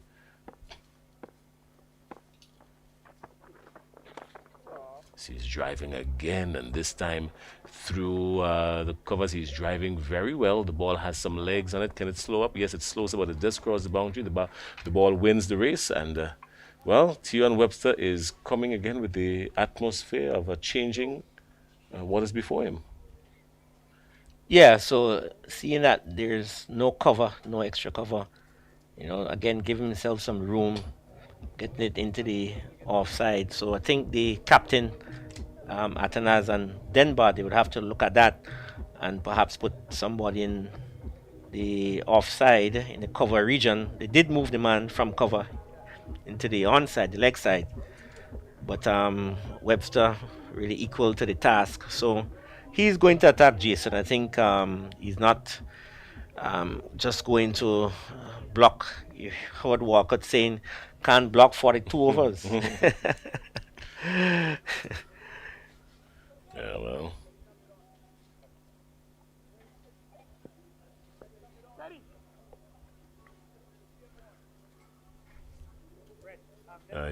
Can you talk to us about the progress that you've been making within the Grenada Cricket Association? What are some of the plans that are in place for the Grenada Cricket Association? I mean, I know that we've got a lot of cricket lined up and a lot of domestic cricket to be played as well. We're going to talk about that right after this.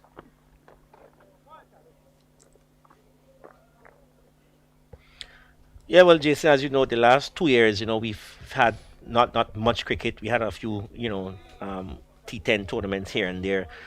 So we see it as a chance to, we're saying we are resetting and restarting cricket in 2023. And we do have some plans in place. We'll be starting just after this series of West Indies Championship matches.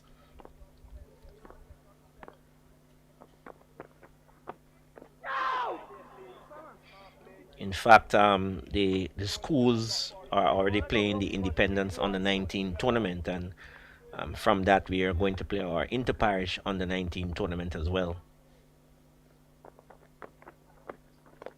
Oh, this time Webster is down the ground and all the way straight over the bowler's head. 6 runs. Yeah, good straight hit by Webster. You know, hard just floating it up there. And yeah, he was always going to go with that one with mid off and mid on in. So good straight hit by Tion Webster. Straight as they come. Yeah, so I mean, a lot of domestic cricket being played, as you said. Yeah, we're going to start at the inter-parish level, the under 19 tournament. Of course, we also going to start a women's development program looking at under 15s and under 19s at the end of February as well. And the parishes, they will start their various tournaments. 4 of the parishes will start shortly. I think Karakou started already. There's a break for Carnival, of course, in Karakou. So they should continue. And, you know, the big parish, of course, looking to get back on the playing field, St. Andrew.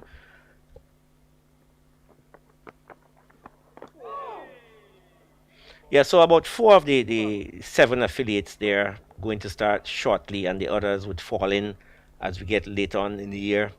So I mentioned the women's program. So we're going to have 2 zones, 2 clusters of training at the, you know, at the under 15 and under 19 level. One at Progress Park and one perhaps at the stadium. We will let people know what days, so that if you are a female under 19, let's say between the ages of 11 and 19, there is a program that we will start to more or less train girls, get them more involved. You know, we have Afi Fletcher on the West Indies team, but we want to see more of her coming through, more Afi Fletchers. So we think that the women's program will be critical.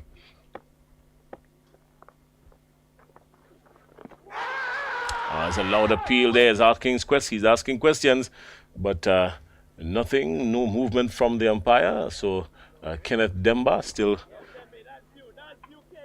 forward and turning in, but it's pretty close, very close. Stanley sweeping, and he's in all sorts of trouble there, Jason Mohammed. He's been tangled by Kenneth Denbar. He has him like a Saturday morning market crab. He's tied up in all sorts of angles there, and playing all over and around it. And Kenneth Denbar is licking his lips now, probably thinking that he probably has the chance here now. He's back and pushing and looking for a quick single. Good run, good cricket.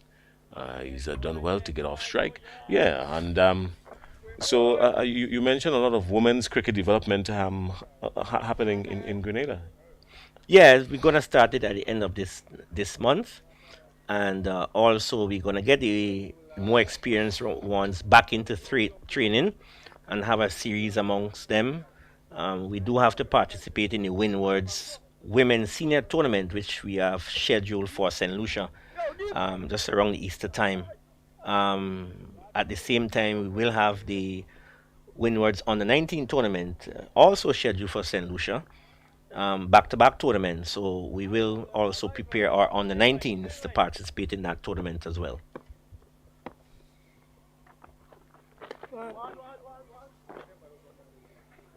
Just another one picked up by Webster. And what about developments within the Windward Islands? I mean, I'm quite sure you're happy with the condition and the manner of play from the Windward Islands. I mean, coming out from last year's tournament where they didn't win a game, and they seem to be in good spirits now and playing pretty well, and the possibility of winning or even drawing this game. Yeah, well, Jason, this is a new look Windwards team, not in terms of the players, but in terms of their commitment and fitness and all those things necessary to make them successful. Technical director Miles Bascom has put a program in place, a very strict program. Some of the players, sometimes they complain about the hard work. So the players train at the stadium Monday to Friday. They get here about 8:30, and they leave after 3 o'clock. There's about an hour and a half for lunch. They do a lot of their physical work in the morning, gym work with our strength and conditioning coach. We have a full-time strength and conditioning coach now. We have a full-time physiotherapist. So a lot of emphasis has been placed on fitness and, of course, the skills. We have three coaches assigned to the team, and they've been working very hard with the players, and we've seen some of the results now. This is early in the season. Of course, we have 5 matches, but based on what we saw from the batting, I think we are optimistic that we can do very well this season. All right, 116 for 4. And Kavim Hodge is going to continue. He's now in his 8th over. Webster is there on strike. He's already rushed on to 20. And Jason Mohammed is there on 24. Yeah, so a new look Windward Islands team. And as you said, they've been operating with a little bit of bounce and a little bit more purpose. And, very vociferous outside there and encouraging one another. So you're seeing the fruits of the hard labor already. Yeah, when you look at the bench always gives you an indication of strength. And Ryan John wasn't actually in the squad for this particular match. And he came in and he got a 5-wicket haul. And you look at someone like Teddy Bishop, who has come on from the under-19s, and he's played very well in our trial matches, and he's not in the 11. And you have a man like Kieran Kotoy, also not in the 11. Yeah, this time he's gone with it and way over the mid-wicket boundary for 6. I mean, he latched onto it, and Tian Webster, not wasting any time at all. Kevin Hodge just came up just a little too much in his half, and he wasted no time. Went all the way over the mid-wicket boundary for 6. So Trinidad and Tobago is still needing 238 runs, and we're approaching the tea time interval. And Tian Webster is on the attack. One knee down, lunging forward and swinging for the hills, and it almost got to the Dabo Hills, but it went for 6 over mid-wicket. Good clean strike of the ball, is he?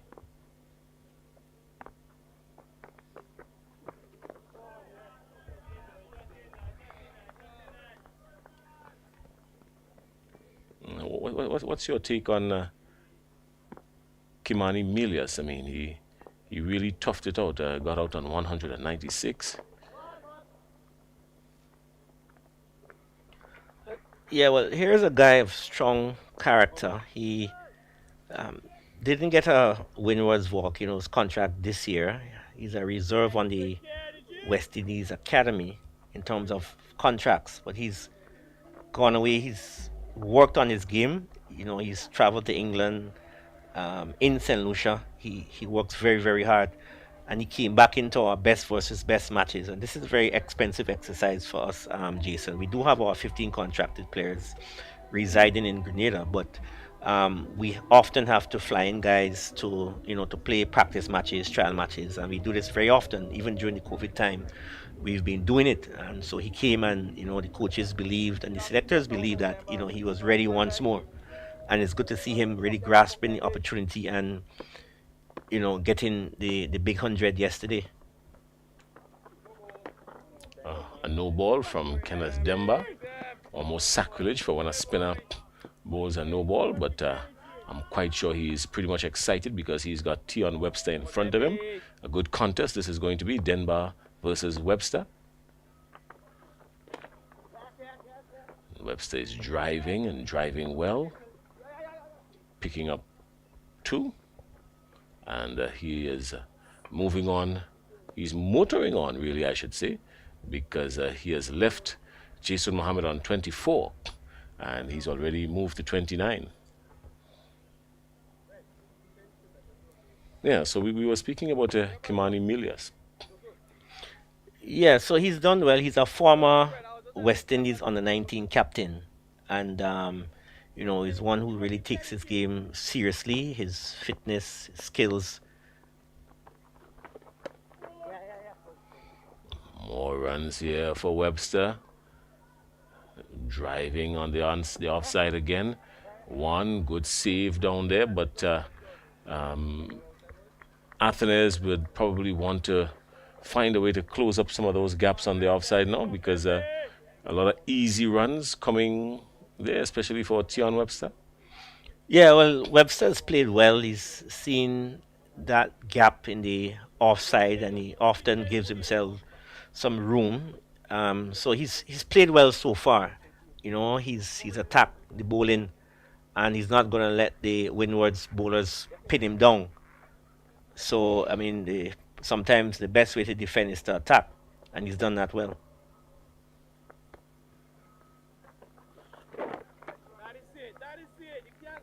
Yeah, I was slightly disappointed that he didn't get to his double century, because he looked very much set to get it. Sweeping for a ball that was reverse sweeping, I should say, for a ball that was on middle stump and got judged at leg before. And he tried the shot a couple times, but I don't think he's perfected it as yet. They do practice the shot in the nets. Alec Athenaeus is the one who's really perfected it. Just wondering if he was a little bit tired at that point. He looked a little bit jaded, of course. It's not easy being outside there for all this time and running between the wickets, knocking up 196. So he's done pretty well. So I'm sure his coach, Alton Crafton, will be happy with what he got from Kimani yesterday.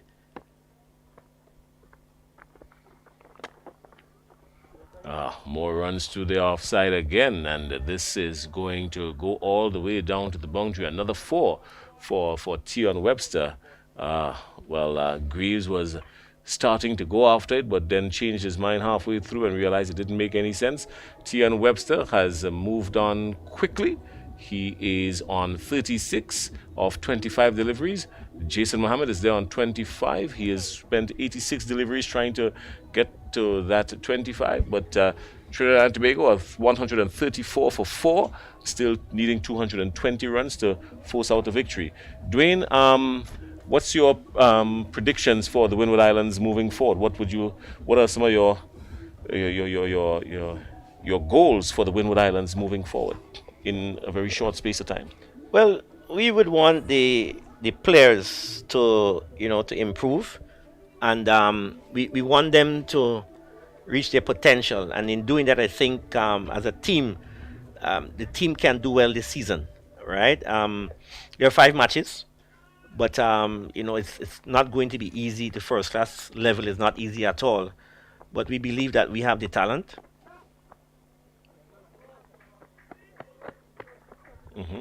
Yeah, we believe when you look at I mentioned the bench, we think we have the talent, and we want players to be pushing one another.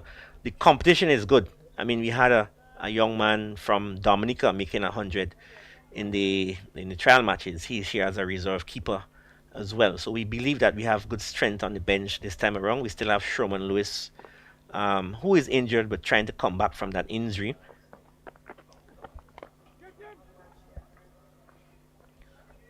So we want to win. We're not coming. We're not going to, go in this tournament thinking that anyone is better than us. And I think the players, they believe that they can win. They've started well. They're trying to pull off a victory this match. It's going to be difficult because the Webster is batting well, and Mohammed he's staying around. But so we want to win the tournament. If we can't win, we would want to see us coming in the top 3, obviously, and then players moving on to the next level, getting into the A teams and the developmental teams. That is even more critical than winning at this level. All right, well, thanks a lot. Dwayne Gill, the president of the Grenada Cricket Association and vice president of the Windward Islands Cricket. And okay, so we've got just one more over before tea, and Trinidad and Tobago is in a danglish position here, and this time Mohammed is hooking well and all the way out to mid wicket for 4. Good, nice, stiff strike there from Jason Mohammed. So he has moved on to 30, and Tion Webster is on 37. And Trinidad and Tobago Red Force are 140 for 4, still needing a further 214 runs. I'm not quite sure they're going to attempt that in the last session. It is going to be a walk up Mount St. Catherine if they even try to go that direction. But I'm thinking that in the mind of Darren Bravo, he is just trying to settle now for at least walking away with a point or 2, looking for a draw.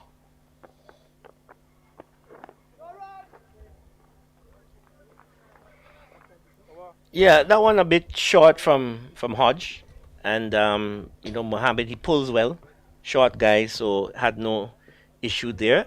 Yes, I think these two batsmen perhaps wouldn't be looking to get the runs, but they were looking for individual glory, and Webster did get some runs in the first innings. Mohammed shorter runs, he's on 30 now, so he'll be looking perhaps to get a big half century.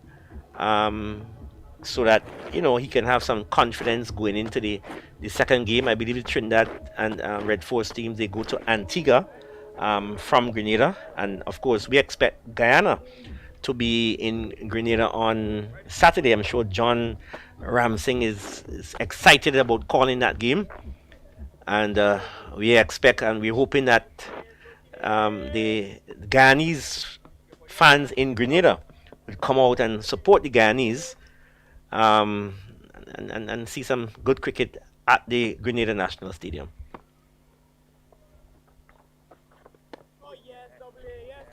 All right, well, thank you very much, President of the Grenada Cricket Association, Mr. Dwayne Gill.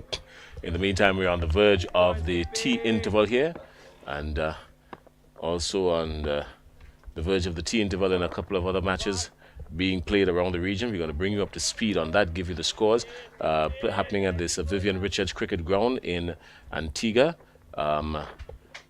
Barbados and Guyana. Barbados in a very uncomfortable position because they were dismissed without getting anywhere near the Guyana total. We're going to give you the details on that, but what we can tell you is that at present Guyana is 3-4-1 with a lead of just over 150 runs. So Guyana looking very comfortable there. Nandu is at the crease. Remember, he had the first 100 of the season, 126. So Guyana looking very comfortable. And still over in Antigua, the Leeward Islands playing Jamaica. Another thrilling encounter there. So we're going to give you the details on that as we go through the course of the afternoon. Stick around. But here at the National Stadium, what could very well be the final over before tea. Jason Mohammed swinging for 1 down to a square leg, and that brings Tion Webster into strike with what could possibly be the last delivery before the tea time interval. He's forward, he's in defense, no damage done. The end of the over, 142 for 4. That's tea on day 4. And the Windward Islands in total control, in good command here at the St. George's in Grenada, the National Cricket Stadium in St. George's, Grenada, 142 for 4. And the Trinidad and Tobago Red Force still needing 212 runs to win. And a mounting of a task it is. Tion Webster on 38, Jason Mohammed on 31. That's tea on day 4. We will see you in about 15 minutes.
Pleasant afternoon to you and welcome to the final session, not only on day number 4, the final session of this match.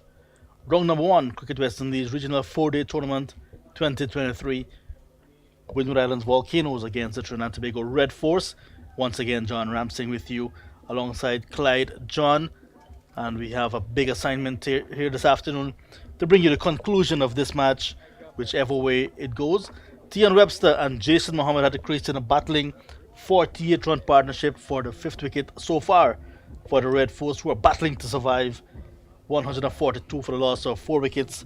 We're about to resume. Trinidad and Tobago still afforded 212 runs away if they're going to get the 354 needed for victory, for a come from behind victory in this game. But it seems to be right now it's either Volcanoes victory or a team draw. Clyde, all to play for maybe just the first hour, and if nothing happening, the umpires will just call it off. Yeah, definitely. All to play for. Webster is out there, and as we know, he's the no-nonsense person. He would put bat to ball. Just may raise the hope of the TNT Red Force fans, but the morning, I think, has the opportunity has been missed. As we were saying, we hope that, they would have really made a challenge towards it. And the more that he's in, one was asking why didn't he open? By now they might have had appeal for leg before the startings off after tea. As Kavim Hodge continues, that was clearly either pitching outside leg or heading down the leg after pitching. Yeah, one would have asked, let's look at it there. It's going down the leg side, pitching on the stump and continuing down the leg side. So definitely not out. Good call again from umpire Duguid. Continues to have a good game alongside his partner, Gregory Brathwaite. Good pair of umpires. And that is what the regional 4-day tournament will do as well. Not only players are getting the exposure, the umpires are continuing with their career. Yeah, and that's really good for the umpires. They get to, really home in on their craft and push towards the elite panel. Yeah. Yeah, you were just mentioning Tian Webster should have opened the batting. And if he had done so, Trinidad and Tobago could have been very close. Yeah, one would imagine instead of 143, it might have been 243 for 4. You never know. So in their second innings, they had a target of 354 to win from a maximum of 82 overs. So Lozano had a new partner today in Uthman Mohammed. Uthman Mohammed caught down the leg side by the wicketkeeper Walcott off the bowling of the impressive Darius Martin for 4. It was 1 for 6 in the second over. Then Darren Bravo, the captain, looked good for 23. Before he was bowled by the lively and the impressive and the consistent and the steady Ryan John. He was 2 for 49 in the 13th over. Then Jeremy Solozano, after resisting for some time. The one hit straight to the fielder that's Sidney mid on position. Yes, Solozano, after resisting for some time, was caught at a wicket of Ryan John for 22. It was 3 for 55. And that was when lunch was taken with Jason Mohammed on 2. After lunch, Mohammed was joined by Karaya. Karaya stuck around a little bit, faced some 66 deliveries before he was caught at mid-wicket. Very good catch, pulling a short ball from Hodge straight to Greaves.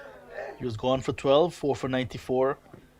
Then Tian Webster came and started to blast the ball all around over the first after tea, coming to an end just a single, 143 for a loss of 4. Yeah, it's really interesting to see how the two batsmen out there would progress. Webster, we know, is all attacking, and so he may just decide to continue. But Mohammed, who just needs to spend some time out in the middle. We know that he has a lot of experience and hasn't been in among the runs in previous seasons. So this season he can look to get back there, and spending time in the middle is more or less the best way. So we look at him. He's patient. He's working. I'm looking to see if at any point in time he may decide to change his mode. But thus far, it seems like he's planning to stay out there for as long as possible. Mohammed looking good, composed indeed. 32 from 97 balls.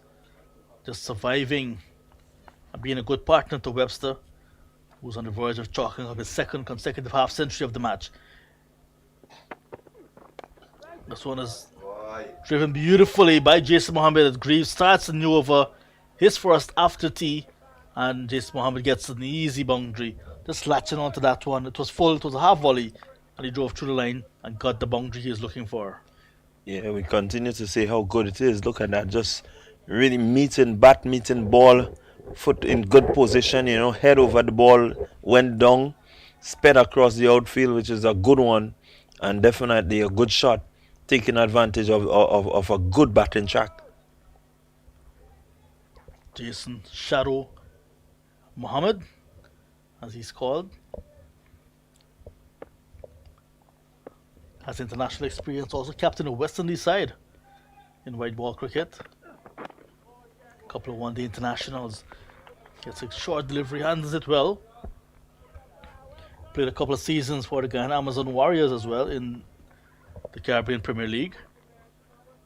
Quite an experienced campaigner, Jason Mohammed. Yeah, and it's good that he can be out there, just accompanying Webster, ensuring that there is experience and there is attack. Bring the score as close to as possible. It's last session. Down the leg side, runs for Jason Mohammed again. He loses the wicket keeper. The field at fine leg comes around, and McSween does well to prevent the boundary. We'll just confirm with umpire Brathwaite. No signal, so it means runs for Jason Mohammed. A single. The ball is on the line of the body, just tucked it off. Yeah, I noticed since Webster came to the crease, Mohammed seemed to have changed gear a bit. So I'm wondering if this is what the plan was, to make sure that they don't lose much wickets at the early stages and then give it a go coming to the end.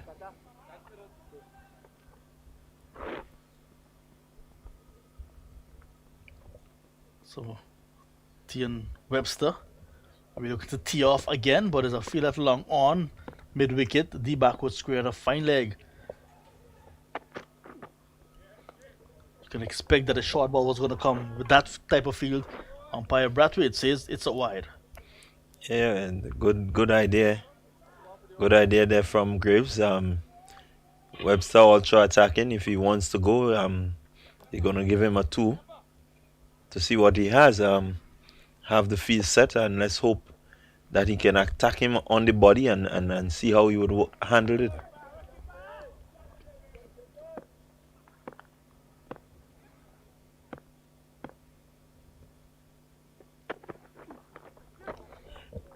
Rolling his wrist over the ball. Got attacking work from McSween. So it was not an easy single like you'd normally say. Webster had to really step on the gas to get there. Yeah, and that ball got to McSween really quickly. And well played by Webster, being able to get inside and roll his wrist over the ball and get it down very quickly. So that's very good from him.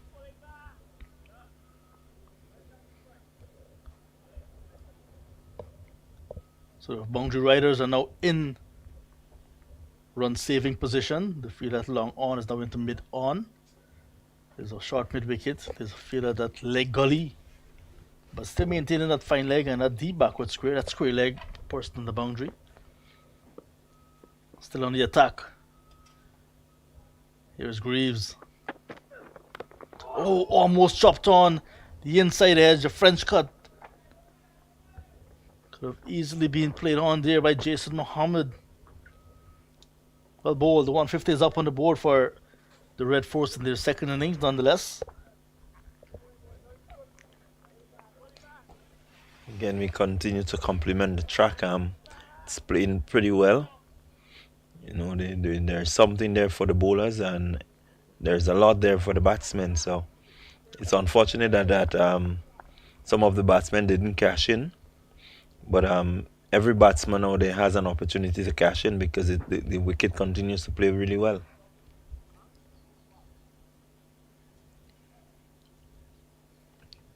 what's important here now is the tactics of the Volcanoes, because I think they are the ones who want to win this game. Allows that one to go by. Tian Webster. Over is completed. 151 for 4. Webster remains on 39. Mohammed is on 38 with him. Let's have a look at what's happening in Antigua. It's all to play for in Antigua as well. With the Guyana Harp Eagles batting a second time, 4 for 1 at tea. 4 for 1 in their second innings. Remember, they got 371. So Machu Nandu, the Centurion, is there. And 4 not out. Kemal Savory is with him. Yet to get off the mark. The debutant. So 2 debutants at the crease. It means that Chandrapal Hemraj, the opener, went without troubling the scorers in the second innings.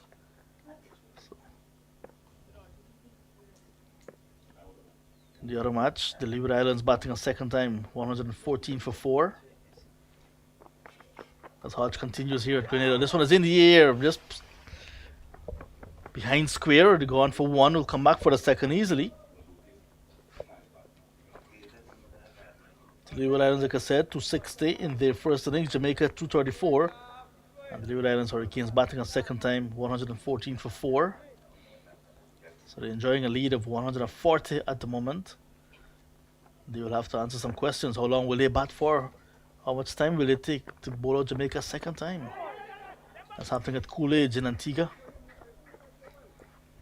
And good questions to be asked. In that position, another question they would want to answer is how much would be enough if they decide to declare and give a shot to the Jamaicans to try and knock them over. There's a big fight back on at the Sir Vivian Richards Stadium. Second wicket going down. Akeem Jordan getting a wicket. That of Kemal Savory, the number 3. Leon Johnson just gotten off the mark with 4. He's joined Nandu on 4, so it's 8 for 2. Guyana rock back very early. Some overthrows here in Grenada.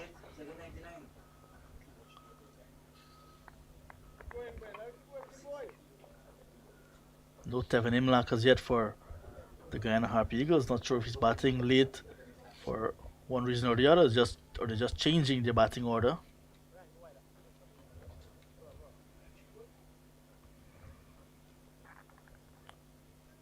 This is the last day of this match. Then the Harp Eagles will fly across, literally, to take on the Volcanoes from the 8th. The Volcanoes at home for their first 2 matches. Trinidad Red Force will fly across to Antigua, where they will meet the Leeward Islands Hurricanes, the home side. 2 runs easily taken again. 2 runs will be beginning to look a bit too easy for the Red Force in this afternoon session. Yeah, and as I mentioned earlier, the batsmen Mohammed and Webster, they're looking to pick up the pace. So far, after lunch, they've been rotating the strike a lot more. You see a little more intent in terms of their running between the wickets, and they're willing to play more shots. I think some bad bowling from the Windwards Volcanoes. Yeah, that was a bad ball on the line of leg stump and swept away nicely to end the over. So Jason Mohammed not afraid to play his shots. Got a gift just outside his leg stump from Hodge. And he swept it all along the ground. 4 runs to him to end the over. He's now on to 47. The partnership is on to 69. It's now 159 for 4. Yeah, something there needs to be a change. I'm not certain that we would want to continue with the spin, because it's not proving to have any penetration. So I definitely think that the medium pacers would be needed, to come back in and to make something happen.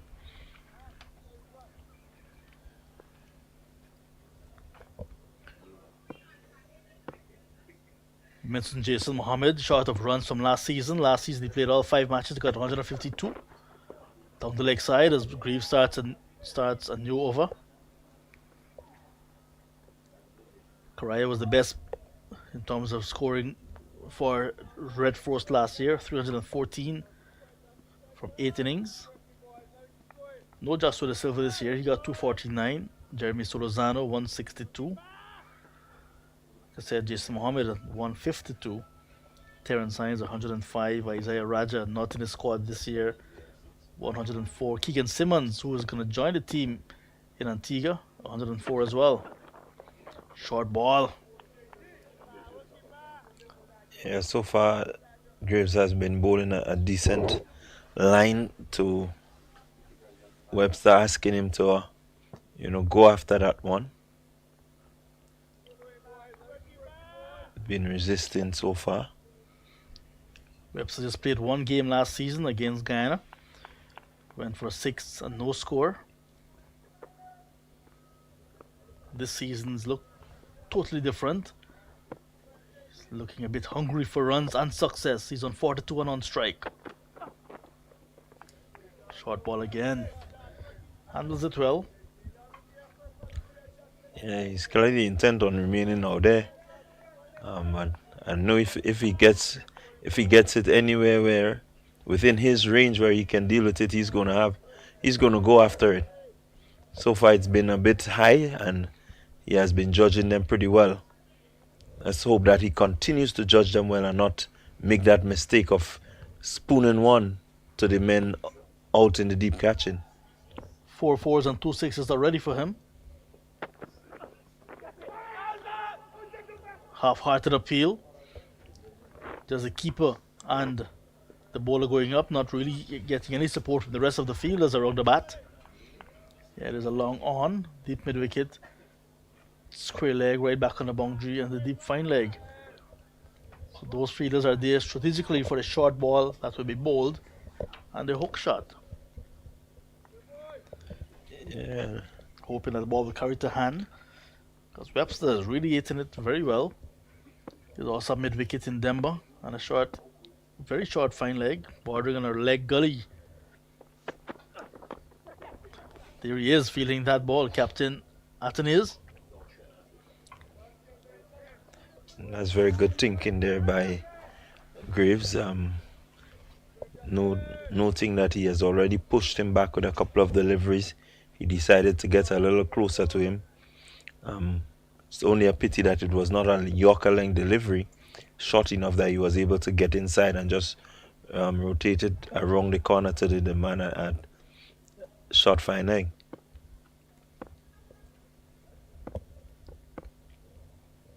Greaves coming down towards the end of his 5th over. Good ball to Webster. He handles it very well. A maiden over, testing over from Greaves for 5 overs for him now, none for 14. And after 50 overs of batting in their second innings, the Red Force, they're 163 for a loss of 4, still 191 runs away from victory.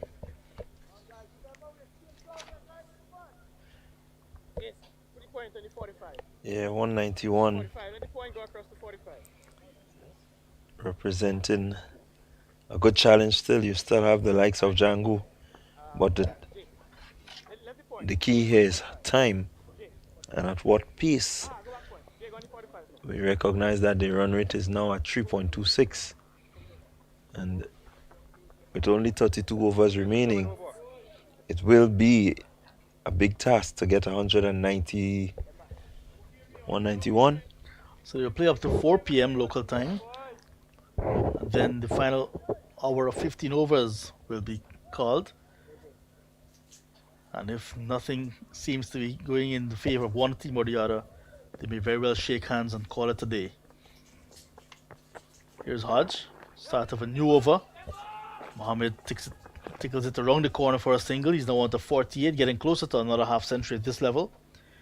Still to come, like you mentioned, Amir Django, who got 86 in the first innings. He was last to be dismissed. And Terrence Hines, who got 52 from 64 balls. So if they really wanted to go for the runs, players like Webster, Django, Hines had to do the bulk of the batting. Yeah, and we know that they are players who like to go after the bowling. A little bit of pressure here where you never know what can happen.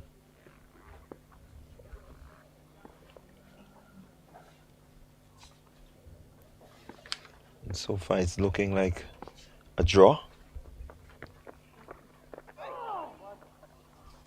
Opens the face of the bat. He gets it down to third man for a single. So far, it's looking like a draw, according to Clyde John, the school teacher here in Grenada. So hello to all of you teachers. Hope you had a wonderful week at work, wherever you are. If you're in Trinidad, Republic of Trinidad and Tobago, St. Vincent and the Grenadines, Dominica, St. Lucia, right here in Grenada, Carriacou, Petite Martinique, wherever you are. Pleasant afternoon to you.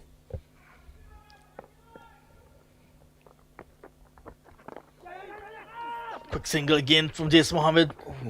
Getting anxious to get to 50 maybe. He's now on to 49, the 36-year-old.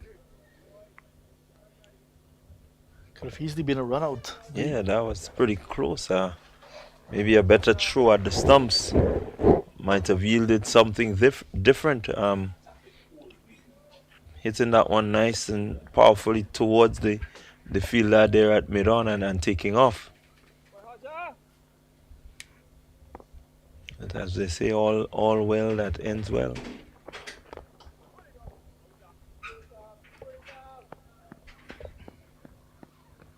It was a shot field 79 from Webster in the first innings. 5 fours, 5 sixes.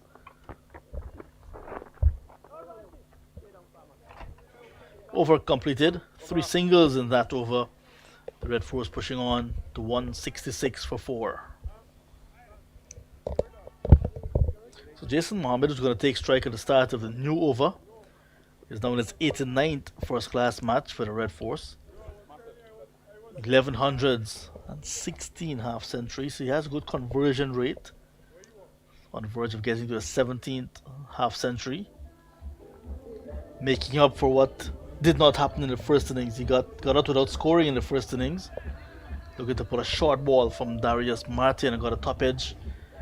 And the catch was taken by the keeper, almost colliding with Martin as they were going for that catch. So just Mohammed picked for his experience to anchor the middle order. He's doing that very well so far. Had it not been for his innings of 109 deliveries, I think could have been looking at a different game altogether. Yeah, most definitely. He came out and ensured that he stuck around, not looking to be too rash, not looking to, score too quickly, just occupy the crease and show that the bowlers toiled, and he's doing a good job so far. 51 come there. It was a ball sprayed down the leg side by Greaves. It's 166 on the board. So they're keeping a look at the time as well. 3:22 here at the National Stadium. Conditions very good for cricket. Guess with the natural light you can go as late as 5:30 quite easily. Yeah, definitely. The only issue you would have is that of the stands. As 50 to Jason Mohammed, a workman-like 50. What a knock! The 17th half century of his career. This is the first class level, coming at a time when the TNT Red Force really needed it. 50 from 111 balls, and the little man stroking as well. 3 fours in that innings. Well played. Yeah, well played by Mohammed. Did the job and continues to do the job. Needed somebody to be out there, somebody with that sort of experience and the temperament that is needed to keep the hopes alive.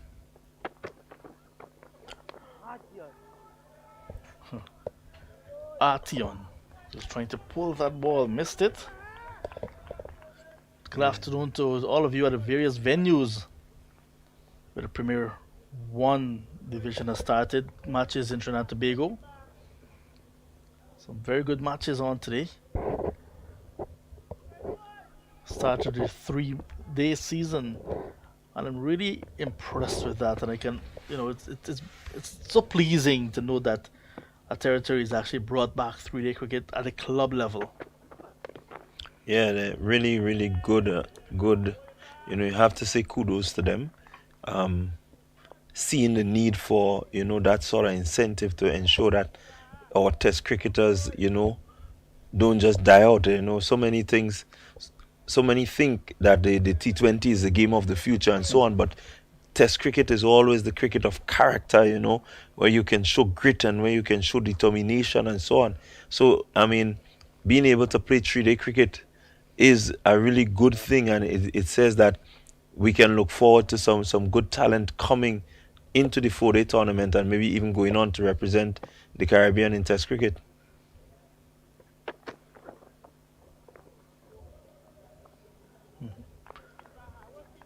Listening to the plans of the Grenada Cricket Association, by extension the Windwards Cricket Board, it's good to see that women's cricket is getting a lot of attention here in Grenada. Dwayne Gill spoke very, passionately about grassroots cricket.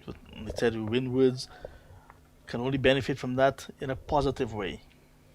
Yeah, I think we need to see, because when you look at what is happening in women's cricket.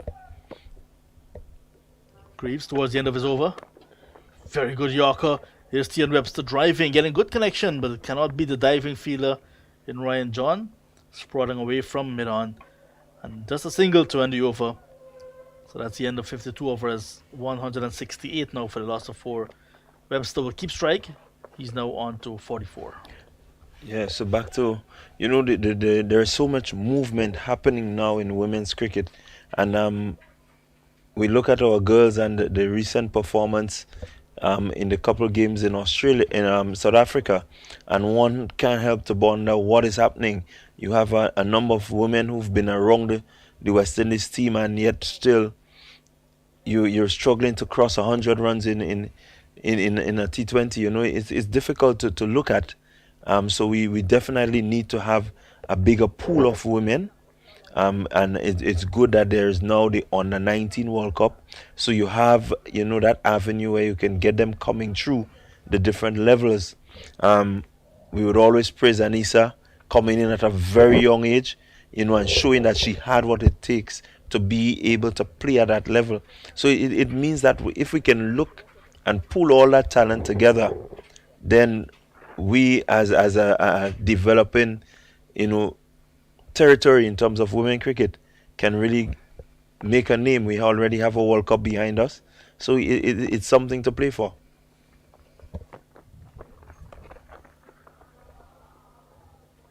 Sweeping nicely. Good connection from Tian Webster. Ball was on the line of his leg stump again from Hodge and dispatched nicely. 172 for 4 now. Webster on to 48. I think the Volcanoes are missing a trick here, continuing with Hodge.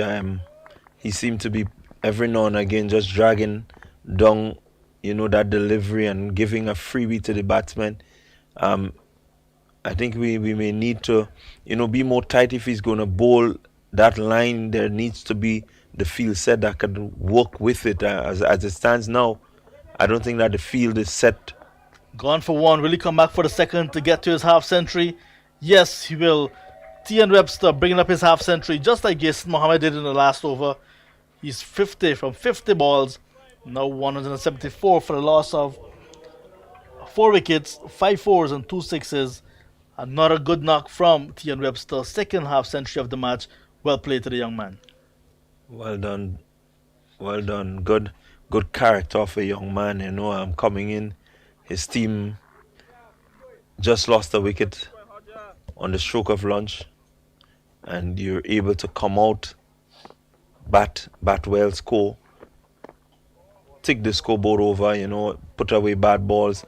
So he has a good character. He's not willing to be bogged down. He's not willing to, stay pushing and prodding, but he's willing to play his shots and capitalize on bad deliveries, and he has done just that.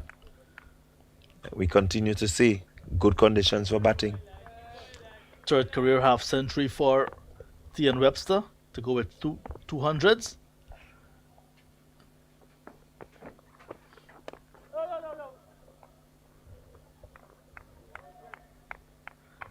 Kavim Hodge just releasing whatever pressure they had earlier.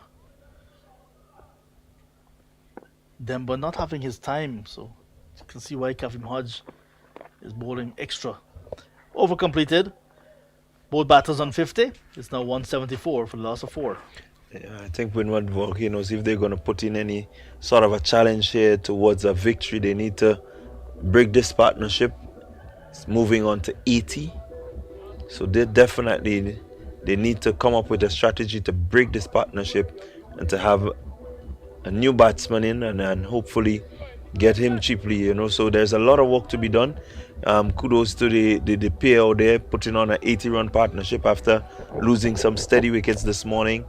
They're fighting back and fighting back strongly. So after TNT Red Force go to Antigua for their next match, they'll be, according to Cricket West Indies schedule, they'll be having all 3 of the remaining matches. And after that, at home in Trinidad and Tobago. Remember last season, 3 venues used. Historic Queen's Park Oval, the beautiful Brian Lara Cricket Academy in Taruba. And for the first time last year, we saw Diego Martin Sporting Complex being granted first-class status. Nice community ground in Diego Martin. Lots of work was done to that venue to bring it up to that level. Lots of runs were scored. A very relatively small venue. Batsmen were made to work hard for their runs, but once they got settled in, runs came flowing easily. Yeah, nice venue. I got the opportunity to look at it during the under 17 tournament, and looking at the venue, it looks really good and a nice intimate setting. Yes. Almost chopped on. This is good stuff from Greaves. Still asking some very hard questions of these batters. Jason Mohammed jumping up to a short ball. Almost steered it onto his stumps. Good bowling, Greaves. Good bowling. He's been working hard, working consistently, trying to get that breakthrough for his team. And this is why I'm saying I think we need to see the pieces back on. They're gonna be needed to give a big burst. You have the likes of McSween, you have the likes of John and Martin, and I think that now is a good time to give them a good hard run at these batsmen. See if you can break that partnership. Just 8 overs for Ryan John, 2 for 16. Not a short ball. Preston McSween 11 overs, none for 30. And Darius Martin 8 overs as well, 1 for 19. So I think the reason Athenaeus has on a spinner as well, wants to get in as many overs as possible to get perhaps the prize out a wicket. Wants to break this partnership that is going 81 runs strong. If you can pick up a wicket or 2, you never know. Push for an outright victory. Yeah, it's going to take a breakthrough now to get that victory or any thoughts of a victory. And as we're seeing now between Webster and Mohammed, I don't think that they are willing to go down without a fight.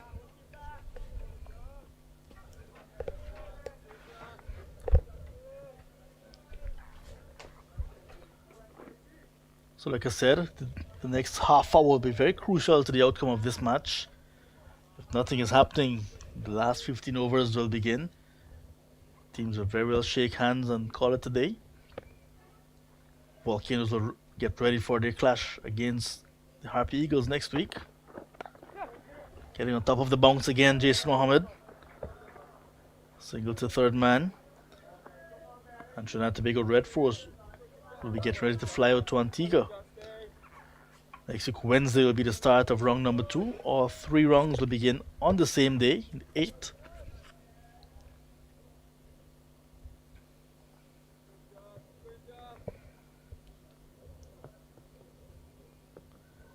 When you listen to Dwayne Gill speaking passionately about plans for the next year or so of cricket, I personally think that cricket is in good hands here in Grenada, and by extension, like I said, the Windward Islands, with the money that you have to pay to bring players and so on. He gives the impression it's small change for big rewards. Over completed, 177 for 4.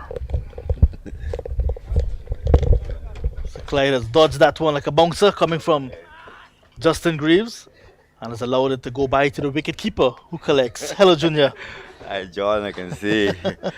Surrender John is ducking there and Junior Morris collecting over his head. Well, good to be back here, John. You know, it's a very interesting game at the moment. Yeah.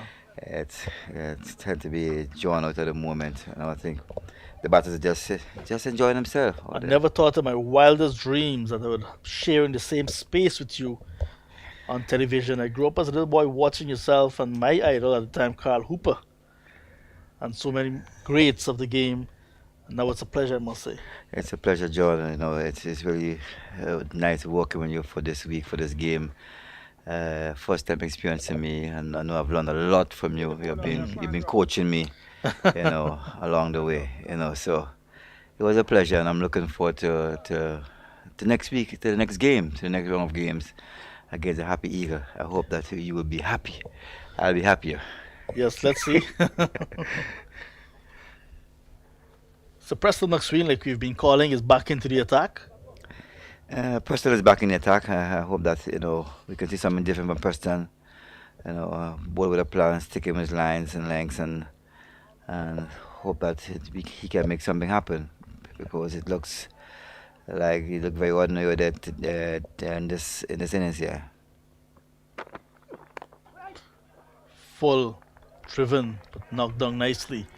He is the spearhead of the attack, the strike bowler, also vice captain of this team, so a little bit more responsibilities. 1 wicket in the first inning, nothing yet in the second. But he looks as if he's about to get wicket at any time, but just a bit unlucky. Yeah, very unlucky. Knowing Preston, he's always a very unlucky bowler. He's a hard worker. He will keep trying. A lot of weight on his shoulders now, so he will keep knocking away. I can see him hitting his areas again very consistently.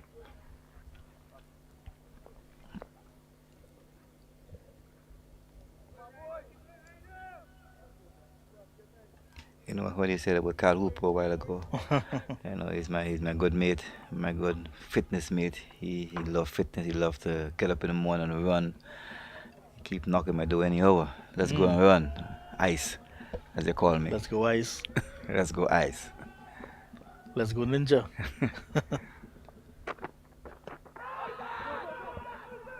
Heading down the leg.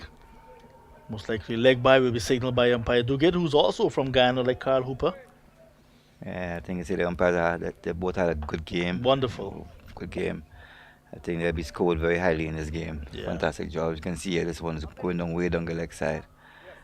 Preston is hoping that Duguid make a mistake, but he's on top of his game. Not outside umpire Duguid. So growing up in Campbellville in Guyana, Carl Hooper lived on the next street behind me, the parallel street. But he's never at home. Was always on tour. Always on tour. Always on tour. He's lives in Australia at the moment, Yeah. Adelaide. We still keep in touch. Nice. We still send a message here and there to each other.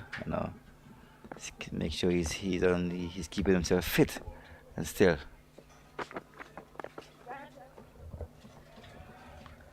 He was recently part of the broadcast when West Indies were in Australia for that test series. Yeah, I heard so. I think I heard a bit of him doing his thing. It seems as though all the past players are getting involved in broadcasting. Oh yes, passing on that knowledge. Here I am doing my thing also, John. Yeah. I never thought I would have been here. Yeah. It's like a lamp with knowledge. Yeah. You pass it on so that you can shine the way for someone else. And I Yeah. really applaud you guys for making that effort. You could have been doing so many different things. And that is so true, I guess, because we love the game and we love it very passionately. Runs for Mohammed. Mohammed looking very solid. You can see he's enjoying his batting now. Have a score under his belt now, so he's full of Yeah. confidence. After the first innings he got, he didn't get any in the first innings, but he's enjoying his batting out there, enjoying the pitch. Lovely, lovely day at the National Stadium. Last year he just had 1 half century Top score for him of 68. Was dismissed without scoring on 2 occasions. Already have 1 half century this season and 1-0 as well this season. Yeah, let's hope we don't continue like last season. Runs for him. In fact, it's Webster this time. 2 easy runs. Ryan John diving, and this could move after the ball got to him.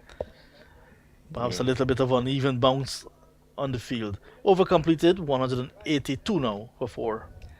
Ryan John looking a bit tired in the field there. He had a good game so far with both bat and ball. Very misfielders one there. You can see now he's coming on from the other end to do some bowling. Hope that he can create some problems here for the Red Foot batters. But they both seem to be all set and enjoying the battle. So let's see what happens.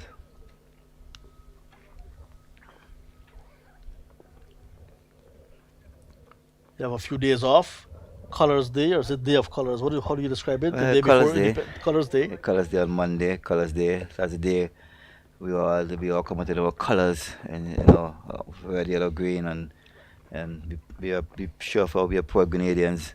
That's the day. That's the oil long day also, John. That's the day wherever you pass all over Grenada in the ministries and the workplaces, it's an oil long day. So I hope that you dig in a bit. We've been talking about that oil long for since you came. So that's the day. The good thing about it, John, the next day is on holiday, and you have another day to rest. So you can eat as much as you like. So that day of the holiday, Independence Day itself, just the parade at the Kirani James Athletic Stadium as John starts a new over. Mohammed cuts him down to the third man for 2.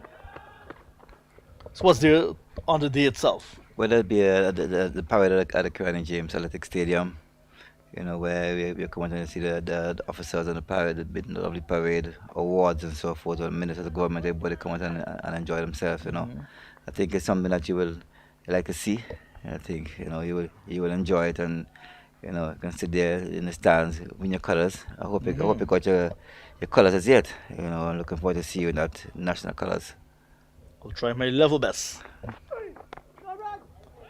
So just the parade on that day, and that's pretty much the rest of the days. We'll have expo.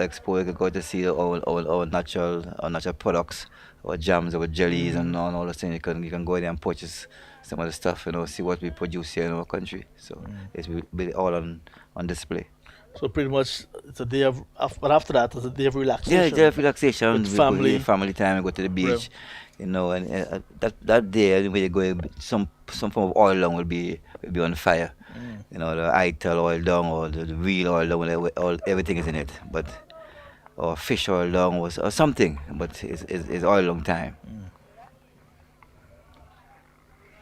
Good to experience different cultures as you move around. It's one Caribbean, but still we have our unique way of celebrating things and doing things. Doing things, yeah, so true. What's your national dish in Guyana, John? What's pepper pot? Pepper pot. Pepper pot, yeah. It's meat in a stew, and every Guyanese will have that on Christmas morning. Oh, okay. Served with bread. So it's something served mainly on Christmas morning. Well, traditionally on Christmas morning, but it's on the tables almost, anytime. It's a native, came from the natives of Guyana. There's also the very popular cook-up rice that you guys may call pilau over here. Oh, okay. Yeah. Alright, they all different islands have the tradition, as you know. Grenada is oil long national dish, so Yeah. Independence time we go ahead and show it off.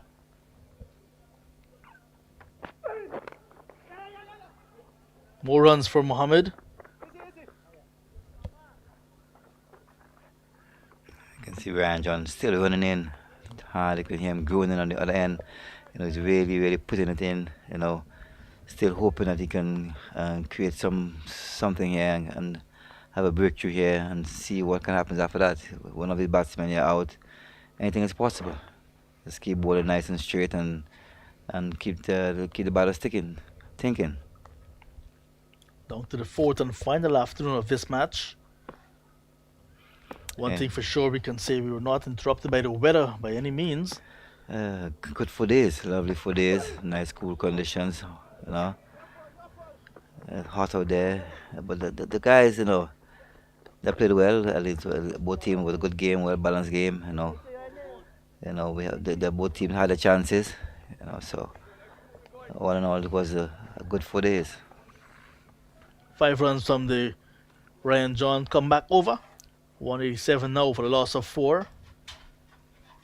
TNT can just forget about that 167 that is needed. Just need to bat the rest of the afternoon. Yeah, I think so. Just enjoy the batting. Just get yourself in a good vein of form and keep yourself in good nick for the next encounter. Personal milestones. Personal milestones, Yeah. all those things, yes. Get your average up. Get your average up. But Pastor Max, might have other ideas. He might try to spoil the averages on. Get his own average up. And get his own average up. He needs something in there in the last column. Yeah. So he'll have other ideas.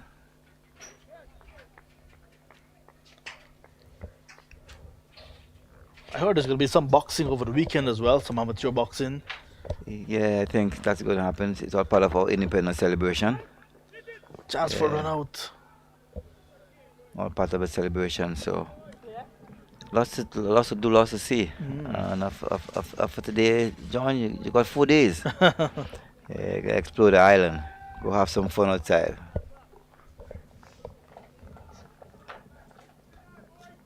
The match started with TNT Red Force winning the toss and asking the Volcanoes to bat first. They got 243 in their first innings. The highlight, Tevin Walcott leaving high and dry, running out of partners on 87. Ambrose made 55. Anthony is the captain in his first game as captain, 41. Terrence Hines 4 for 72 and Brian Charles 4 for 46, picking up the bulk of the wickets. In reply, TNT Red Force 315 for 9 innings closed. Vikash Mohan, because of the injury, did not bat.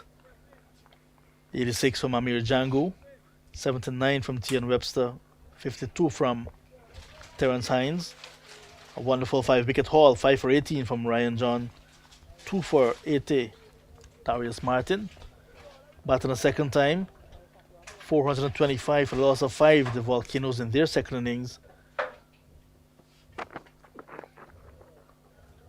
With a well-played 192, a masterful knock, 192 from the 21-year-old St. Lucian. Supported nicely with 80 from Kavim Hodge. Second consecutive half-century of the match from Ambrose. 55 in the first innings, 55 not out in the second. 425 for 5, setting the Red Force a target of 354 to win.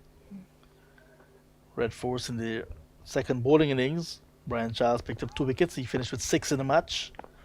1 each for Hines and Pear. Now batting a second time, they were off to a shaky start with Uthman Mohammed asked to open the batting in the absence of Vikash Mohan. A role that we saw Kari Pear trying to fill in the first innings. Uthman Mohammed 4. Bravo 23, the captain. Solozano 22. And Yannick Carraya 12, all dismissed. But a holding innings, a nice partnership of 95 between Jason Mohammed and Tian Webster, ensuring that TNT Red Force can say they're a bit more comfortable now to push for a draw. This one is pulled away. There's protection at square leg right back on the boundary. And the game seems to be heading out for a tame draw as we get ready to wrap things up here. This is the 4th and final afternoon. This could very well be my farewell stint as well. Because at the drinks break, the umpires will signal the final 15 overs, and I'm sure it won't be long after that the players will shake hands. Unless one of these batters get very close to 100 and may want to see if they can get to the 100 before time.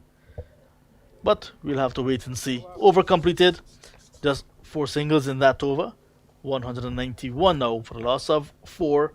163 away from victory. We can forget about that. Just see when this game will be called off, and we can see Trinidad and Tobago Red Force already buying time with the substitute fielder taking some drinks out and no doubt trying to just eat away at some time. More from you, Junior. Then it will be Jason to take us through. The game is in balance at the moment. As you can see, the Red Force batters they're enjoying the batting. There's no hurry out there. Just just biding the time, and hoping, that they can stay out there and fight for the country and bring this game to a draw. Welcome back into the hot seat, Jason.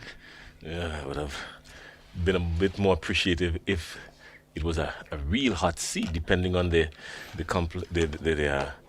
context of the game. But a tame draw, that's the safest way to put it. You've been back in the hot seat, Jason. You have for this 4 days. When you get in the hot seat, things happen. Things happen. All right. So Well, let's hope let's that see. Maybe something will happen. two quick wickets here and a different outlook of the game. Yeah, I actually thought Athens could have been a lot more attacking, especially after the fall of Bravo and particularly Stilazano. I couldn't understand why he. Oh, he's gotten him. He's gotten him. He's gotten him. Instantaneously, he's gotten him. Tion Webster is gone for 58, fishing at a ball outside the off stump, pitched up and was drifting away. And, well, Jason Skeet. somebody called it. Jason Skeet, you're It's- back here it's and called- you bought a wicket. Well, Well done. I say nothing else. I have nothing in my pocket. I don't believe in that. I just pray for good days for cricket and some good cricket. That's all I look forward to. Yeah, I mean, it was right there. I left a lone ball, if you ask me. But he went at it, went very hard at it, and he was caught behind. So 191 for 5 in the 57th over. Jason Mohammed is there on 58. And the Trinidad and Tobago Red Force still 163 runs needed. I actually thought that, as I was saying, that Athens could have been a little bit more attacking, especially after the fall of Solazano, because he has the runs to play with. He has the cushion of the runs, and you couldn't lose. So I actually thought that he would have gone out attacking a whole lot more, and then push come to shove, then you say, all right, well, we'll settle for the draw. But I think his field placing suggests that he was settling for the possibility of the draw a little too soon. Ryan John, the bowler in this game with the golden arm, have a bit of change of plans there by the Red Force batters. I think he has them thinking now, and I think they're going to be pushing and pushing and see if we get another wicket here now, and hopefully another wicket here and there. Probably they can try and force for outright victory here. Well, this is the time to even go on the attack even more. You got Uthman Mohammed on the attack. You got Darren Bravo on the attack. You've got Solazano while attacking. There's no need to stop. And let's see what he's going to do here. He's got a pretty balanced field here now. Just 3 or 4 on the onside. There's a man down on the fine leg boundary. There's a backward square. Man at mid-wicket and mid-off.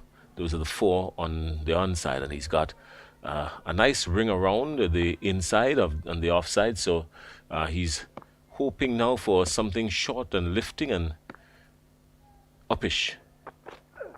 This time he's right here and right in the block hole, as they would call it. So Ryan John fired up, and he is right there. Yeah, he's fired up, ready to go. I think probably the captain Anthony probably can put in a second slip, build a little more pressure. Whatever, can see Ryan John, his guy that can get some extra movement to the ball. Django just came into the wicket, so he's a bit on a bit of pressure, so just keep the pressure on. All right, so Ryan John in his 10th over picked up 3 wickets already, steaming in, and no doubt he is going to fancy his chances here of picking up at least another 2. A 5-wicket haul at this stage of the game will do well. It could also induce the possibility or a greater possibility of a win for the Windward Islands. So I'm quite sure that Ryan John would have all of that in the back of his mind. He's gone for 21 runs, pretty much decent in his 9.5 overs to this point, picking up 3 wickets. So let's see what he does. Amir Django is there. He's yet to score. He's yet to get off to the mark. And Ryan John is steaming in. a lot of effort going into his bowling. You can hear him moaning and groaning as he releases it, trying to generate some extra pace on this docile surface. Yeah, I think he's there enjoying his bowling at the moment. As you can see at the moment, I think a message has been sent out, to Captain Atenez. Don't know what it's all about, but I think uh, Coach Shirley Clark may have some ideas, and he sent it out to his captain. All right, well, let's see if anything is going to change. And but Amir Django is an accomplished batsman as well, so he is very capable of stroking the ball around the park. He had 86 in the first innings. Wicketkeeper batter. So what do you expect from a wicketkeeper? Well, He can push it around. He's very exciting. He's full of confidence. And I hope that Ryan can hit his areas and keep building that pressure on him. Don't let him settle. He just came into the wicket, and hope that someone can keep that pressure on. So his tail is up at the moment. So let's keep that pressure on. so the field changes for the right-handed bat. Ryan John has to pay particular attention to his line. It's always difficult bowling to the combination of left and then right, but Ryan John has shown that he's very much capable of maintaining that just outside the line of the off stump, and he does it again. One thing I can say, Ryan John has taken his opportunity in this game. If you remember, he was not in the squad, and the injury to Nicholas Redhead, and he's really performed well in this game. Put his hand up, bend his back, and he got the result. He's done a lot of that coming in from the River Road end. Brings up the end of the 58th over, 192 for 5. Trinidad still 162 runs in the hunt. And Amir Django is on 1. Jason Mohammed is on 58. He took some time to get there. He kind of stabled and steadied things together with Tion Webster. A good partnership they had. And has brought the Trinidad and Tobago Red Force within some distance. Not necessarily striking distance, but hopeful. Yeah, they're hopeful. At least they are there fighting for the country. Fighting, not going to give up. Like I see Preston on the attack again. I hope like I see another slip. Django is pretty fresh to the crease. With Preston getting his movement in and out, I like to see another slip there, build some more pressure. I tend to agree with you there. We could probably bring someone in to slip and create some more pressure, as you rightfully said, Junior Murray. They're 162 runs behind. That's way behind. Yeah, so at least we a lot of cushion is there, so we can try a bit more things.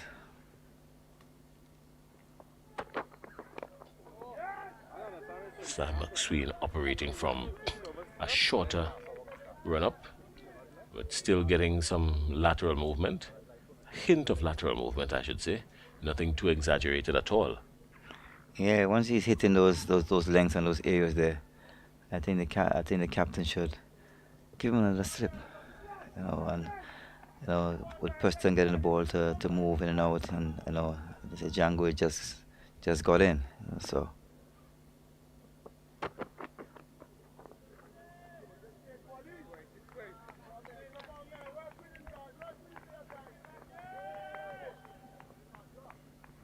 You can hear the guys they're enjoying themselves, just and that's what a wicket does for you. Your tail is back up in the air again, and you tell yourself you still have a chance of getting another wicket here to keep the Red Force under some extra pressure. Well, it's nearing 4 o'clock, so much will depend on the next 15 minutes or so.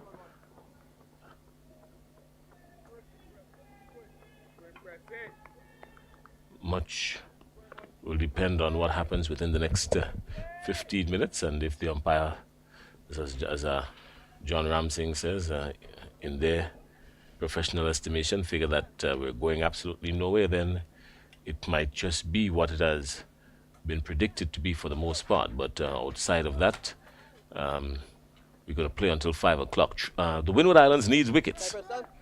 Trinidad and Tobago holding on for a draw or a win by some margin of a miracle to get these runs.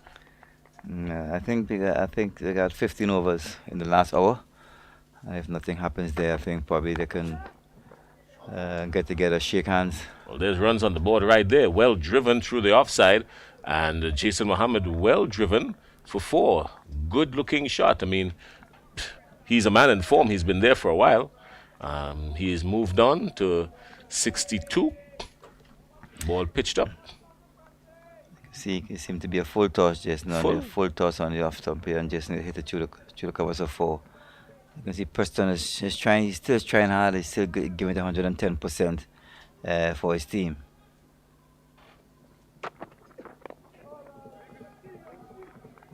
Better ball from Preston McSween to end the over. 197 for 5. 62 to Mohammed and 2 to Django. And the Trinidad and Tobago Red Force are 157 runs in need. Still a long way off. You can see Ryan John getting ready to come back in again, and you can see the Red Force batters have a bit of discussion in the middle of the pitch. I also think plans are on both ends. The batters have the plans, the bowlers have the plans. So let's see who will win that battle. All right, well, we've got to have a plan of some sort.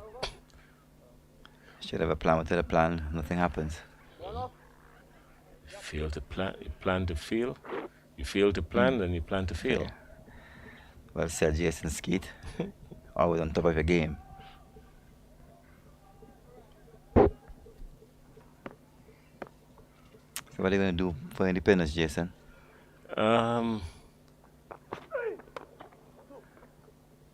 I'll be working on Independence Day. It's first things first. Oh! Well, they went for 1 and took a chance to come back for 2. Eventually got there safely. Very bit of feeling there by Millers down on the bunch down there. I think Ryan John was a bit casual in retrieving that ball. The batsman just got in. Live to fight another day.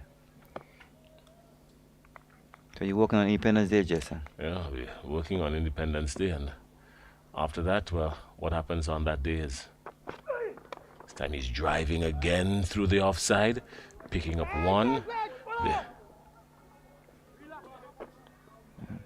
Django is driving and looking very comfortable, like he's been there for some time. You wouldn't guess he has just come to the crease unless, of course, you're looking at the ticker at the bottom of your screen. But he's just come to the crease after the fall of Tion Webster, and he's middling, and that's a good sign for the TNT Red Force. Yeah, what happens after me working on Independence Day really and truly has nothing to do with me. That would depend on the results of the discussion. Well said, Jason. I think you're in the wrong profession, Jason. It depends on the results of the discussion. And for those of you who are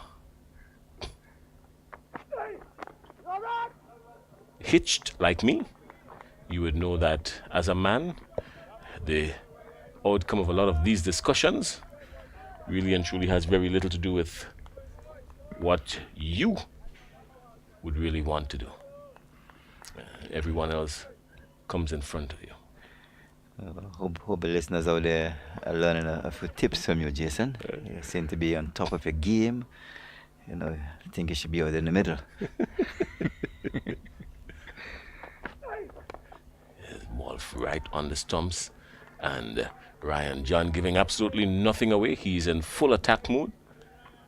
He's giving nothing away, wicket to wicket, so to speak, and getting some variation here and there, but he's giving nothing away. Iran is still fighting. They still believe. Once you have that belief, you're going to go there and give it 110%, and that we can see doing at the moment. But the Red Force batters have different ideas.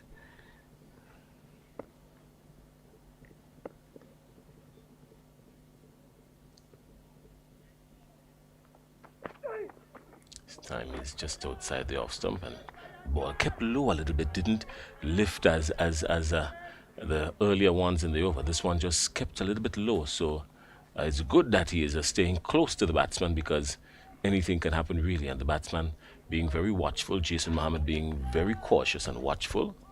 An old man told me one time when I was about to get married, he said to me, Jason, you have two choices. You can either be right or you can be happy. I chose happy. You chose happy. Yes.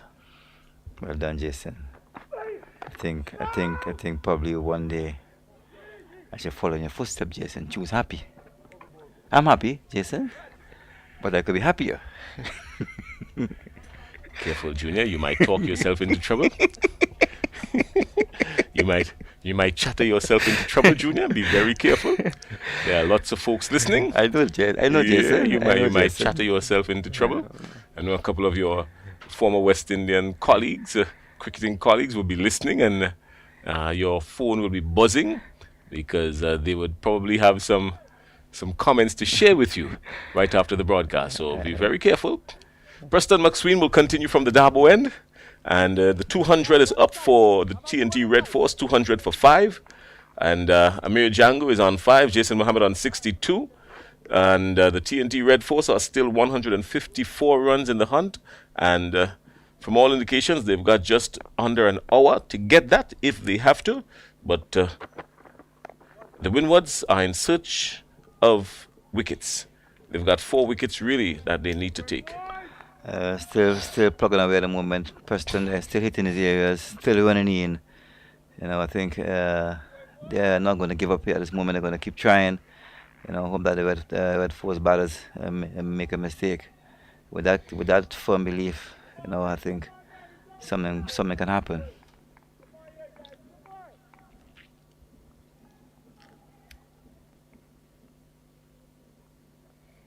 McSween has been getting some movement. Natural action as a left-hander.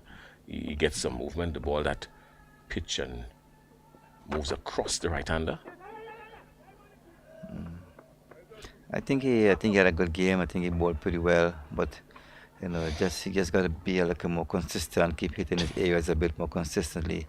McSween is a bowler that likes wickets, and he always keep hunting, looking for wickets. But once he builds pressure and keep hitting his areas consistently, I think the wickets will come. Now he's bowling to the left-handed Amir Django. Oh, and that one cut back a little bit and just edged the off stump going through. Just the breeze from the seam just passing right by the off stump. So, and you can see McSween just putting his hands up as to say, oh my, it could have been a little closer. So he must be encouraged by that, I'm quite sure. Well, ball Preston, that's what I'm talking about, hitting your areas more consistently. And you see he does it, and you can see he's getting closer to getting a wicket.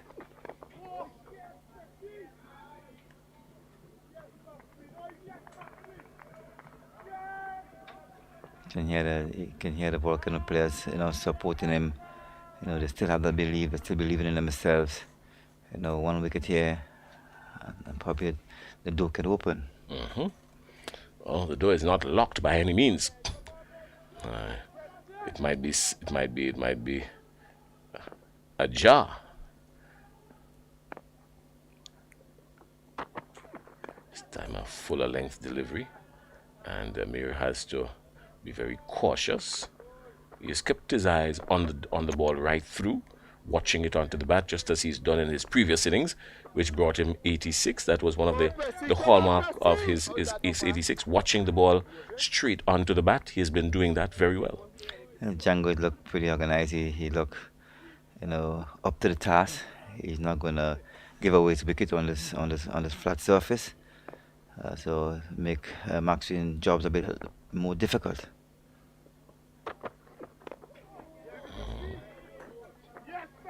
And that's the end of the over. Just 2 coming off of it. 202 for 5. And Trinidad and Tobago Red Force fighting to hold on for the draw, and the Windward Islands hoping to pick up another 2 or 3 wickets within the next 10 to 15 minutes, and that could really, really change the complexion of the game. Well bowled again there, Maxwell, doing the job of that the captain deserves from him. And the Trinidad batters are equal to the task. So both teams are fighting, So no one's going to go down that easily. So they're in for a good fight for the last over here. Let's hope that something can happen and the Volcanoes can probably sneak the nose in front again. All right, well, complexity of this game hangs really and truly based on what happens within the next 10 to 15 minutes. So let's see what can happen now. Guys, I still got sometimes still got 15 overs to bowl, so anything is possible. Mohammed is on 63. He's been in need of some runs, really. He has not been scoring the way he wants to score. And this year, the opening game in this tournament for him is proving to be a good one. He needs some runs, really. Oh, just a little bit of movement again, coming back into the right hander this time from Ryan John. So, but in all this movement, Junior Murray, the ball is keeping low and it's dying on the way through to the wicketkeeper. It's dying on the way to the wicketkeeper. You think the wicketkeeper should probably just take a step or two forward? Take a step up a bit, and Ryan John bowler like a straighter with the ball keeping as low anything as possible. You can hit a crack or something and hit him in front like before. Because if he does get a bottom edge on any one of these deliveries here, it's not going to carry through to the wicketkeeper for sure. One thing, with the wicketkeepers in this modern era, keeping on a 4-day pitch, ball is not carrying.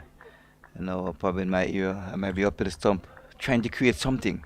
Of course. Trying to build like extra pressure on the batter. Uh-huh. But in this modern day cricket now, we see most wicketkeepers going up to the stump and build pressure, so. Well, they probably need your experience and your knowledge, so I'm quite sure it will be welcome. We know the right people to talk to. You know the right people to talk to, Junior Murray.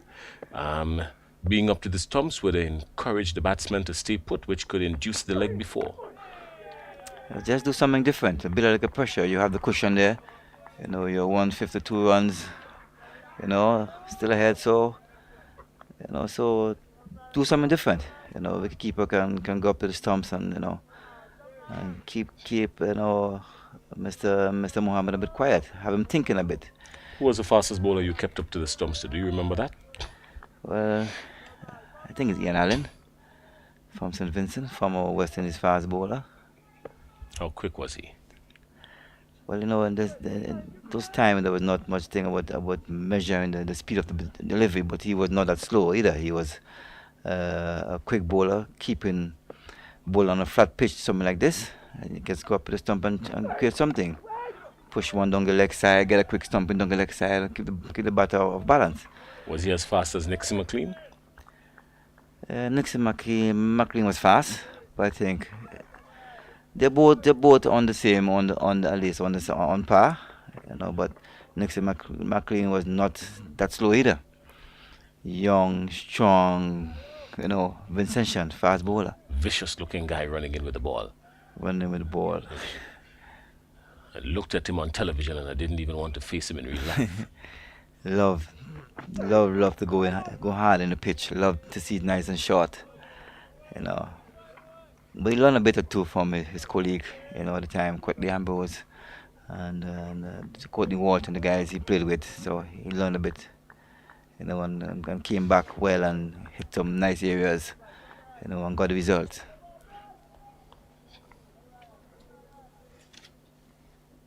Sorry, not Courtney Ambrose, Sir Courtney Ambrose. Yes, Sir Courtney Wherever you're Ambrose. listening, Sir Courtney Ambrose, I'm very sorry. My good buddy. I wouldn't take it to heart. You guys are good friends.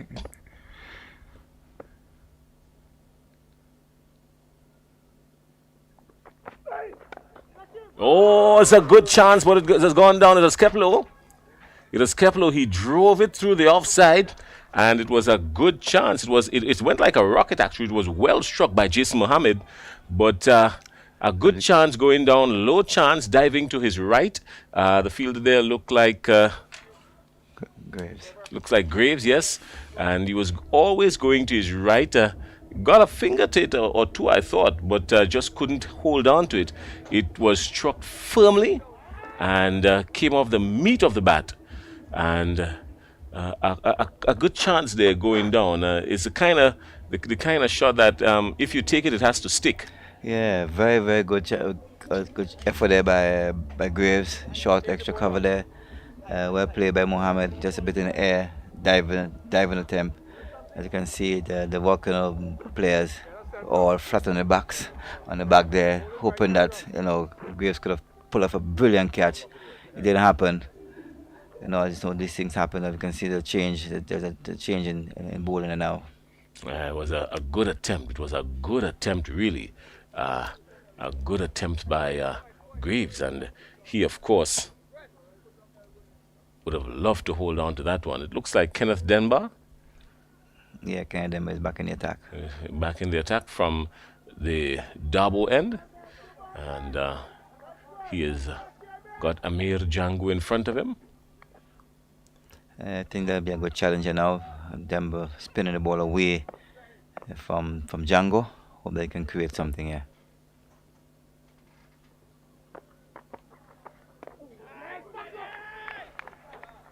There was some form of attack here now being put into play, because there's the one slip, there's a man right in front of the bat, and there's another 4 on the offside. And Demba is right on the button, just pitching middle and off, and then angling across the left-hander. Yeah, I still keep wondering, why is he bowling that quickly? Why not trying to fly the ball and create something? There's not much spin on there, so try and create some spin. The flat air ball, nothing going to happen. He's pushing it through just a little bit too quickly. Too quickly. Give it some flight and have the seam grip and turn, look for the spots. This one is flighted a little bit more, and Django driving a little bit uppishly, but nothing too dangerous. But you saw the results almost immediately of him giving the ball some extra flight. Like a flight that go wider, like a slower. You're trying to create something. You're trying to create an error by the batter. You don't want the batter to get too accustomed to what you're doing. You want to have the batter thinking.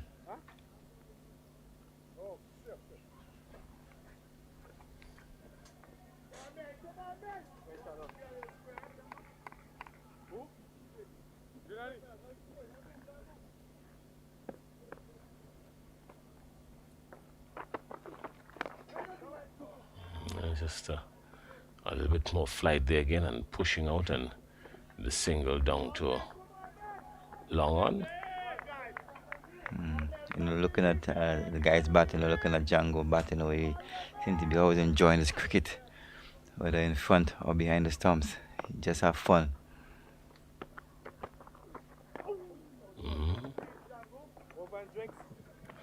That's drinks at the end of the 63rd over, 204 for 5, and a bit of a halt put on the scoring for the Trinidad and Tobago Red Force. Amir Django remains on 7, and Jason Mohammed is on 64, and just a bit of a halt being placed on them. And the Trinidad and Tobago Red Force, no doubt, will be trying to hold on for a draw, and the Volcanoes are looking to pick up quick wickets. They're still looking for another 3 or 4 wickets within the next 15-20 minutes, and if they do get that, well, then we can have a nail-biter heading to the end of the day's play. Yeah, as you can see, both teams are fighting. Both teams are not going to give up. At the water break now, at least the captain can have a discussion, with his players, come up with a plan, to see whereby they can get another wicket here just before the 15 over start, or I think the 15 over will be starting after the water break. So let's see what happens here from there on. I think the Red Force batters not going to make life easier for the Volcanoes. So game is on. A wicket here and there, can see it goes either way. right, well, drinks on the field, and Junior Murray is, Jason, I'm taking my exit. yeah, he's taking his exit. It was a pleasure working with you for the last couple of days, Jason. It's always been a pleasure, my friend. Yeah, we've both been on debut, and we're waiting to hear what the match officials will have to say, what our scores are like, and I'd like to welcome for his final stint as well in this game, the man with the 3 first names. 3 first names. How do you manage it? I answer to anyone they give me. Anyone they give me, I answer to it. Whether they say John, Clyde, Rondell, I answer. Rondell, Clyde, John. Yeah. Yeah, so we're just looking from the standpoint, you were hoping to see a little more of an interesting game. I think looking at the outset this morning, one expected the TNT with the Red Force, at least with the type of batting that they have, to come out, and guns blazing and ensure that they made a game of it. But it seemed like they started with the mindset that they're going to look to draw, that they don't want to lose. And looking at the state of the game, I think they did well to hold off the attack of the Red Force. Now we have the last hour beginning, and we're looking to see what would happen, whether the umpires or the teams would decide that's it, or if the Volcanoes would want to gun for a victory. Well, in all fairness to the Trinidad and Tobago squad, I didn't think that they settled for a draw from the start of their innings. I think they were trying. Bravo tried something, sending out Uthman Mohammed to maybe belt a few around the ground to pick up some busy runs. And if that was successful, then they would have continued. They would have used that as the launching pad. That experiment failed, and Uthman Mohammed didn't even get to double figures.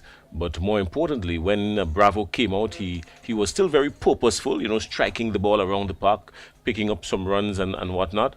And I think the Volcanoes, however, allowed the game to get out of their reach. So the umpires just signaled the last hour. He's just signaled the last hour of play. So let's see what will happen here now. He signaled the last 15 overs, the last hour. Yes, he signaled the last hour of play. So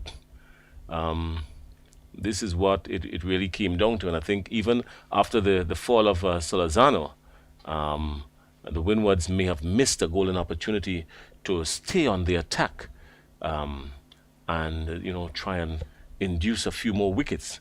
But that didn't happen. They sort of went in between. Darius Martin is back into the attack for the Windwards, and this one is keeping a little bit lower again. The ball dying on its way through to the wicketkeeper. Didn't pick up too much, didn't lift too much. And he's got a slip. There's a man at gully. There's a cover, extra cover, and mid-off. There's a man sweeping down there on the boundary. There's a third man on the onside, a short mid-wicket and a mid-on. So attack is on. This time he's punching and just picking up one. So Jason Mohammed trods on. He would probably consider going on some sort of launching pad within the next couple of minutes, hoping for a century, or do you think that he would just be contented with getting somewhere within the 70s or the 80s and calling it a day? Well, looking at his approach from the time Webster came out, I noticed he began taking the runs over a bit more. So I could imagine it's in his mind, and so we most likely could look forward to him playing a few more shots and try to get to that 100. This time Martin is drifting down the leg side, and he is helped along. Good shot, just taking it with the momentum. This is Django just taking it with the momentum, not doing anything too reckless, just helping it along and taking over. Yeah, this is not really what the Volcanoes need now. They need to be able to keep at least Django on an end and focus on, trying to get him out. Mohammed is already set. With the Windwards having to play Guyana in its next game coming up next week, do you foresee any adjustments in the Windward side? Well, the once the wicket plays the way it is, and we looking at that square next door, I think that may be the one that they may use. It doesn't really matter. The squares here are always good for batting, so I would foresee that they would keep the squad the same. What may happen is that Demba may be called upon to do some more bowling, but looking at the way that this team played, I don't foresee any changes, to that squad. And I shouldn't be asking you this. I should be asking John Ramsing this. But with the strength of the Guyana team, are you foreseeing more batting strength, or they're very good with slow bowling as well? So do you think that this wicket will aid them? Well, the wicket will aid whoever puts in the right amount of work. One would always be threatened by the experience of Versamy Pomal. He has been somebody who has been, really there and thereabout in terms of the Windwards and their batting. He would just come and steadily put it in, nag you, and ask you to get yourself out. So if the Windwards in their minds can, really overcome Pomal, I think they can put in a really good performance. And again, if the batting continues the way they're going now, it means that game would be a very interesting game. All right. Well, Kenneth Demba will continue from the Dabo end. The Red Force are still 148 runs in need.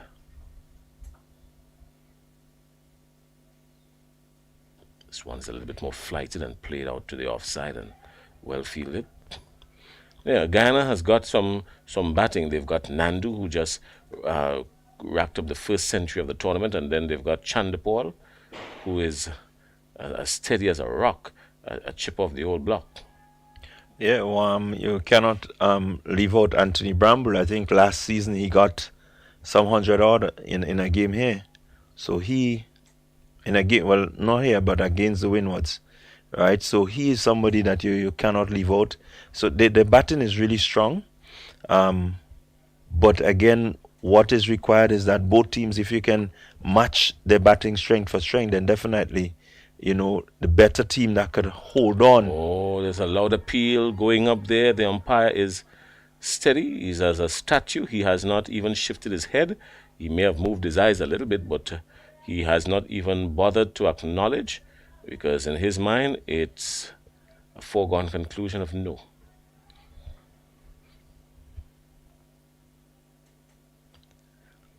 Django is forward, a long way forward.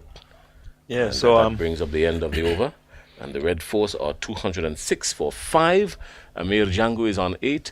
Jason Mohammed is on 65. And we're inside the final hour of play. Another maiden from Denver.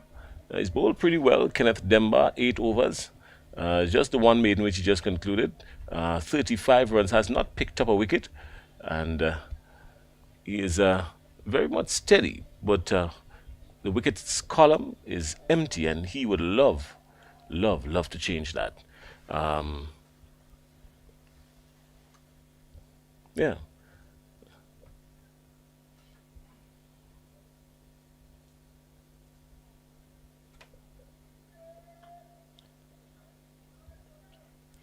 Something, Jason, that I've noticed in a few of the games that I've played here, what the first day, the first hour or so of that game tends to set up, the matches, and so the team winning the toss and deciding to bowl, once they have a good discipline first hour, it tends to set a trend or a mode for the remainder of the days.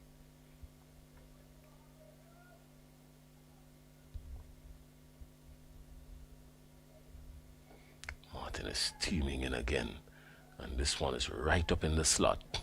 and Mohammed is equal to the task. He has been in the hunt, Darius Martin. He has been in the hunt, and um, just the one wicket, uh, just the one wicket of Uthman Mohammed, but he has been in the hunt constantly. He has been right there, wicket to wicket, not drifting too much, not giving anything away, forcing the batsman into playing a shot all the time. So you've got to be very watchful of him.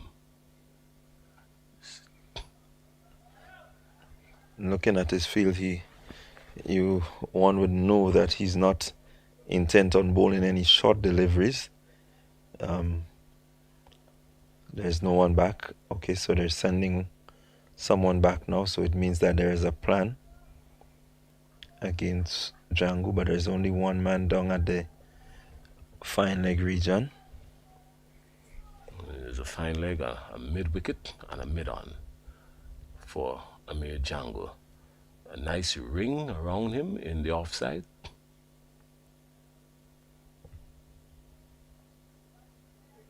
And a ball that is keeping low and straightening. Yeah, good delivery, a little bit closer, and forcing Django to play is what you really, really need now. That it may just get the edge and give them a sniff towards the victory.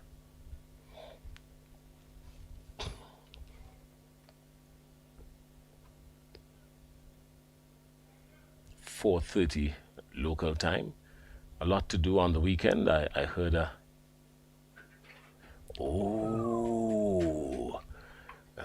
living dangerously there, you would think, because Darius Martin got just a hint of a lateral movement coming back into the left-hander. He left it alone, and suspiciously so as well, because it was tantalizingly close to the off stump. It didn't lift at all, kept low, and you can see the agony in Darius Martin, knowing how close he just got there. Run, brother. And that brings up the end of the Darius Martin over. His 10th over, he's 22 for 1, and the Red Force are 207 for 5. Yeah, a lot to do on the weekend. John Ramsing, you've got a few days off from cricket. So with the weekend around and independence celebrations coming up next week, I'm quite sure you would find yourself a lot to do. You've got friends like Junior Murray, who is going to be there taking you around, and Mr. Dwayne Gill, of course. So I'm quite sure that you will have a whole lot to view and a whole lot to talk about when you get back for the Guyana Windwards game.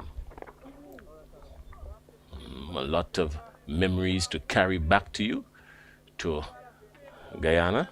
I've been to Guyana once, actually. Been there just once. This one is flighted just a little bit more and inducing and some extra stretch from the batsman. And I'm quite sure Denbar noticed it, so he's flighting it again and forcing the batsman to use his feet a little bit more. I think it needs to be a little bit more consistent on a length. He's just at this time just a little bit too much all over the shop. He needs to, be focused on one area and look to bring that batsman forward, as he did with one of the deliveries. That's it. Working, just keeping a tight line and length, and encouraging that drive from Mohammed, and something will give. Just needs to be steady.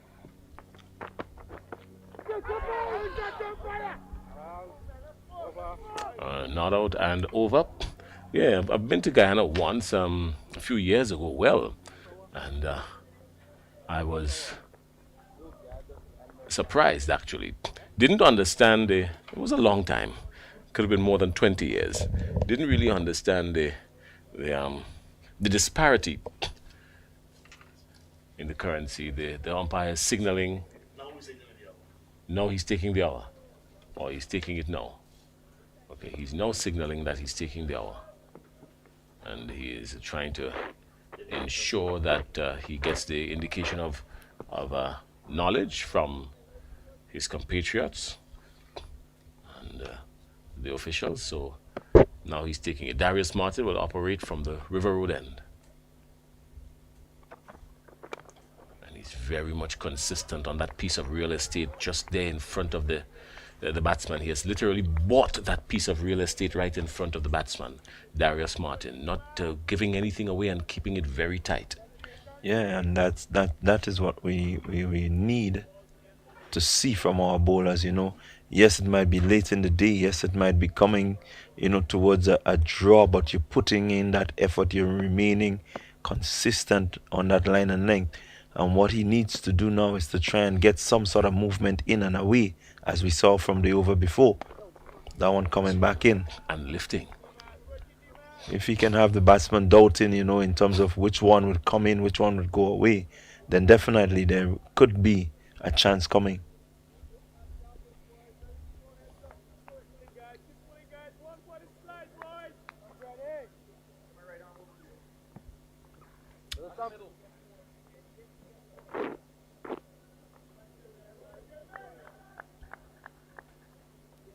So he's coming over the wicket now to the left-hander.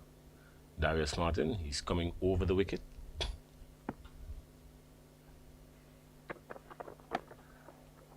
Oh, he's getting some lift. He's still operating right there in that corridor and getting the ball to lift a little bit and a hint of a lateral movement, especially just coming across the left-hander a little bit. And that could induce something popping because there's a man at gully. There's a man between first and second slip, really. And he's got some protection on the offside as well. So no doubt he's looking for the one that will do something extra to the left-hander. Oh, good delivery. So definitely Martin is ticking. He's looking, you know, to change it up. Yet still, even if he's changing it up, he's still, you know, working at that length, working at that line, ensuring that the batsman is always playing, always has the answer when he delivers.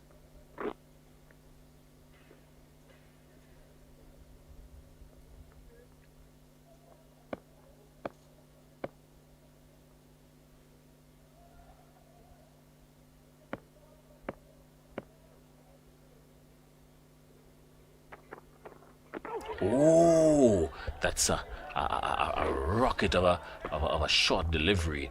And, well, Amir Django had to take serious evasive actions for his life there because that one surprised him. And it's shocking that Darius Martin would get that kind of pace and bounce out of this wicket on day 4. He came out, his bowling hand came over with a lot more speed as well, so he generated some extra pace there, and that's a good sign.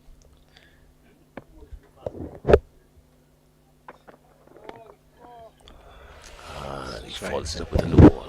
Yeah, good delivery. Again, you see what is happening. He's changing up his deliveries. He's not trying, you know, to do anything too much, but you can look at the length and just changing the length ever so often. You got the Yorker in, you got the short one, and that one was a shorter, quicker one. So good thinking there from Martin. Last delivery was a no ball, but I'm quite sure he wouldn't mind. He has had 5 no balls already, but he has asked some serious questions of the batters here, especially in this innings. So he's hooking. There's a loud appeal for a cut down the leg side, but the umpire says no, and that brings up the end of the over. And at the end of the over, 208 for 5 are the TNT Red Force.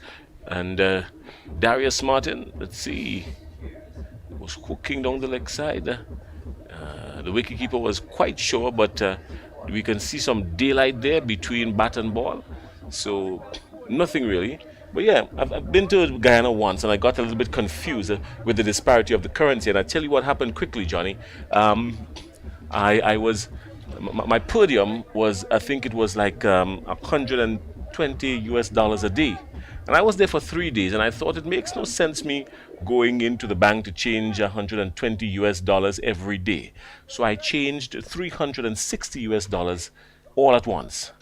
I left the bank with some luggage, and I left the bank with some luggage, and it was still a shocker to me. But I grew accustomed to it quickly, had to adapt quickly, but I didn't realize that the disparity in the currency. But changing 360 US dollars all at once, well, that was a memory I would never lose. Yeah, when you listen to the amount, I could imagine you're shocked. You think you're a millionaire. I was for a brief moment. I was for a brief moment. If only for a brief moment.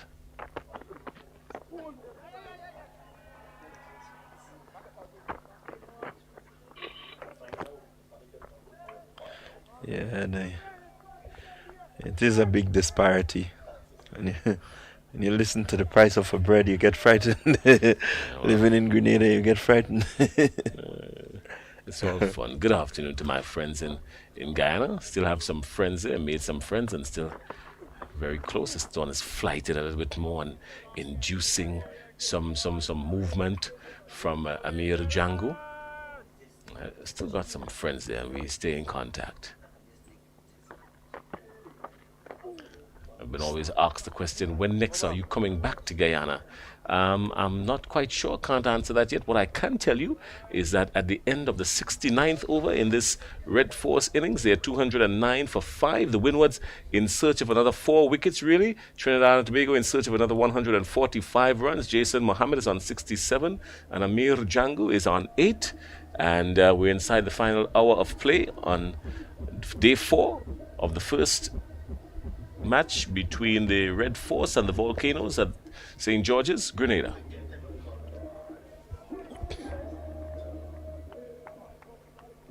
Darius Martin will continue to operate from the River Road end. He's been very agile. Oh, and this one just keeping low again and cannoning into the bat being dropped quickly by Jason Mohammed. He's very watchful. He's been very watchful.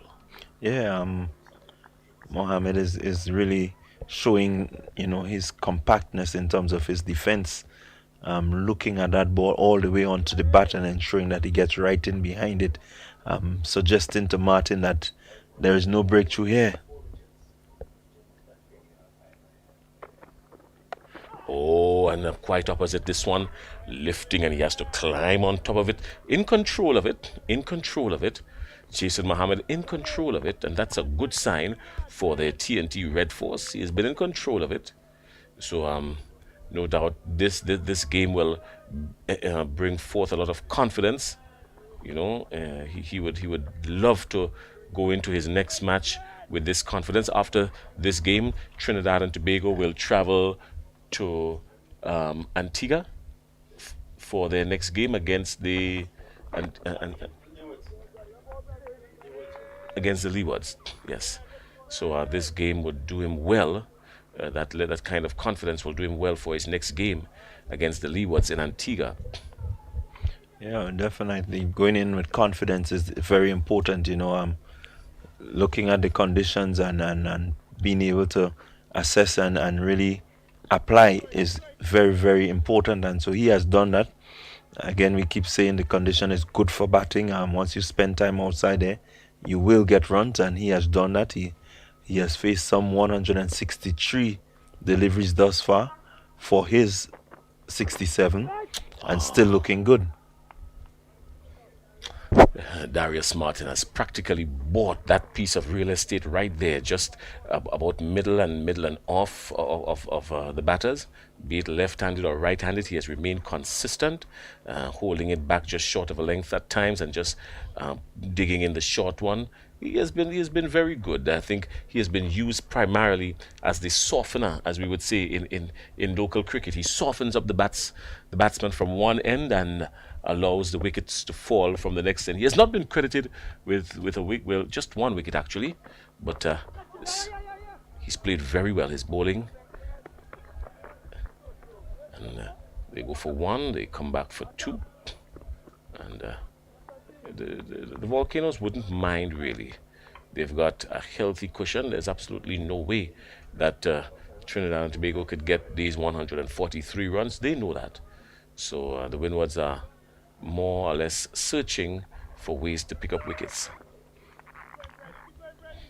Yeah, they need to get a breakthrough in order for that to happen, and hope that the remaining batsmen can be out cheaply. But as it stands now, Jason Mohammed and Django is really making a meaningful contribution. Cutting well. Good shot straight out to the boundary. He has done well. He has gotten on top of it nicely. Picking his spots really nicely, middling it, and a good stroke. Diving attempt, but couldn't prevent 4 runs. Yeah, very good shot there. And as I was saying, they're making it. They're really making a good contribution towards their team and the team score. Individually, he's looking to up his score, which is really good. That shot tells me that he is thinking about the 100.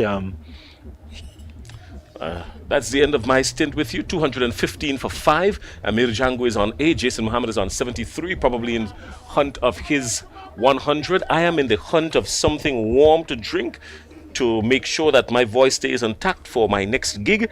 And while I do that, I will turn you over to my good friend John Ramsing, who I'm very appreciative of for guiding us through. And Johnny, take it away and bring her home. Like before, appeal given. Amir Django, you've left the hot seat. Jason, but you've given us a wicket as well. Late on day number 4. Amir Django, a judge leg before wicket.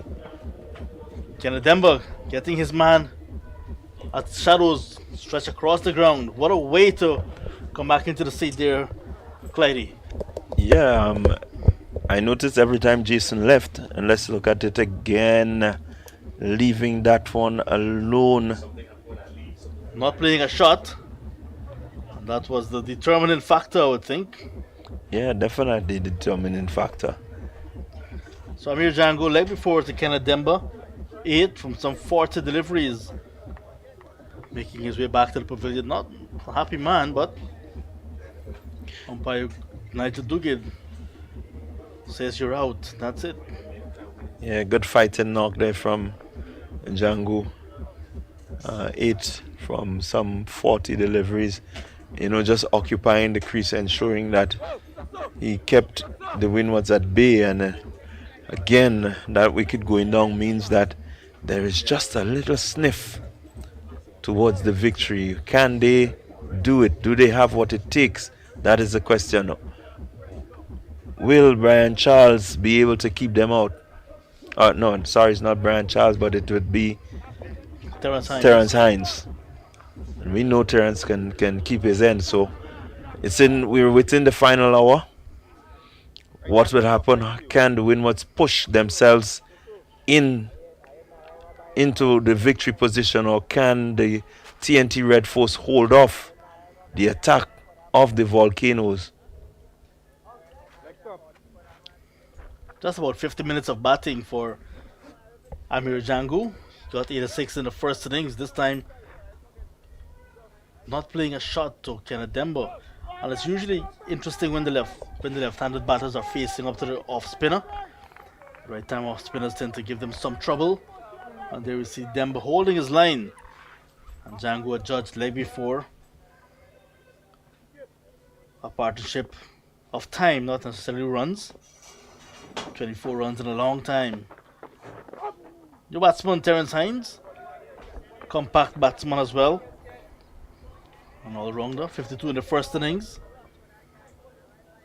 So Amir Django, like I said, stuck around for a long time. 40 balls he faced, not hitting any boundaries. Still to come. Brian Charles and Carrie Pear, the spinners. Vikash Mohan we know is there, but the extra turn this time. And look what a wicket has done to this game. Suddenly there's a pep in the step of the Volcanoes again. Yes, definitely. Demba asking some questions of the TNT batsman, hoping that he can get that wicket.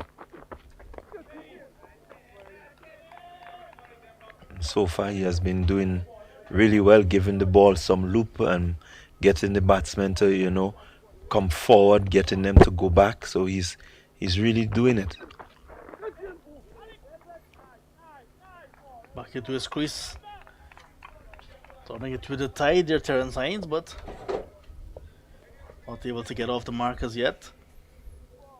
Quite an attacking batsman. Seems to be in a different mood. I guess the situation of the game warrants him to be a bit more watchful.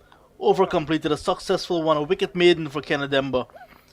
His first wicket of the second innings, one to go in the first innings as well.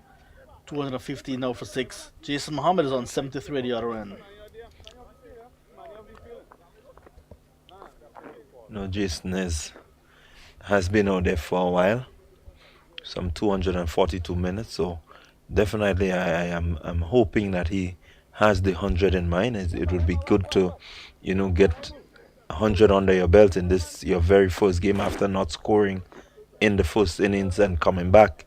That would give him a boost of confidence going into the game against the Leeward Islands. It's his best score across 2 seasons. Last season, his best score, only half century, 68. Jason Mohammed, so now he's gone much better than that. Looking to continue and grow from strength to strength, the veteran. Lots of persons back in Trinidad and Tobago thinking Jason Mohammed should not have even been on this tour. But he's here and answering with his bat. Yeah, that's the best way to answer the critics. You can go there and prove that you are worth everything. Hodge it is. No timing for Mohammed on this occasion.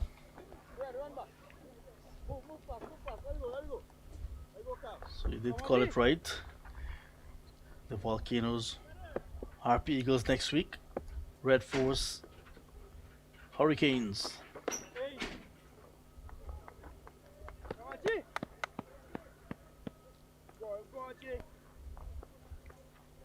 I got a feeling that if Amir Jangu had stuck around a little longer, the players would be more anxious to shake hands rather than to try to push for a result now. But now that he is gone and the all-rounder is here, and just the spinners to come, the Windward Islands Volcanoes, they're sensing something. Yeah, they're sensing something and hoping that something will give, or that they can at least run through the remaining batsmen. But I am still wondering, will the spin do it? Because Martin has been holding a very good line and length and testing these batsmen, so I still might have kept him on a little longer.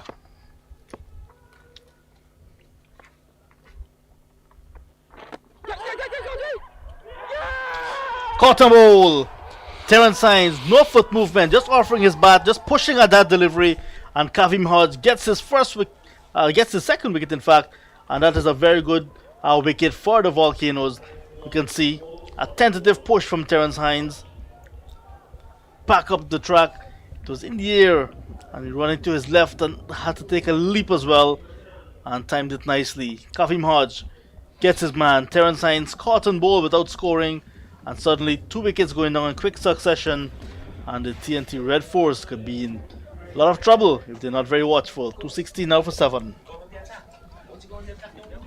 Well, definitely Anthony is proving that I'm not worthy to be a captain. So good move from Anthony, keeping the pressure on. He had the men in close, ensuring, and I think this wicket was bought simply because we know the nature of Terence Hines. He's able to hit the ball, and he was asked to play in a different mode, to keep defensive, and that right there proved to be the downfall. Normally he would get forward to that and spang that maybe back down the track, but he played it tentatively, It ballooned back to Hodge, and Hodge has his second wicket. A little more, a little closer, a little closer, a little closer goes the volcano. Will the volcano erupt this afternoon? That's the question, John. Gary Pear, who opened in the first innings, is now batting at number 9. Brian Charles next in line. Just to let you know what's happening at Coolidge. Leeward Islands Hurricanes 197 for 7 in their second innings. An overall lead of 223 runs. 223 runs. The Leeward Islands Hurricanes, Avijay Mansingh, who's on debut, got a half century when he batted. Picked up some wickets in the first innings. And now he has 2 more in the second innings. Pear takes strike. So now we can hear the chatter as well. Gary Pear, who got out without scoring in the first innings, yet to get off the mark. Jason Mohammed on 74 takes strike at the start of the new over, 216 for 7. And suddenly, the Volcanoes, we can say 2 wickets away. Yeah, two wickets away. A lot would be dependent on Mohammed and Pear. 2 very experienced campaigners. Played at the highest level, played, all around the world. So definitely, they have the experience. Will Denver be able to break through their defenses and actually get the wicket? We wait to see. So Kenneth Denver with a wicket in the last over. Continues. Some pressure now being applied to Jason Mohammed. Forward short leg, man at silly point, slip all around the bat.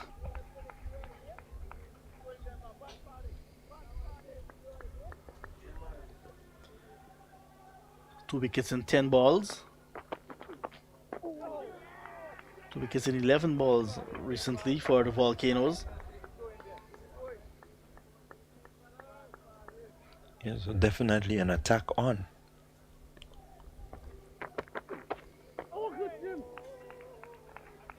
It's good to see that he's flighting the ball. I still wish that he could draw the batsman forward a bit more. Still hoping that he can draw him forward and actually have him searching for the turn.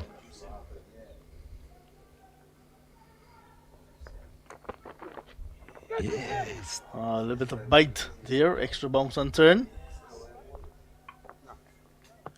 Yeah, if he can remain consistent within that area and maybe get the arm ball to go through. If it was Junior, I'm sure he might have gotten that wicket with the arm ball.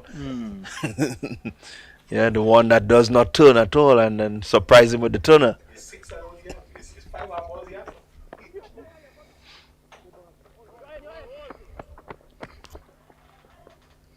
Mohammed takes a quick single and asks Gary Pear to bat for the rest of the over. Just 1 delivery to go. Right down wrong. So Gary Pear, nothing in the first innings, staring down the barrel here of a double, looking to get off the mark at least.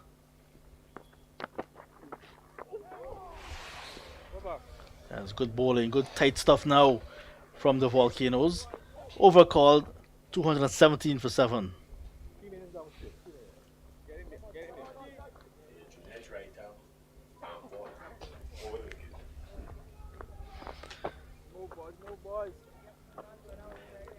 Yeah, I definitely think, Jason, that if Junior was there, most of the batsmen would have been drunk with honey. Definitely would have looped it.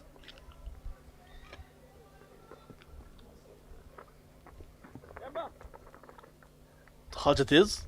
Now it was 15th over. 2 for 54 before this. TNT Red Force really missing that extra batter that they didn't have the services of. Vikash Mohan. Mohammed is still there, he's fighting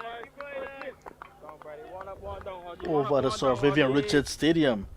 The Guyana Harpy Eagles in all sorts of trouble. 70 for the loss of 6. They got 371 in the first innings.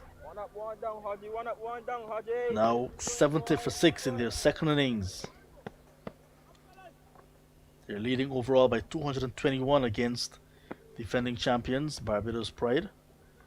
Pride fighting back nicely. So the game is wide open there at the Sir Vivian Richards Stadium. I mentioned earlier that if Volcanoes were known to not batting well in their second innings, it seems as if that has transferred now on to the Guyana Harpy Eagles. 371 in the first innings, 70 for 6 in the second. Yeah, very, very startling contrast to the first innings. Oh, catch him there, Kimani. Catch him there, Kimani. One would wonder what has happened to the concentration of the Guyanese batsmen. Notice that Chandrapal Hemraj is batting at number 7. Maybe he was injured and was off the field for a while. Did not open the batting. So the entire top order disappeared. It's now up to the lower order to get some runs for the Guyana Harpy Eagles, for them to survive.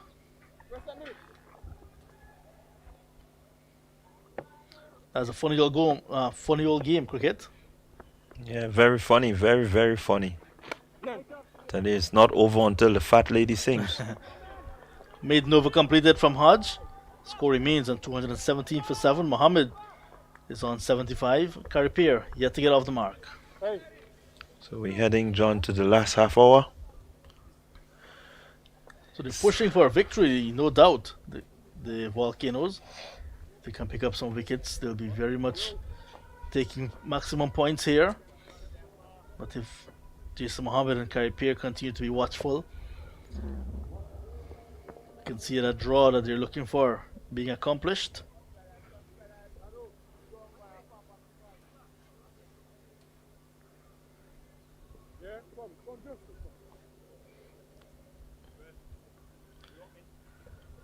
So Kenneth Demba is going to continue bowling to the left-handed Carripier. Look at her field now.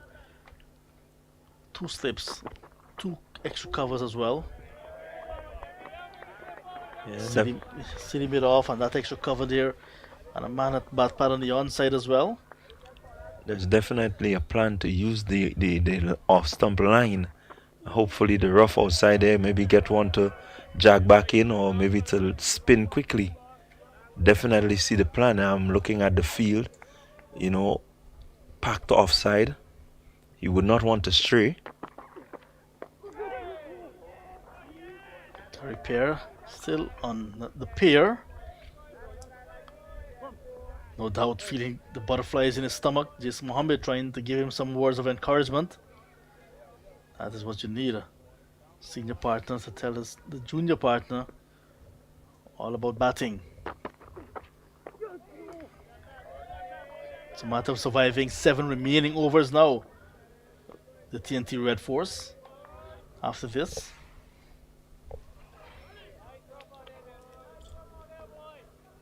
Timber now with his tail up. Quick one on the line of the middle stump. Carripier showing him the maker's name on the bat. Playing it with the dead bat. So far his defense has been working really well. He has been getting behind the deliveries. Oh. A maiden over. Consecutive maidens now being sent down. TNT definitely playing for that draw.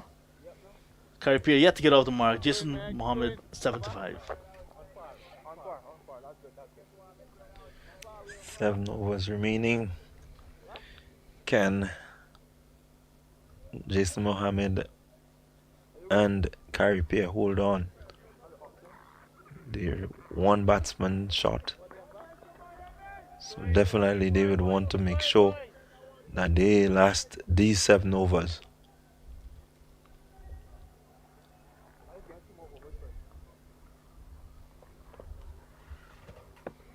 Right, so Kafim Hodge. So Jason Mohammed. Mohammed really batting out of his skins here, just playing an innings like none other.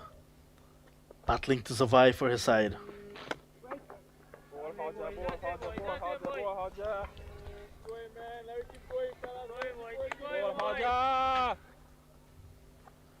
Still good light here at the National Stadium.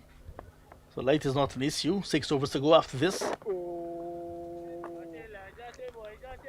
There wouldn't be any issue in terms of the light. It's just a matter of the survival of the batsmen out there. And so far they're looking really good. So somebody may have to try something different. Because the maidens are coming. The defenses of the TNT Red Force batsmen are working.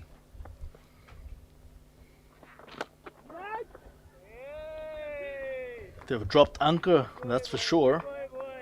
Batting until the cows come home. So it stumps at Coolidge. Leeward Islands Hurricanes 198 for 7. At the end of day number 3. Leading the Scorpions by 224 runs. All to play for tomorrow. Another maiden coming to an end. Consecutive maidens from Kavim Hodge. 3 overall in the innings. Mohammed remains on 75. 6 overs still to go.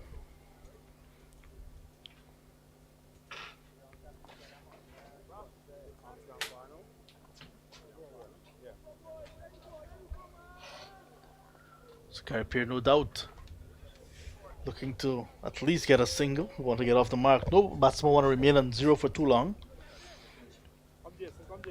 Yeah, definitely. Being a batsman out there, you'd want something behind your name, especially knowing that you have already had a duck in the first inning.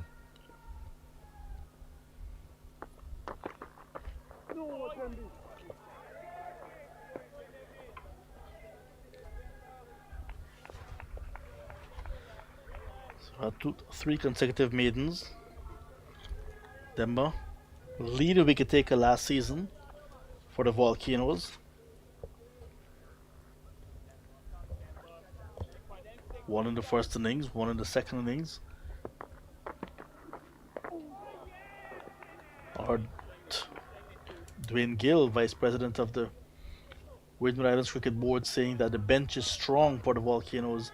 So these players know that pretty well, that if performance not up to par, they can be out of the team. So I guess that's why you can see the performance is so high. Carrier is off the mark with a good flowing cover drive. He's going to get into the boundary ahead of Darius Martin, who's ambling just side of the ball and allows it to go into the boundary. That's 4 runs to Carrier. Good looking runs. He's off the mark. And off of that pair that he was on. Yeah, it must be some sort of relief for Pair, knowing that he had already had a duck to his name and now he's off the mark with a boundary. So what does that do for him? Will that suggest that he's more confident now and would look to move on, or will he be in that mode where he has dropped anchor and look to survive? Demba switching his line of attack. He's now over the wicket. That was very close. I like this approach from Demba, going across Carrier, asking him to drive from that side of the wicket. Yes. Nicely saved by Ambrose at cover. But when Carrier looks up, he sees the fielder right in front of his nose. And a very short extra cover. And a very short mid-off. So gotta be very watchful, Pair. Oh, that's good judgment. He left that one more on length rather than line, because it went over the off stump with a bounce and into the gloves of the keeper. 4 runs from the over. 3 consecutive maidens and now 4 runs, so the sequence broken. 221 now for 7.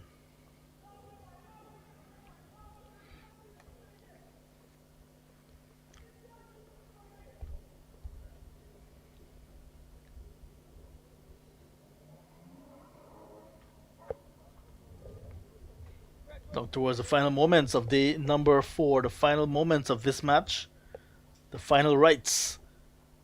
Seems as if there's a change in bowling at the far end, because the helmet is coming out for Carrier. And more and more time they're eating up. Ryan John could be coming in from the far end. The River Road end. River Road. Yeah, that great river that runs Alongside alongside the road. the road. Sometimes it's either river or a road. You have River Road. Yeah.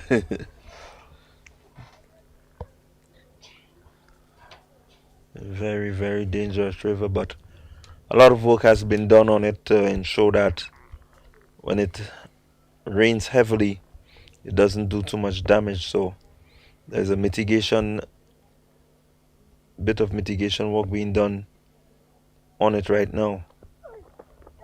Oh, Ryan John beats the outside edge immediately. Well bowled. I was wondering why Ryan John was not bowling more often in this second inning. Just now it's 13th over. Suzi's back into the attack. Beats the outside edge of the set batsman.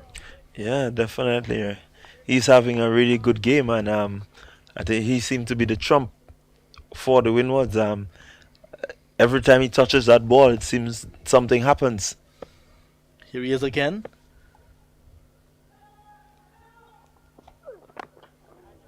So the shadows now onto the playing wicket. So 192 to Kimani Milius. 8 wickets so far to Ryan John. I guess they're the two leading contenders for player of the match. Yeah, definitely. Milius coming back into the team and looking to have a really good season, has started well. And Ryan John as well, not in the original 13, but a late draft. And now really getting wickets and runs because he got 36 runs. Career best 36 from him. 5 in the first innings and now 3 wickets already in the second innings. For me, personally, I think he's a bit underbowled. Yeah, I think he could have been used a bit more. Oh, exquisite cover drive. But protection is on the cover boundary. Yeah, I think there were periods when the spinners just were not getting it, as they would want, because you're in the hunt. So you would need to change up as much as possible. I think some of the spinners were on a little, at one time, a little too much. That breakthrough was not coming. And so you needed something to change the complexion of the game. Yeah, there are 4 seam options with Preston McSween, Darius Martin, Justin Greaves, and of course Ryan John. So we could have rotated the seamers a little bit more. But it's early days in his career as a captain for Alec Athanaze. I'm sure that they'll have a post-mortem of this first game where they can look back at what went wrong, what went right, see how they can get things better for the next game and next other games. Yeah, definitely. They will have to look, at the tactics and see how they managed to stick to them. Where they needed to change, were they, really willing to change and so on? Because definitely you may have a plan, but as time goes by, being a captain, you have to be versatile and understand that it needs a tweaking. Oh, very well bowled Yorker to end the over. So Ryan John, good comeback over from him. Just a single. It's now double Nelson, 2-2-2 for the loss of 7.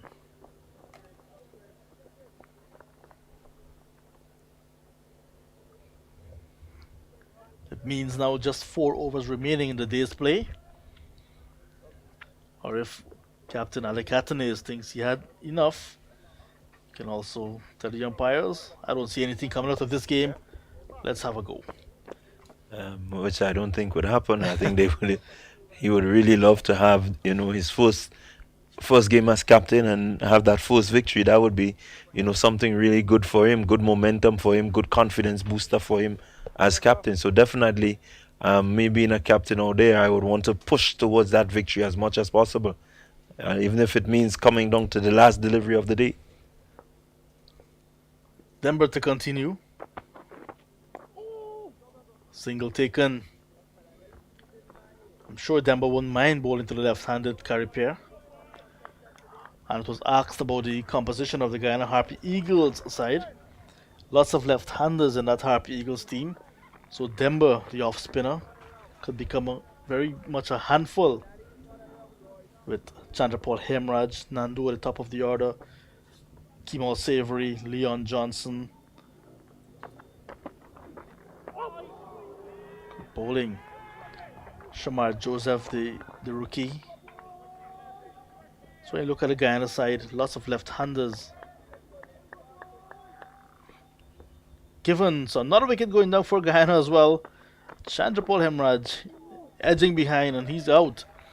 They're now 7-7 for 7. Wow. Drastic turn of events there.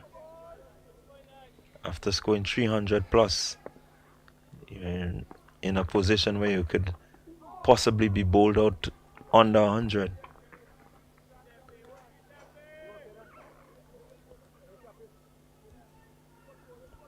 On the bench for Guyana, Akshaya Prasad, who's left-handed batsman as well, and Ashmed Ned, left-arm spinner, who bats right-hand.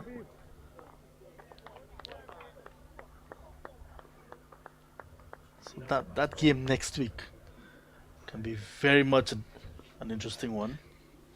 Most definitely a very interesting one. It will be what we call a ding-dong battle. Yep. The arm ball to end the over, 79 overs in the Red Force second innings, gone, 223 for 7, some 131 runs away, far way off, but the Volcanoes considered 2 wickets away, maybe 3 away, with Jason Mohammed holding firm on 77 and Gary Pearce still with him on 4. Only 3 overs remaining. Can there be another twist to this tale? It seems written draw, but does John have another plan? Seems to be the man, the go-to man. If it's not happening on the field, maybe you can ask Jason to come back in the seat. I do believe so. So, Jason, I think you may need to come in because every time you get into this seat, something happens. I don't think he's that serious or that passionate about a Volcanoes victory that he's going to come back. He already said his goodbyes. 2 slips and a gully now. So on the attack with Jason Mohammed on strike to Ryan John. Oh, now nicely angled delivery back into the right-hander. Kenneth Demba is drawn off the boundary at the backward square. John has certainly bowled well this innings. Well, both innings, he has been right there, leading the charge for the Volcanoes, and it's good to see that as Mr. Gill would have indicated, the bench, because he was not in the original 13, but the bench seemed to be working really well. Another young player I haven't heard about in the 13, Akeem Auguste, former under 19 West Indies captain as well. He's around, however, I saw him around. Yeah, he's around. He's I think he would be one of the features for the academy team coming up in the games to come. So definitely we will see him in action if we don't get to see him during the rounds. So lots of talents coming through in the Windward Islands setup. It's really good. That pool of players to feed a higher level.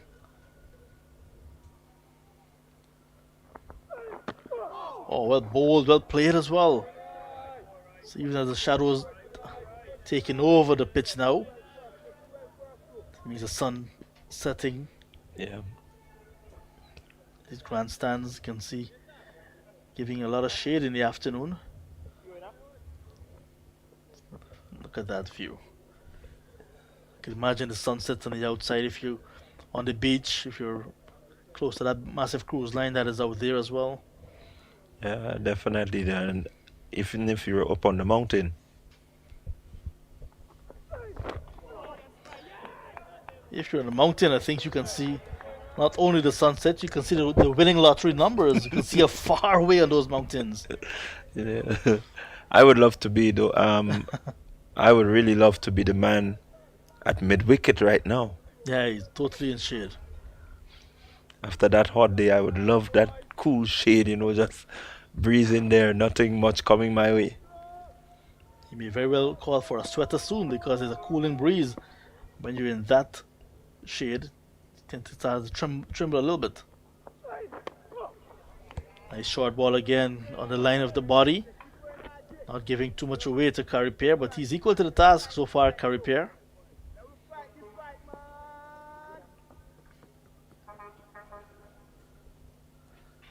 One thing I've noticed is that the maxi, the buses that will take passengers, the public transportation, the horn is very loud. At one time I thought it was a truck behind me. Yes, the guys they tend to alter at times. They alter the horns, just to ensure that when they're moving around, you know that they're there.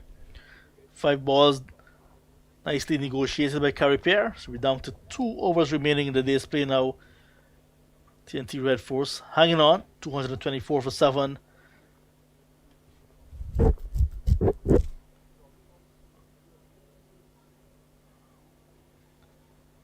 By Nigel Duguid, not sure where he's heading. Heading to the birthday boy. Umpire Jonathan Blades is the reserved umpire, bringing out something. Not sure if it's a light meter, not sure if it's a new ball because 80 overs have been bowled. So it could very well be the new ball, the second new ball of the TNT Red Force second innings. See the team in a huddle there. Carripier and yes, it is a new ball. There goes umpire Nigel Duguid, signaling a new ball. So the 2 seamers will have an opportunity to run in very hard, one from each end. Umpire Nigel Duguid pass the ball over to, looks like Preston McSween. 2 overs to go, 1 for McSween, maybe 1 for Ryan John. Yeah, I would think that John has been bowling that ball well, whether new or old. So most likely he will be the other person to share that new ball. But what will McSween do with that new ball? 6 deliveries, he needs to be precise. He needs to, really ask questions of the batsmen if they're going to get a breakthrough. Mohammed, on the other hand, would need to, really trust his defense and look to leave whatever he can leave and ensure that at the end of these 2 overs, he remains out there. It takes just 2 deliveries to get 2 wickets. And if Vikash Mohan try to be a hero to come out, I don't think he'll last very long. Let's see. So we're down to 11 deliveries in the day's play in this match as well. 11 deliveries to keep off the stump, keep away from the edge. He's on the attack as well. 3 slips in play. I will love to see a short leg though.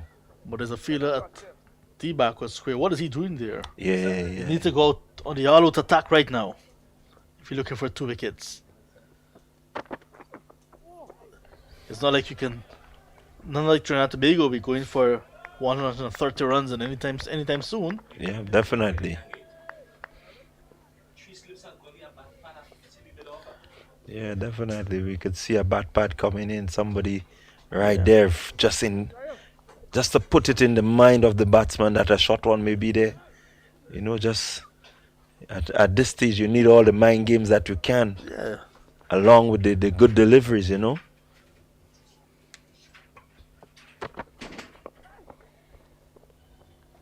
he's drawn off the boundary. The most that could have been 2 if he was inside. Let's say there was a circle. Yeah, definitely. With a bat pad in, it just might have gone to him.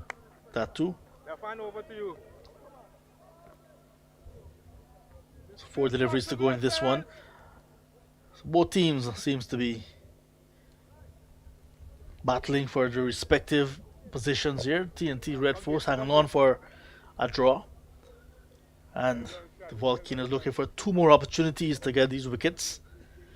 But it looks as if it's going to go on to a draw. Red Force will then fly over to Antigua to battle the Leeward Islands Hurricanes at the Sir Vivian Richards Stadium. Next week, Wednesday, all round two matches will begin. The Harp Eagles will be in town here in St. George's to battle the Volcanoes. Now we're seeing four slips on a gully, a backward point, and an extra cover on the offside. Fine leg and a mid on. And it goes to field that point. Still maintaining that fine leg position. That deep feeler, for what reason, I don't know. It's not like as if they're going to be bowling short ball, the hook and pull. And there he is now, the feeler from the boundaries being called into maybe a catching position, which is a very good move. And if I am Max Win, I would still go around the wicket.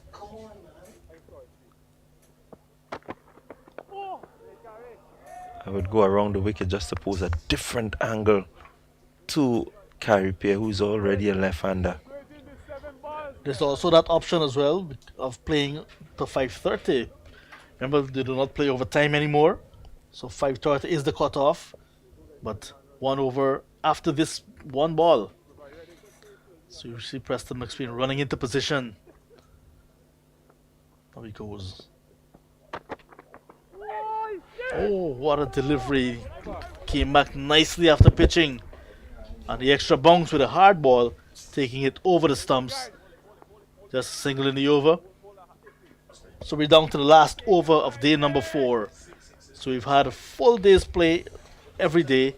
We've had a full match. Jason Muhammad will begin. And he's going to take strike. Ryan John with the ball in hand. The last over of the match. This is a great exhibition for first class cricket. Definitely. Yeah. Had a bit of everything happening within this game, John. You had wickets, you had runs, you had partnerships. You know, everything went on here. You had rotation of strike, everything pertaining into good cricket. Here was Ryan John. Just too wide on this occasion. So another fielder coming into, well, once again, that fielder is right back on the boundary at the backward square. Now he's coming into a conventional square leg. Kenneth Demba. Now moving into position on camera there. Coming very close. Very much a catching position. Slightly away movement, but Jason Mohammed right in behind it. 4 deliveries to survive. You can imagine in the TNT Red Force camp, not only that they're anxious, but they're cheering on every dot ball that this pair survive.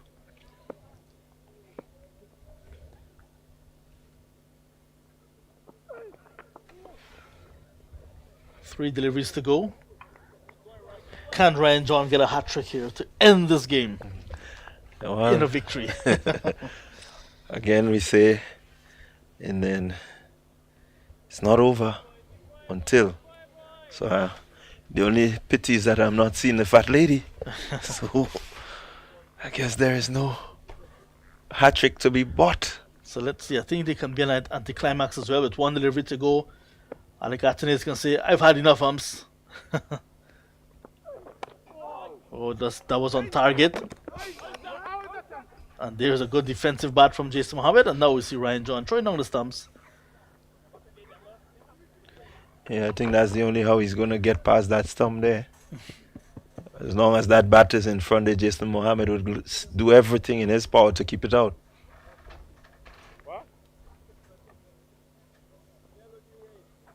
Will take something special. You have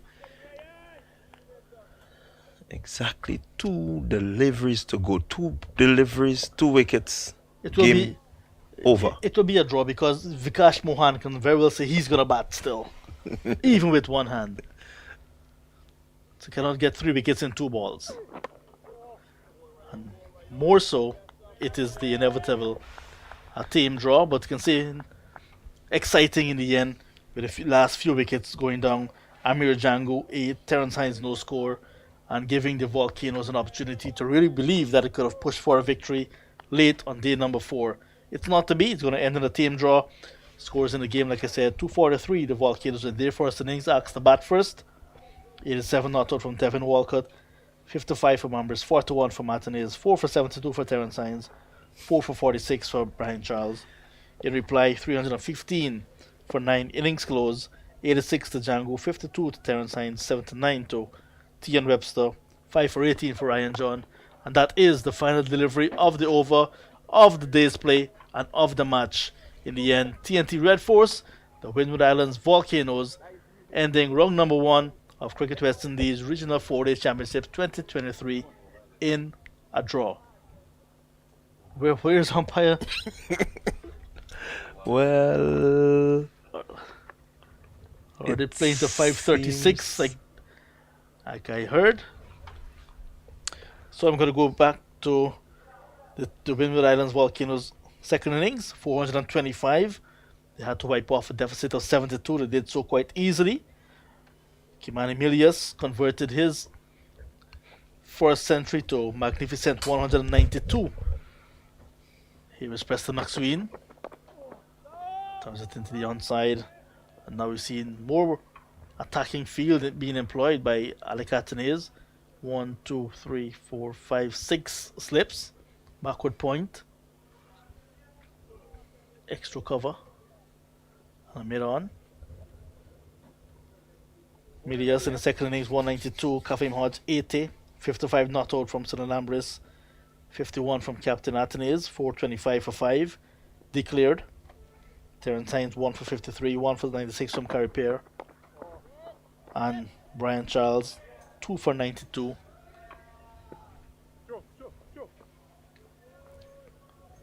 Set a target of 354. TNT Red Force batting now. 225 for 7. Jason Mohammed and Matt saving 79 not out from 201 deliveries. 5 fours in this knock so far. Carrier hanging on with him. 4 from 31. Now we're into the 83rd innings. 83rd over of this innings. 5:31 on the clock. The Yorker is dug out nicely. Jason Mohammed not running down towards the batter's end, the striker's end, refusing the single. Keeping Carrier down there to do the negotiation. Alright guys, let's go. Here, umpire Nigel Duguid urging the batters to get ready for battle. They're buying time. they're buying time. Meanwhile, at the Sir Vivian Richards Stadium, another wicket going down for the Harpy Eagles. 90 for 8.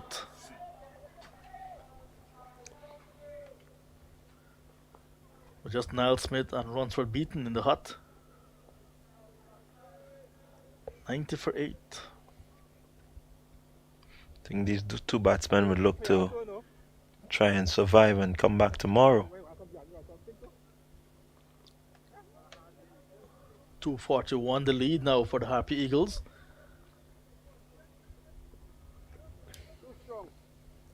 Look at that slip cordon. Looks good on camera.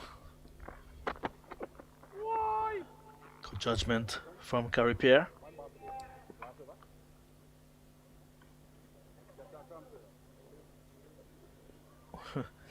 Umpire Duguid and Jason Mohammed in conversation. 1 ball to go. Here he is buying time again, stretching his hamstring. Umpire Duguid telling him he's seen as if he's overdoing it.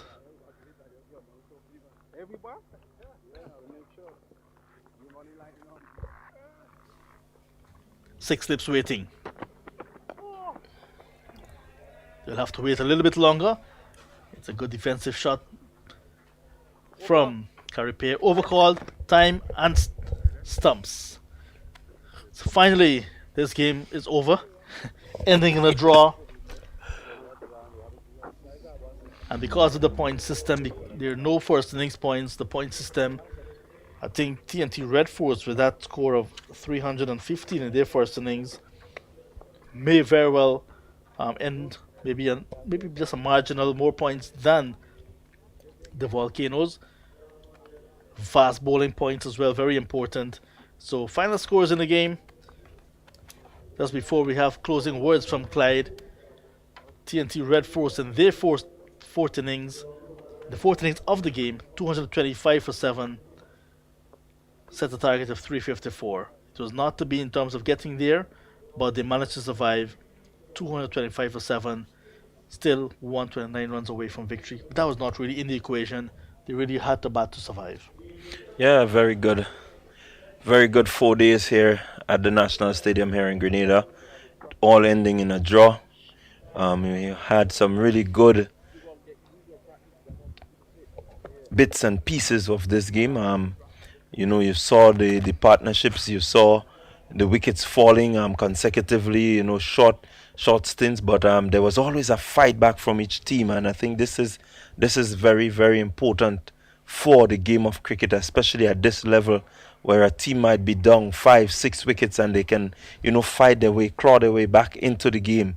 It says a lot about the character of the younger players, and we have quite a bit of young players on show, and so it suggests that if our cricketers continue to play, and I guess this is why the professional level is there, where they can really get as close to the professional as possible, and really, take the game of cricket to a different height, where the West Indies team can be confident because in the back of your mind there are players gunning for a spot, and if they get in, they can do just a gooder job as those that are in the team right now.